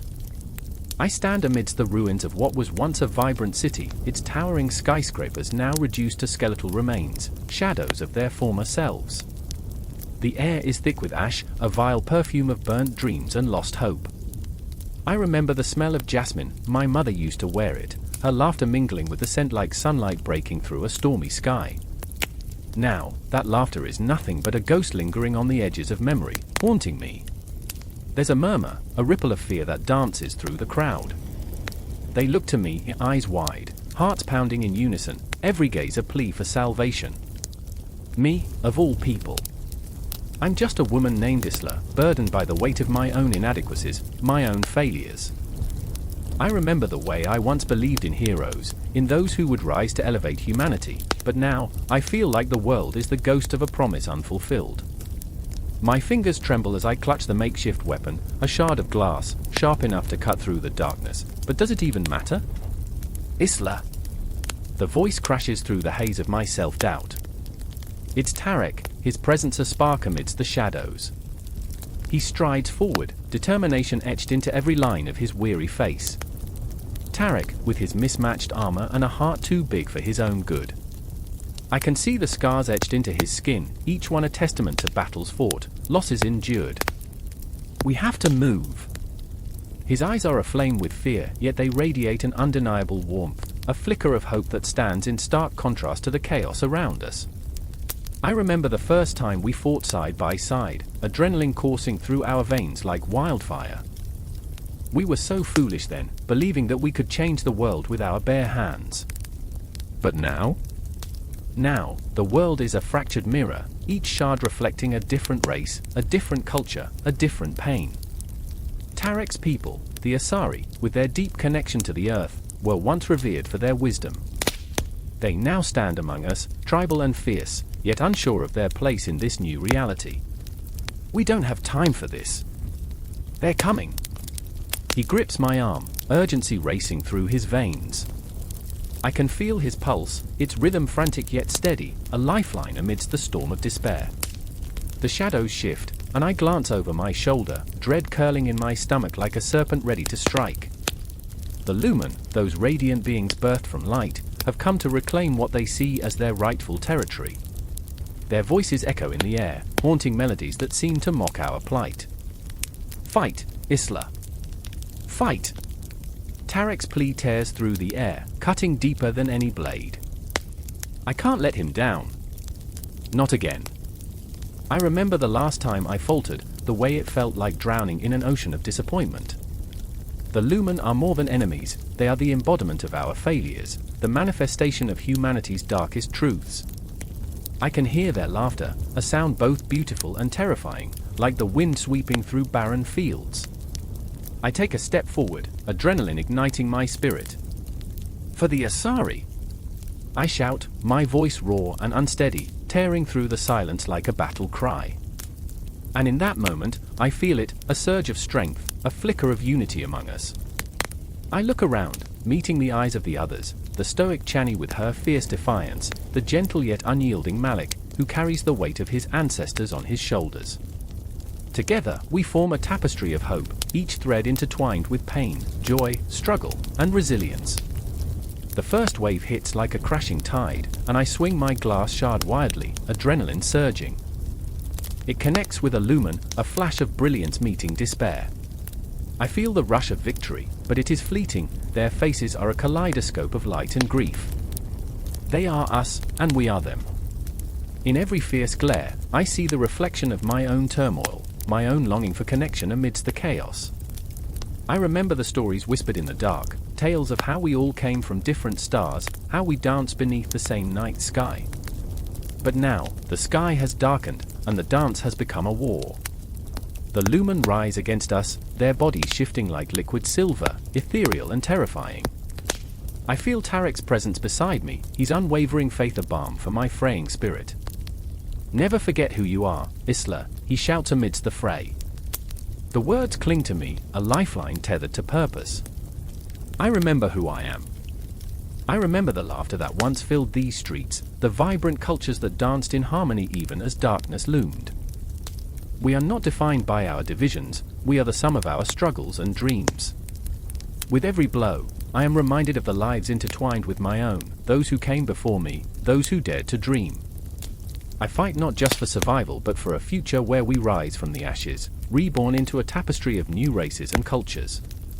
The screams around me are deafening, but I am locked in a moment of clarity, a fleeting glimpse of what could be our world woven together, a rebirth of humanity that defies the shadows. But the fight is far from over. The chaos rages, and as each heartbeat echoes in my chest, I know this is only the beginning. The confrontation swells, the culmination of our fears and dreams igniting against the backdrop of a shattered world. As the dust hangs heavy in the air, I clutch the shard tightly, ready to carve our future from the darkness. And together, we plunge into the storm, spirits ignited, hearts united. In this moment, as the world teeters on the brink, the rebirth of humanity pulses like a heartbeat, a promise unbroken, a dream unfurling amidst the chaos. And even as the battle rages on, I know this, we will rise. we will become more than the shadows that haunt us. We will forge a new dawn, one heartbeat at a time. The air was thick with smoke, a choking miasma that curled around the shattered remains of what had once been a proud fortress. The sound of clashing steel rang out like a death knell, a cacophony of despair and defiance echoing through the crumbling stone walls. I stood there, heart pounding, breath hitching, caught in a moment where time seemed to fracture. The battle was raging, but all I could see was her, Elena, standing defiantly against a tide of foes, her sword a blur, a flash of silver in the shadowy chaos. I remember the way her eyes blazed, a wildfire of fury and unyielding spirit. For the fallen, she shouted, voice cutting through the din like a beacon, urging us all forward. I felt it then, the gut-wrenching pull of loyalty, tethering me to her. My heart, a traitorous drum, beat faster with every swing of her blade, every foe she felled. But within that fiery resolve, I saw the flicker of fear, a fleeting moment where hope wavered. And I, Thomas, a coward beneath the facade of a soldier, stood paralyzed. Memories flooded my mind, days spent in taverns, laughter mingling with the clinking of mugs, all the times I had convinced myself that Valor lived in stories, not in flesh and blood. The faces of friends long gone haunted me, their laughter morphing into whispers of shame. You should have been there. Elena's voice, fierce and resolute, drew me back. Fight with me, she cried, lunging forward, her determination etching itself into my soul. I wanted to be brave. I wanted to be a hero. But how could I? The weight of my own insecurities pressed against my chest like a vice. What if I failed? What if I was the one who brought her down? The clash of swords erupted again, ripping through my thoughts. I could see the enemy, faces contorted in hatred, driven by the same desperation that fueled our fight. They were shadows, faceless phantoms of fear and anger. I stepped forward, then back, caught in the throes of indecision. I could feel the sweat pooling at the small of my back, the taste of iron on my tongue. But then, something shifted, a kaleidoscope of memories igniting within me. I remembered the stories of my father, tales of men who leapt into the fray when darkness threatened to swallow the light. Valor is not the absence of fear, he'd said, but the courage to stand despite it. Could I summon that courage? Could my trembling hands wield a sword instead of a tankard? Across the battlefield, I spotted Marcus, his armor gleaming even amidst the carnage, his laughter ringing out like a morose song. He was everything I was not: bold, unrepentant, reckless. He charged forward, a whirlwind of motion, yet I could see it, the cracks in his armor, the weariness beneath his bravado. A fleeting glance shared between us, a silent acknowledgement of our shared fears. He was fighting for something lost too, something that flickered like a dying flame in his eyes. Don't just stand there, Thomas! Marcus roared, and I felt the heat of urgency pulse through my veins. I gripped my sword, the cold steel grounding me in this moment. I was no longer just a spectator in someone else's tale. I was part of this story, this violent, beautiful tapestry of human experience. I surged forward, my heart thundering in rhythm with the clash of swords. I felt the weight of the blade in my hand, a strange comfort in its presence. I was terrified, yes, but there was also a wild exhilaration, a primal thrill that coursed through me. I swung my sword, awkward but fierce, and it connected, an enemy toppled, his expression one of disbelief before his life faded. And then, the world fell silent. Time slowed. I could hear the whispers of ghosts, the echoes of ancestors long gone, urging me on. I was not just fighting for my life, I was fighting for a legacy, a thread that connected us all. I remembered the nights spent around the fire, sharing stories of heroes, of courage hidden in the unlikeliest of places. Elena's fierce gaze caught mine again, and in that brief moment, we understood each other. What were we but flawed souls, thrust into a legacy that demanded everything? Together, she mouthed, and I felt an electric surge of determination. The battle raged on, but we were no longer just two warriors in the midst of chaos. We were a force, a whirlwind of steel and bravery, carving out a path through the darkness. I felt alive, each breath heavy with purpose, every heartbeat thudding like a war drum. I fought not just for survival, but for the hope that maybe, just maybe, we could rewrite our fates. The world spun around us, the ground trembling beneath our feet as the night deepened, shadows drawing closer. The clock tower loomed in the distance, its face cracked, time slipping away like sand through fingers. I saw it there, the symbol of our struggle, a reminder that every moment counted. And then, Elena faltered. A single moment's hesitation, a sharp gasp echoed over the clamor. I felt the dread coil in my gut as I turned. An enemy surged forward, and I couldn't breathe. Time came crashing back in, the air thick with fear. I rushed to her side, our fates intertwining as steel clashed against steel. "Stop!" I screamed as I threw myself into the fray, but it felt like running into the hollow belly of a beast. The darkness loomed, threatening to swallow us whole. But I would not let it. Not today. Today, we became the heroes of our own tales, warriors forged in the fire of our fears, venturing into the night, ready to face the ghosts that lingered at the edges of our hearts. The weight of our legacy, heavy and charged with potential, surged through me as I stepped forward, side by side with Elena and Marcus, into the storm. No one knew what awaited us at dawn, but that uncertainty ignited something primal within. We would become more than the shadows of our past. We would carve out a future, one that echoed with the tales of valor and courage long after the swords fell silent. Rumbling thunder shook the very ground beneath me, a harbinger of chaos. I stood there, drenched in rain that mingled with the sweat on my brow, the air electric with something primordial. The city before me, once vibrant, now lay cloaked in darkness, its once familiar contours twisted into grotesque silhouettes. I felt the pulse of fear, a raw current coursing through my veins, echoing the chaos unfurling in the streets. I took a step forward, heart racing, as cries of despair clawed at the night. The fabric of reality was fraying. In that moment, I remembered, memories surged like ghosts from a forgotten past. I remembered laughter, the warmth of the sun against my skin, and those fleeting moments when everything seemed right. But now, here I was, standing at the intersection of despair and hope, the air thick with the stench of impending doom. I could almost taste the dread, a metallic tang that filled my mouth. And then I saw him, Darren, eyes wild, his breath coming in hot gasps. He was a broken statue in a crumbling world, his very essence tarnished by the sacred duty he bore. "You have to help me," he shouted, desperation twisting his face into a mask of anguish. The weight of the world sat heavy on his shoulders, and I could see the shadows dancing behind his eyes, echoes of past decisions that had led him here. "I can't, not like this," I whispered, even though my heart screamed otherwise. I felt the tether of our shared history pull taut, memories flashing like lightning.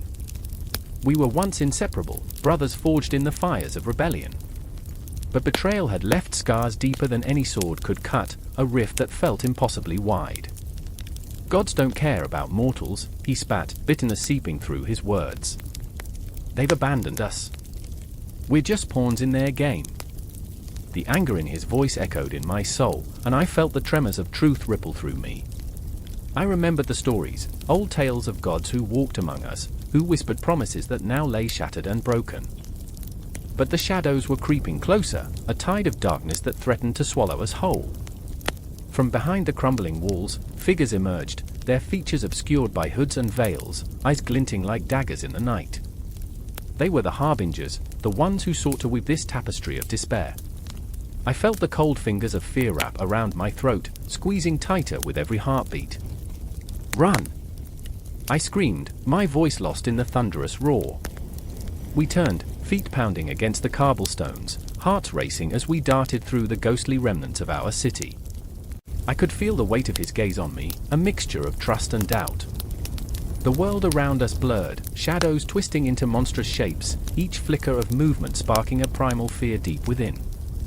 Darren stumbled, and I reached out, fingers brushing against his arm, the connection sending jolts of electricity between us. "Stay close," I urged, but the words felt hollow against the cacophony of chaos. I remembered the lullabies my mother sang, the way they seemed to soothe the storms that raged inside. But now, all I could hear were the echoes of despair, a funeral dirge for a world that had lost its way. The alleyways twisted like a labyrinth, but the scent of freedom lingered just beyond the horizon. I could feel it, the exhilaration mingled with terror, a heady concoction that burned in my chest. I knew there were others out there, those who believed, those who could still feel the touch of the divine in the corners of their hearts. But were they enough to fight against the tide of darkness? Then there was Lena, a flickering light in this storm, always pushing forward with that fierce determination that made her so infuriatingly wonderful. She stood at the periphery, a silhouette against the chaos, her voice cutting through the noise. "We can't give up, not now." Her spirit danced like an ember in the wind, a reminder of the hope we had almost lost. "We have to reclaim what's ours, what they think they've stolen." But the memories of betrayal clung to me like a second skin, the echoes of past choices haunting every step. I saw the flicker of doubt in Darren's eyes, the clash of loyalty and fear. "How can we trust anyone?" he whispered, a raw vulnerability that stripped away the bravado. "We've all been deceived." The shadows were closing in, and I felt an icy grip on my heart. The hoods twisted closer, the weight of their intentions suffocating. I could feel time slipping through my fingers like grains of sand, each second a reminder of the choices that had led us to this brink. The ground trembled beneath our feet as the thunder rumbled with a vengeance, a celestial warning of what lay ahead.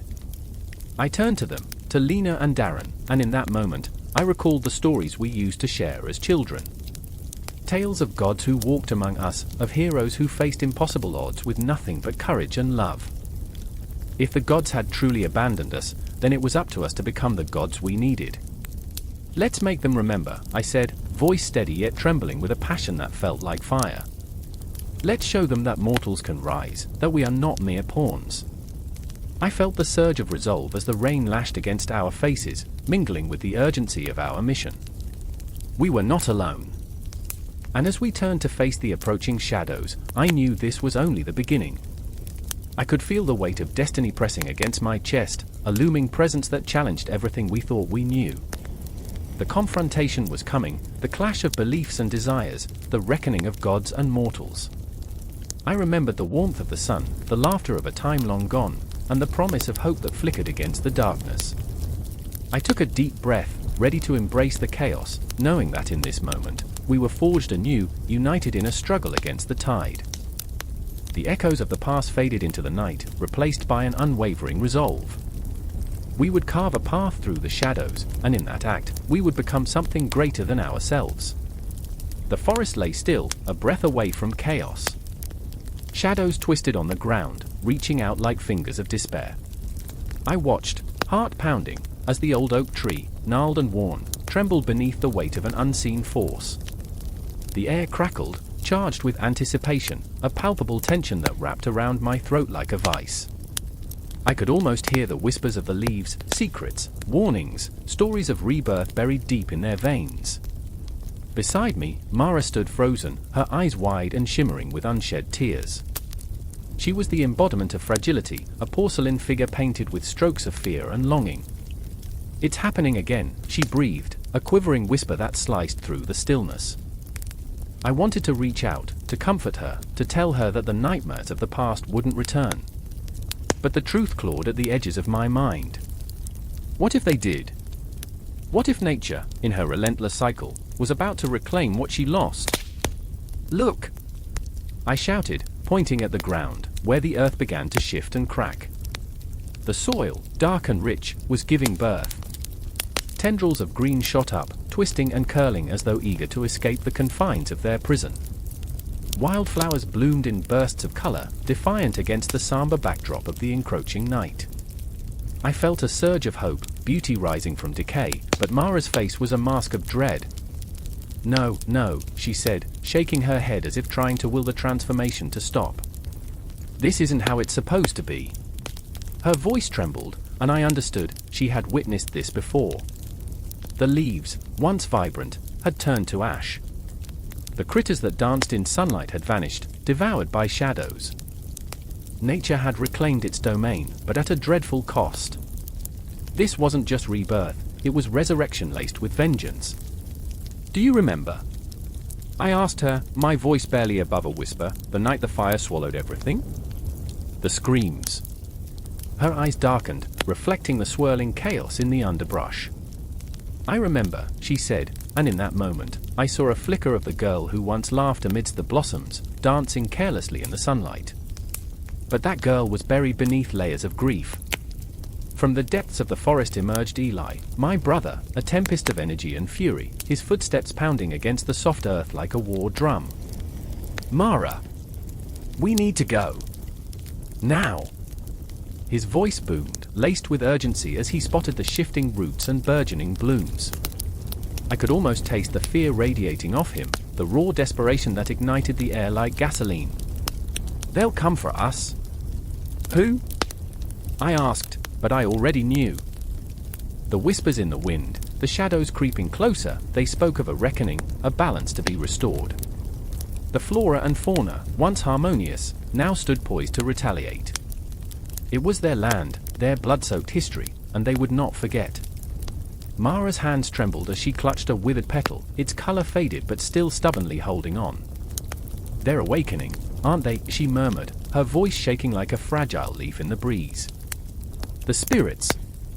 In that moment, I saw the horror etched into her soul, a child who had lost everything, a heart forever scarred by the brutality of nature's justice. Eli stepped forward, determination hardening his features. "We can't let them win," he declared, but I saw the flicker of doubt in his eyes. The forest pulsed with life, a heartbeat thundering beneath our feet, and the creatures within stirred restlessly. I felt the ground shift, a warning that sent shivers down my spine.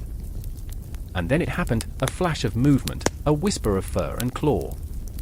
A deer, once a symbol of peace, now a haunting spectre of vengeance, charged toward us. Its eyes glowed with an otherworldly light, fury and pain intermingling, a vivid reminder of the cycle of life twisted into something grotesque. I held my breath, and time slowed, each heartbeat echoing in the silence. "Run!" Eli shouted, breaking the spell, and we stumbled back, the weight of our shared history pushing against us. The forest howled with the wind, a voice of fury that seemed to echo our fears.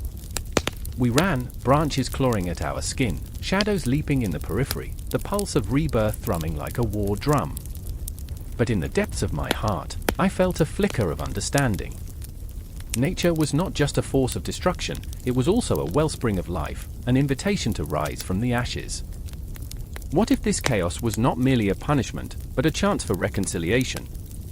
Could we, too, transform alongside the shifting vegetation, embrace the beauty woven within the terror? I caught Mara's gaze, and in that moment, I saw her, raw, vulnerable, alive. "We can't give in," I panted, choking on the words. "We have to face it, together." She hesitated, the weight of our shared past hanging heavily between us, but then she nodded, a flicker of fire igniting in her eyes. Eli turned, adrenaline coursing through him. "Then let's do this," he cried, his voice echoing through the trees. "We fight for our future." And so we ran, hearts pounding to the rhythm of rebirth, the forest alive with promises and perils. Nature beckoned, a tempest of colors and sounds swallowing us whole, urging us toward a confrontation we could neither escape nor deny. As the shadows closed in, I understood one thing: the cycle of life and death was far more intricate than we could ever grasp. In the chaos lay the seeds of transformation, waiting to burst forth beneath the weight of despair. With every step, I felt the earth tremble, a reminder that from destruction, new life would rise. The past haunted us, a ghost that would not rest, but within that haunting lay the potential for unimaginable beauty, a chance to redefine who we were amid the fury. We sprinted into the heart of the storm, the wild flora and fauna transforming around us, each heartbeat echoing the truth we had stumbled upon: rebirth was not a choice, but an inevitability. And as the forest roared, I braced myself for whatever lay ahead, tethered to my companions and the pulse of the earth, ready to confront the darkness that we, too, had helped create. The air crackled like a storm overhead, the sky swollen with dark clouds, a bruised reminder of the chaos that had unfolded. Lyra stood at the edge of the crumbling precipice, her heart a wild drumbeat, each pulse echoing the unrelenting fear clawing at her throat. Below, the churning abyss beckoned with a sinister whisper, pulling at her very soul, a void promising only despair. But it wasn't the darkness that terrified her most, it was the memories, fragments of laughter, of warmth, now twisted into grotesque reminders of what had been lost. "I remember the sun," she murmured, her voice barely piercing the heavy silence. "How it danced on our faces, how we believed we were untouchable. The wind howled in response, as if mocking her naivete, scattering her thoughts like leaves in autumn. Shadows flitted at the edges of her vision, figments of her imagination or ghosts of those she had failed. She couldn't tell anymore. Beside her stood Evander, his eyes pools of darkness, mirroring the gathering storm. "It's too late for sunlight, Lyra," he growled, fists clenched at his sides, each muscle taut with barely contained rage. "We've waited too long. The 9 realms are on the brink, and all we do is stand here, reminiscing like fools." His voice cut through the tension, jagged and sharp, yet beneath it lay an undercurrent of desperation, a plea wrapped in anger. He had always been the dreamer, always envisioning a world that soared beyond the grasp of the bleak reality they now faced. But vision without action felt like ashes on his tongue. "I know what you think of me," she shot back, feeling the heat of resentment flare like a wildfire. "A coward, stuck in the past while you want to charge headfirst into oblivion." Her chest tightened, an elaborate cage of regret that threatened to suffocate her. "But I can't just forget." "Not yet." The silence stretched, thick and oppressive. In that moment, they were bound by shared pain, trapped between the past and a future shrouded in uncertainty. The weight of it lay heavy on their shoulders. They had lost so much: family, friends, the innocence of youth, but it was the hope that truly hurt, like a knife twisted mercilessly in an open wound. And then there was Aisling, a spectral presence, lingering like a half-formed thought. She appeared in the distance, her silhouette framed by the ominous backdrop of storm clouds. Aisling, the wild card, the embodiment of chaos and rebellion. She had always danced on the precipice of danger, her laughter ringing like bells in the night. Now, that laughter had become a distant memory, drowned in the tides of despair. "Are you all going to stand there and mope, or are we going to do something?" Aisling shouted, her voice slicing through the heavy air. "The skies won't clear themselves. We still have a chance, if we're willing to fight." The fire in her eyes ignited something within Lyra, a flicker of defiance, a spark of resilience. But there was also fear, fear of the battle that lay ahead, fear of losing even more. Aisling advanced, her movements fluid, yet each step was laden with the weight of their shared history. "Remember the night we climbed the old tower?" she asked, a wicked grin creeping across her lips. "How we swore to the stars that we'd conquer the world." But even as she spoke, the light in her eyes faltered, revealing the cracks in her bravado. "What happened to that fire?" "I can't light a fire when my heart is shattered," Lyra whispered, and the words hung heavy between them, thick with unspoken truths and regrets. "Every time I try, it feels like I'm pouring salt on an open wound." The 3 of them stood on that precipice, united by a bond forged in heartbreak, yet teetering on the edge of devastation. "Then let's make a new fire," Evander said, his voice softer, the rage dissipating into something more profound: resolve. "What if we let the flames burn away the past? We can build something new, something stronger." His words felt like a lifeline, a promise that whispered against the howling wind. Lyra looked out into the storm, the chaos swirling like the many choices before them. Would they plunge into that darkness, or would they fight to reclaim their world? The choice hung suspended in the air, as palpable as the electricity crackling around them. "Do you really think we can?" she asked, vulnerability threading through her voice. "I believe in the impossible," Evander replied, his gaze unyielding. "And I believe in us." Aisling stepped forward, her hands raised as if summoning the very essence of the storm. "Then let's awaken the fury of the 9 realms," she shouted, an incantation that hung between them, electrifying the air. The shadows danced around them, twisting into shapes that felt almost alive, a testament to their collective hope and despair. And as they stood there, anchored in that fleeting moment, they found the courage to step forward, to embrace the uncertainty, to welcome the chaos. The winds howled like the cries of the fallen, but within that cacophony lay their resolve, their renewed purpose. No longer were they haunted by ghosts of the past, they would transcend it, crafting a future that shimmered just beyond the horizon, a future where the 9 realms could rise anew. But as they turned away from the precipice, a chilling realization crept in. The true battle lay ahead, waiting in the shadows, a relentless specter lurking just beyond their sight. The dawn of a new age was upon them, but the price of their freedom remained a haunting question, echoing in the corners of their hearts. The storm would break, but would they weather it together, or would they succumb to the very darkness they sought to escape? The air vibrated with the weight of their choices, the future of the 9 realms hanging tenuously in the balance, and in that moment of hesitation, the clock ticked relentlessly forward, counting down the moments until the dawn, or the end. The night was thick, heavy like a wet blanket draped over the world, swallowing sound and stifling hope. The moon, an unyielding witness, peeked through the clouds, revealing glimpses of shadows flitting past. The air crackled, charged with anticipation, and I could taste the metallic tang of something unspeakable brewing on the horizon. A scream shattered the stillness. It wasn't a cry of despair, but a battle cry, raw and unfiltered, echoing through the ruins of what was once a sanctuary. I remember the flames licking at the edges of the night, illuminating the faces of the damned. I remember Astrid, eyes wild, hair a tangle of rebellion. She stood, sword glinting with a foreboding sheen, rooted in defiance. "This is our Ragnarok," she breathed, and I saw the flicker of 1,000 lost souls reflected in her eyes, each one a piece of a puzzle that had never been whole. The weight of history hung upon her shoulders, a burden she had inherited, but could never fully grasp. Beside her, Magnus thrashed against the chains of his own past, a man tethered by his failures. He had once been a guardian, a protector who had sworn to shield his people from the chaos of the old world. Now, he was a ghost, haunted, and gnawed at by memories of battles lost, lives shattered, and a love that slipped through his fingers like grains of sand. "We can't let it happen again," he shouted, voice cracking as if the very air around him rebelled against his plea. The ground trembled beneath us, an ominous reminder of the cyclical nature of time.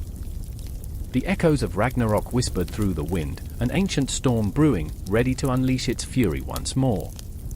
I stood among the throng, feeling the pulse of fear and courage intertwine. Every heartbeat was a reminder of the stakes, every breath heavy with the essence of fear. We were not just fighting for survival, we were fighting for meaning in chaos, for remnants of a world that had long forgotten its myths. I remember the myths, the tales that had seeped into our bones like marrow. Loki's treachery, the fall of the gods, the cataclysmic end that birthed a new beginning. These stories were more than mere echoes of a forgotten age, they were threads woven into the fabric of our modern lives. In every dark alley and under every flickering streetlight, these tales morphed into shadows that danced just out of reach, waiting for the right moment to consume us. The city pulsed with life, yet there was a suffocating silence beneath the chaos. People walked by, heads bent low, oblivious to the weight of history crashing down around them. I, too, was lost in the throng, teetering on the edge of anonymity. But it was Astrid's sharp laugh that pulled me back, a sound like glass breaking. "Look at them," she said, gesturing to the passers-by. "They have no idea. They think they're going to live forever." And I laughed, a sound devoid of joy, echoing too harshly against the backdrop of a city that had forgotten its heart. I remembered when we cared, when every small act was a rebellion against the inevitability of our doom. But time has a way of numbing even the fiercest of souls, of turning heroes into mere shadows of their former selves. Magnus's voice cut through the silence. "You think it's all a game? This is the end of everything we know." His gaze flickered, searching for something, an answer, a reason, a glimmer of hope in a universe that delighted in chaos. I saw the tremor in his hands, the way he gripped the sword as if it were a lifeline. The night deepened, wrapping around us like a shroud. The clang of metal echoed, a reminder of the impending storm. I could feel the ground tremor again, a premonition of the battles to come. The world was shifting, and we were mere players on a stage crafted by fate. Each note of despair, each cry of anguish, reverberated within me, a relentless cadence that threatened to drown us all. "What are we fighting for?" I whispered, more to myself than to anyone else. The question hung in the air, heavy and suffocating. Astrid turned, eyes aflame with a resolve that felt both terrifying and intoxicating. "We fight for our stories. For the right to write our own endings." But I could only think of the weight of her words, how they echoed against the crashing waves of despair. I remembered the stories of Ragnarok, the fallen heroes, the fire and ice, the promise of rebirth amidst ruin. Would we, too, become mere myths, whispered among the shadows of those who came after us? As the first lights of battle ignited the horizon, I felt a surge of determination clawing its way through the darkness. Astrid and Magnus stood resolute, their flawed humanity laid bare before the tempest that would surely come. They were heroes, yes, but they were also terrified children hiding behind the masks of bravery. Each heartbeat resonated with the fear of failure, the dread of another cycle repeating itself. The clash of swords rang out, and I found myself caught in the maelstrom of emotions, fear mixed with a stubborn glimmer of hope. I was no longer just a witness, I was part of the chaos, entwined in their struggles, our fates inexorably linked like the threads of an ancient tapestry. The darkness loomed, and I was ready to embrace it. The confrontation would come, and I would be there, standing with Astrid and Magnus as the world around us began to unravel once more. The pulse of history thrummed through my veins, a chilling reminder that Ragnarok was not merely a tale of destruction, it was a reminder that every ending heralds a new beginning. As the shadows drew closer, I felt the weight of every decision, every heartbeat, every moment leading us to this precipice. There would be no conclusions, only the relentless flow of emotion and tension. And with that, I plunged into the chaos, into a world where the lines between myth and reality blurred, where every story whispered the potential for rebirth amidst the ashes of our past. The night was torn asunder, a gaping wound in the fabric of existence where shadows danced and the air crackled with a heavy, electric dread. Somewhere in the darkness, the sound of swords clashing echoed like a heartbeat, relentless and wild, a symphony born from the chaos of gods and men. I stood there, breath caught in my throat, as if the very universe had paused to catch its breath. The weight of fate hung above us, palpable, a noose tightening around our souls. Do you hear that? Astrid's voice trembled, her eyes wide, reflecting the flickering flames that threatened to consume everything, her home, her dreams, her very essence. She had always been the brave one, the warrior hidden in a scholar's skin, but tonight, fear clawed at her insides like a ravenous beast. I could see it, the anguish swirling beneath her surface, threatening to erupt. Ragnarok isn't just a tale anymore. It's here. I wanted to argue, to dismiss her fears as mere echoes of old stories we had once dissected in sterile classrooms surrounded by dusty tomes. But the weight of her gaze silenced me. The world outside was unraveling, the sky painted with hues of burnt orange and ink blue, a saturated canvas of despair that swallowed the last remnants of light. The whispers of giants and the wails of fallen heroes blurred the lines between myth and reality. Next to her, Eric stood rigid, a silent sentinel with a chiseled jaw that mirrored the strength of his convictions. Yet, beneath that stoic facade, I could sense the storm that raged within him, a tumult of unresolved battles and unshed tears. He had always yearned for glory, a hero's death that would be sung of through the ages, but now, with the spectre of annihilation looming, he wrestled with a different kind of dread. It's just a cycle, he muttered, as if reciting a mantra. We've always believed this. It's how the world is made anew. But even his words trembled, dripping with uncertainty. I remember the first time Eric had recounted the tale of Baldr's death, how the gods wept, how the world darkened, how life itself seemed to pause, echoing a primal fear. It's inevitable, he had said then, in a voice so calm, so sure. But standing here, consumed by the cacophony of destruction, I saw the cracks in that bravado. He clutched his sword, knuckles white, as if by sheer will he could stave off the impending doom. Don't you feel it? Astrid's voice rose, frantic, snapping Eric from his reverie. The ground trembles beneath us like a heartbeat, a countdown etched in the very soil of our ancestors. It's the serpent awakening. It's the sound of our own oblivion. Her words sliced through the air, sharp and visceral. In that moment, it felt as though time itself twisted, a clock with broken gears, the hand stuck at the hour of reckoning. I could almost see the vision swirling within her mind, the ghosts of warriors long dead, their laughter mingling with the cries of the living, each moment colliding and collapsing into one another. I wanted to scream, to shake her from this waking nightmare, but instead, I found myself drowning in her despair, my own heart echoing with the rhythm of inevitability. The shadows were alive now, creeping closer, whispering secrets in a language I had long forgotten. We are the authors of our fate, I wanted to shout, but even the bravest words faltered in the face of such overwhelming reality. I remembered my own dreams, visions of burning cities, of friends turned to ash, of laughter that twisted into screams. Each memory collided with the next, a kaleidoscope of despair. I was suffocating in the silence that followed every clash of metal, as if the cosmos itself held its breath, waiting, watching. I keep thinking about the legends, Eric said, his voice breaking, the bravado crumbling like dried leaves underfoot. The sacrifices, the blood spilled, what if it's all true? What if we are just pawns in this grand game? His words hung in the air, a question laced with desperation. I felt the pull of ancient truths, the weight of history pressing down on us, suffocating and beautiful. The gods had always played their games, tossing mortals into the fray like pieces on a chessboard, and we were left to grapple with the consequences, the blood, the tears, the haunting echoes of lost lives. Maybe this is our chance, Astrid whispered, her eyes alight with a fierce, unyielding spark. We can rewrite the tale. The interpretations of Ragnarok have always been flawed. What if we are the ones to break the cycle? But even as she spoke, I saw the flicker of doubt in her eyes. The shadows moved closer, a tangible reminder that hope and despair often danced a waltz so close, they became indistinguishable. The air was thick with memories of dreams unfulfilled and promises broken, our fates woven tightly together in this tapestry of doom.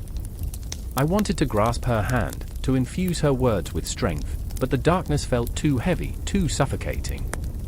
With every heartbeat, I felt the weight of inevitability pressing down upon us, a relentless tide ready to pull us under. The storm roared outside, a reminder that we were not fighting merely for survival, but for the very essence of our existence. And so, we stood at the precipice, caught between the echoes of the past and the possibilities of the future, our hearts racing, breaths mingling with the chaos around us. I could feel it, the universe quaking, the signs written in the stars. The clash of destiny was near, it pulsed in the veins of the earth, and we were left to interpret its meaning. Maybe the tales of Ragnarok were not simply endings, but beginnings masked in tragedy. Maybe we were not doomed, maybe we were just beginning to understand the intricate web of choices and consequences that shaped our lives. And as the shadows closed in, I clung to that fragile thread of hope, a whisper against the encroaching darkness. The battle was upon us, but within the chaos, a spark remained, our defiance against the inevitable, a testament to the human heart's courage in the face of despair. And just like that, the world around us began to shift, a dance of fate that had no clear ending, only a promise that the struggle was far from over. The clock ticks, each second, a pulse in the darkness.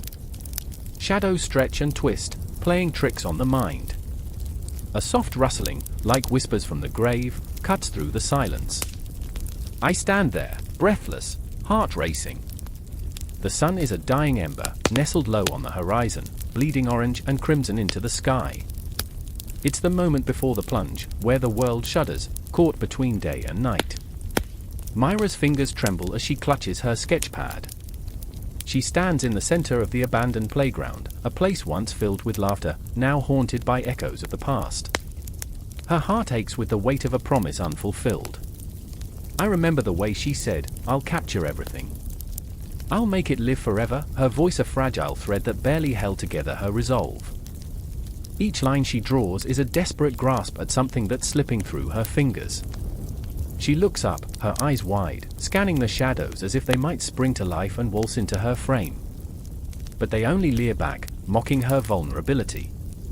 And then there's Theo, lurking at the edges of the scene, his presence electric, like a storm brewing on the horizon. He's a tempest contained, a furious, brooding storm that threatens to unleash at any moment. I catch his gaze, dark as the twilight, and I feel the unspoken words that hang heavy between us. He's haunted, too, by memories he can't outrun. He's the ghost of what could have been, a spectre dwelling in the regret of choices made. "You think they'll remember us?" he asks, voice low, barely a whisper.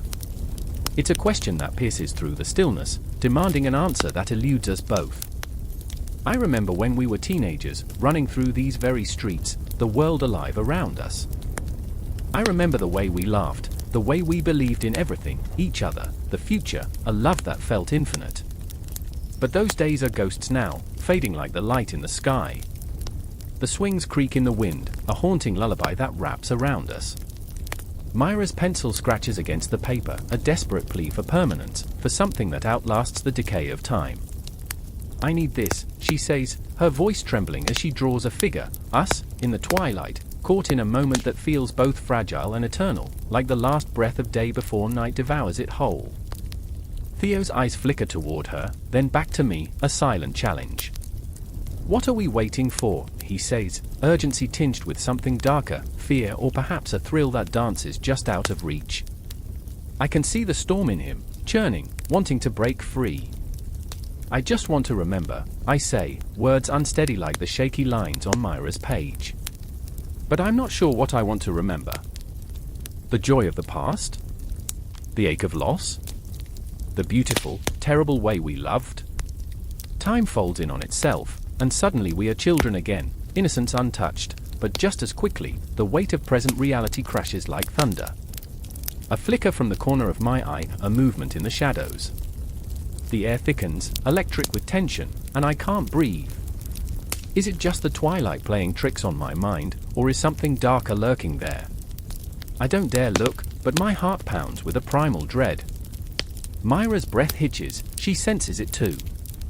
Did you see that? She whispers, frail and terrified. Theo straightens, every muscle in his body taut, instinct sharpened.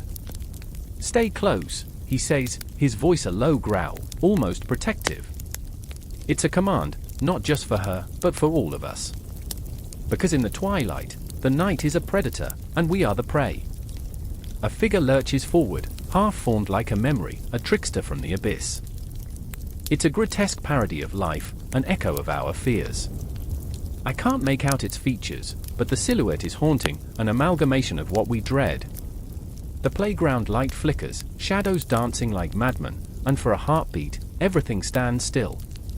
Myra's sketchpad slips from her hands, the sound of its thud breaking the silence. The figure pauses, as if intrigued by the fleeting moment of vulnerability, and I feel the air thicken, pressing against my chest. Run! Theo's voice shatters the stillness, and in an instant, we're moving, driven by instinct, heart pounding as we plunge into the darkness. The world blurs around us, the familiar becomes foreign. We're lost in a labyrinth of shadows, memories colliding. The laughter of our childhood turns to screams, the joy morphs into panic, and the twilight becomes a battleground. I remember the way we used to dream, how hope felt like a blanket on cold nights. But dreams can turn nightmarish in a heartbeat, and with every step, I feel the foundation of my reality crumble. I can hear the echoes of our past, the promises, the laughter, the shouts of joy fading into the cacophony of our terror. We burst into the street, gasping, hearts racing, and the world outside feels impossibly real. The city looms large, a labyrinth of concrete and steel. Myra clutches her sketchpad to her chest like a shield against the unseen terror. What if it follows us? She gasps, eyes wide with fear. It can't, Theo says, though his voice trembles. We're stronger than it is. But I see the doubt lurking in his eyes. The shadows of the twilight cling to us, wrapping around our hearts, and I can't shake the feeling that this is not over. Not by a long shot. I can feel the pulse of the city, the heartbeat of something ancient and powerful, echoing through the air. We're all trapped in this moment, caught between the last light of day and the ominous embrace of night. And as the darkness descends, I know we'll have to confront more than just the shadows that haunt us. We'll have to face ourselves. With every breath, every heartbeat, we inch closer to a confrontation that has been waiting in the wings, a reckoning that will demand everything we've got. The twilight has just begun, and we are its unwilling participants, artists in a gallery of shadows, where the lines between creation and destruction blur. I remember every second, every heartbeat, and with time, the clock ticks on. The sky tore open, a violent canvas of swirling black and blood red. Lightning flashed, illuminating the jagged silhouettes of forgotten mountains. In that moment, everything stood still, suspended in the air like a breath held too long, an anxious hush before the storm. I stood there, heart racing, the taste of fear sharp on my tongue, my pulse thrumming a frantic rhythm like war drums. Ragnarok was upon us. The end of days, the twilight of gods. I could feel it in my bones, a cold dread gnawing at the edges of my mind. I was not alone. Beside me, Freya, the fierce, beautiful warrior goddess, her eyes ablaze with a fire that rivaled the very heavens themselves. She gripped her sword, a family heirloom forged in the fires of the past, its blade glistening with the weight of countless battles fought and lost. And then there was Loki, the trickster, the embodiment of chaos, laughter mingling with madness in his haunted gaze. He was our bane and our salvation, a riddle wrapped in a curse. Together, we stood on the precipice, teetering between hope and despair. I remember when the world was whole, Freya whispered, her voice trembling like a leaf caught in a winter wind. When the sun smiled down on us without fear of darkness. I wanted to comfort her, to tell her that the sun would rise again, but the air crackled with tension. What good were empty words in the face of annihilation? We had all lived through the fractures of our time, remnants of love and loss echoing through our hearts like a hymn sung in a forgotten tongue. I remember the first time I saw her, fierce and laughing, spinning tales of valor and glory under the twilight sky. How could I tell her that this day might be our last? Loki's laughter shattered the silence, a haunting melody laced with bitterness. Oh, but my dear Freya, isn't chaos just the greatest of all teachers? His eyes danced with mischief, but there was something deeper, darker lurking beneath. The flicker of doubt, the flicker of his own past, the betrayals, the broken promises. It is the very fabric of existence. Embrace it, and you may find your strength. His words were like poison, sweet yet deadly. I clenched my fists, anger rising like bile in my throat. Strength? Look around. Do you see strength in ruins? I shouted, my voice echoing against the stones of the valley. This is not a lesson, it's a slaughter. Freya stepped closer, her warmth a balm against the chill of despair. We cannot lose hope, she said softly, her breath visible in the cold air, mingling with mine like a fragile tether. Hope is a fire that cannot be extinguished. But even as she spoke, the shadows grew longer, creeping closer, their whispers slithering into my mind. I remembered the stories told in the flickering candlelight, legends of great battles and dying gods. The ghosts of our past danced around us, taunting and teasing, reminding us of our insignificance in the grand tapestry of time. Every heartbeat echoed the weight of mortality, the inevitability of endings.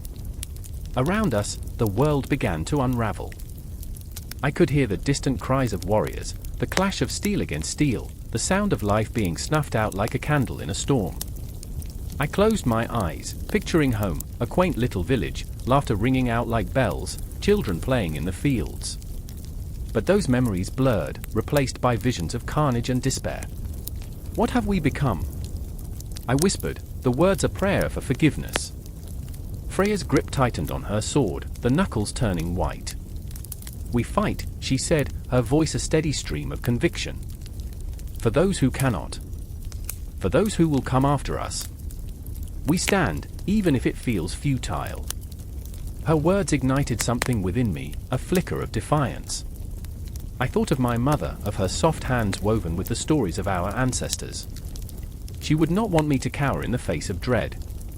In that moment, I remembered another lesson from the past, the resilience of the human spirit. It was a flame that flickered, yes, but it burned bright even in the darkest of nights. Loki chuckled, a sound that vibrated through the air like a plucked string, sharp and resonant. Fighting? How noble! He stepped back, arms wide as if embracing the chaos of the world. But fighting against fate is like trying to hold back the tide. You'll only drown. I hated him for his cynicism, yet a part of me recognized the truth in his words. But what choice did we have? To surrender meant surrendering to despair, and despair was a ghost that haunted us all, watching, waiting. I felt that ghost creeping closer, wrapping its chill fingers around my heart. Freya turned toward Loki, her expression fierce. And what if fate can be rewritten? What if we are the authors of our own story? Her words reverberated in the air, a challenge thrown into the void. I could feel the tension crackling between them, a storm brewing, the very atmosphere thick with anticipation. I took a step forward, the ground trembling beneath me, my heart pounding with the weight of 1,000 unspoken words. I began, voice barely above a whisper. I remember the first time I saw the stars reflected in the lake, How they seemed to promise eternity. But now it all feels like a cruel joke. Freya's eyes softened, the fire within dimming just enough to reveal a flicker of vulnerability. Then let's give them a new story. One where we are not mere pawns but warriors in our own right. And just like that, the air shifted. The clouds parted momentarily, revealing a glimpse of the stars above, a reminder that even in the darkest night, light could break through. But the shadows were still lurking, whispering promises of despair and destruction. I clenched my fists, breathing in the world around me, his smoke, sweat, and something metallic. The battle was raging, and we were standing on the edge of it. The universe felt like a taut string, stretched to the breaking point. In that moment, I knew this was not just a fight against fate but against ourselves. The thunder rumbled, a warning that reverberated through my very soul. We had to embrace the chaos and find our strength, or be consumed by it. I looked at Freya, my heart echoing her fierce resolve. I looked at Loki, the trickster, who held the weight of this world with a laugh on his lips. Together, we took a step forward, ready to face the storm that was coming. The lessons of Ragnarok were intertwined with our destinies, a tapestry of mythology and morality woven with the threads of our choices. In that fleeting moment, we held our breaths, hearts pounding, the world around us a living testament to the chaos and the beauty of existence. And just as we braced ourselves for the inevitable, the ground beneath our feet rumbled, a deafening roar that echoed through time itself. A storm brewed on the horizon, and we were caught in its eye, suspended between the past and the future, where every heartbeat was a question, and every breath a battle.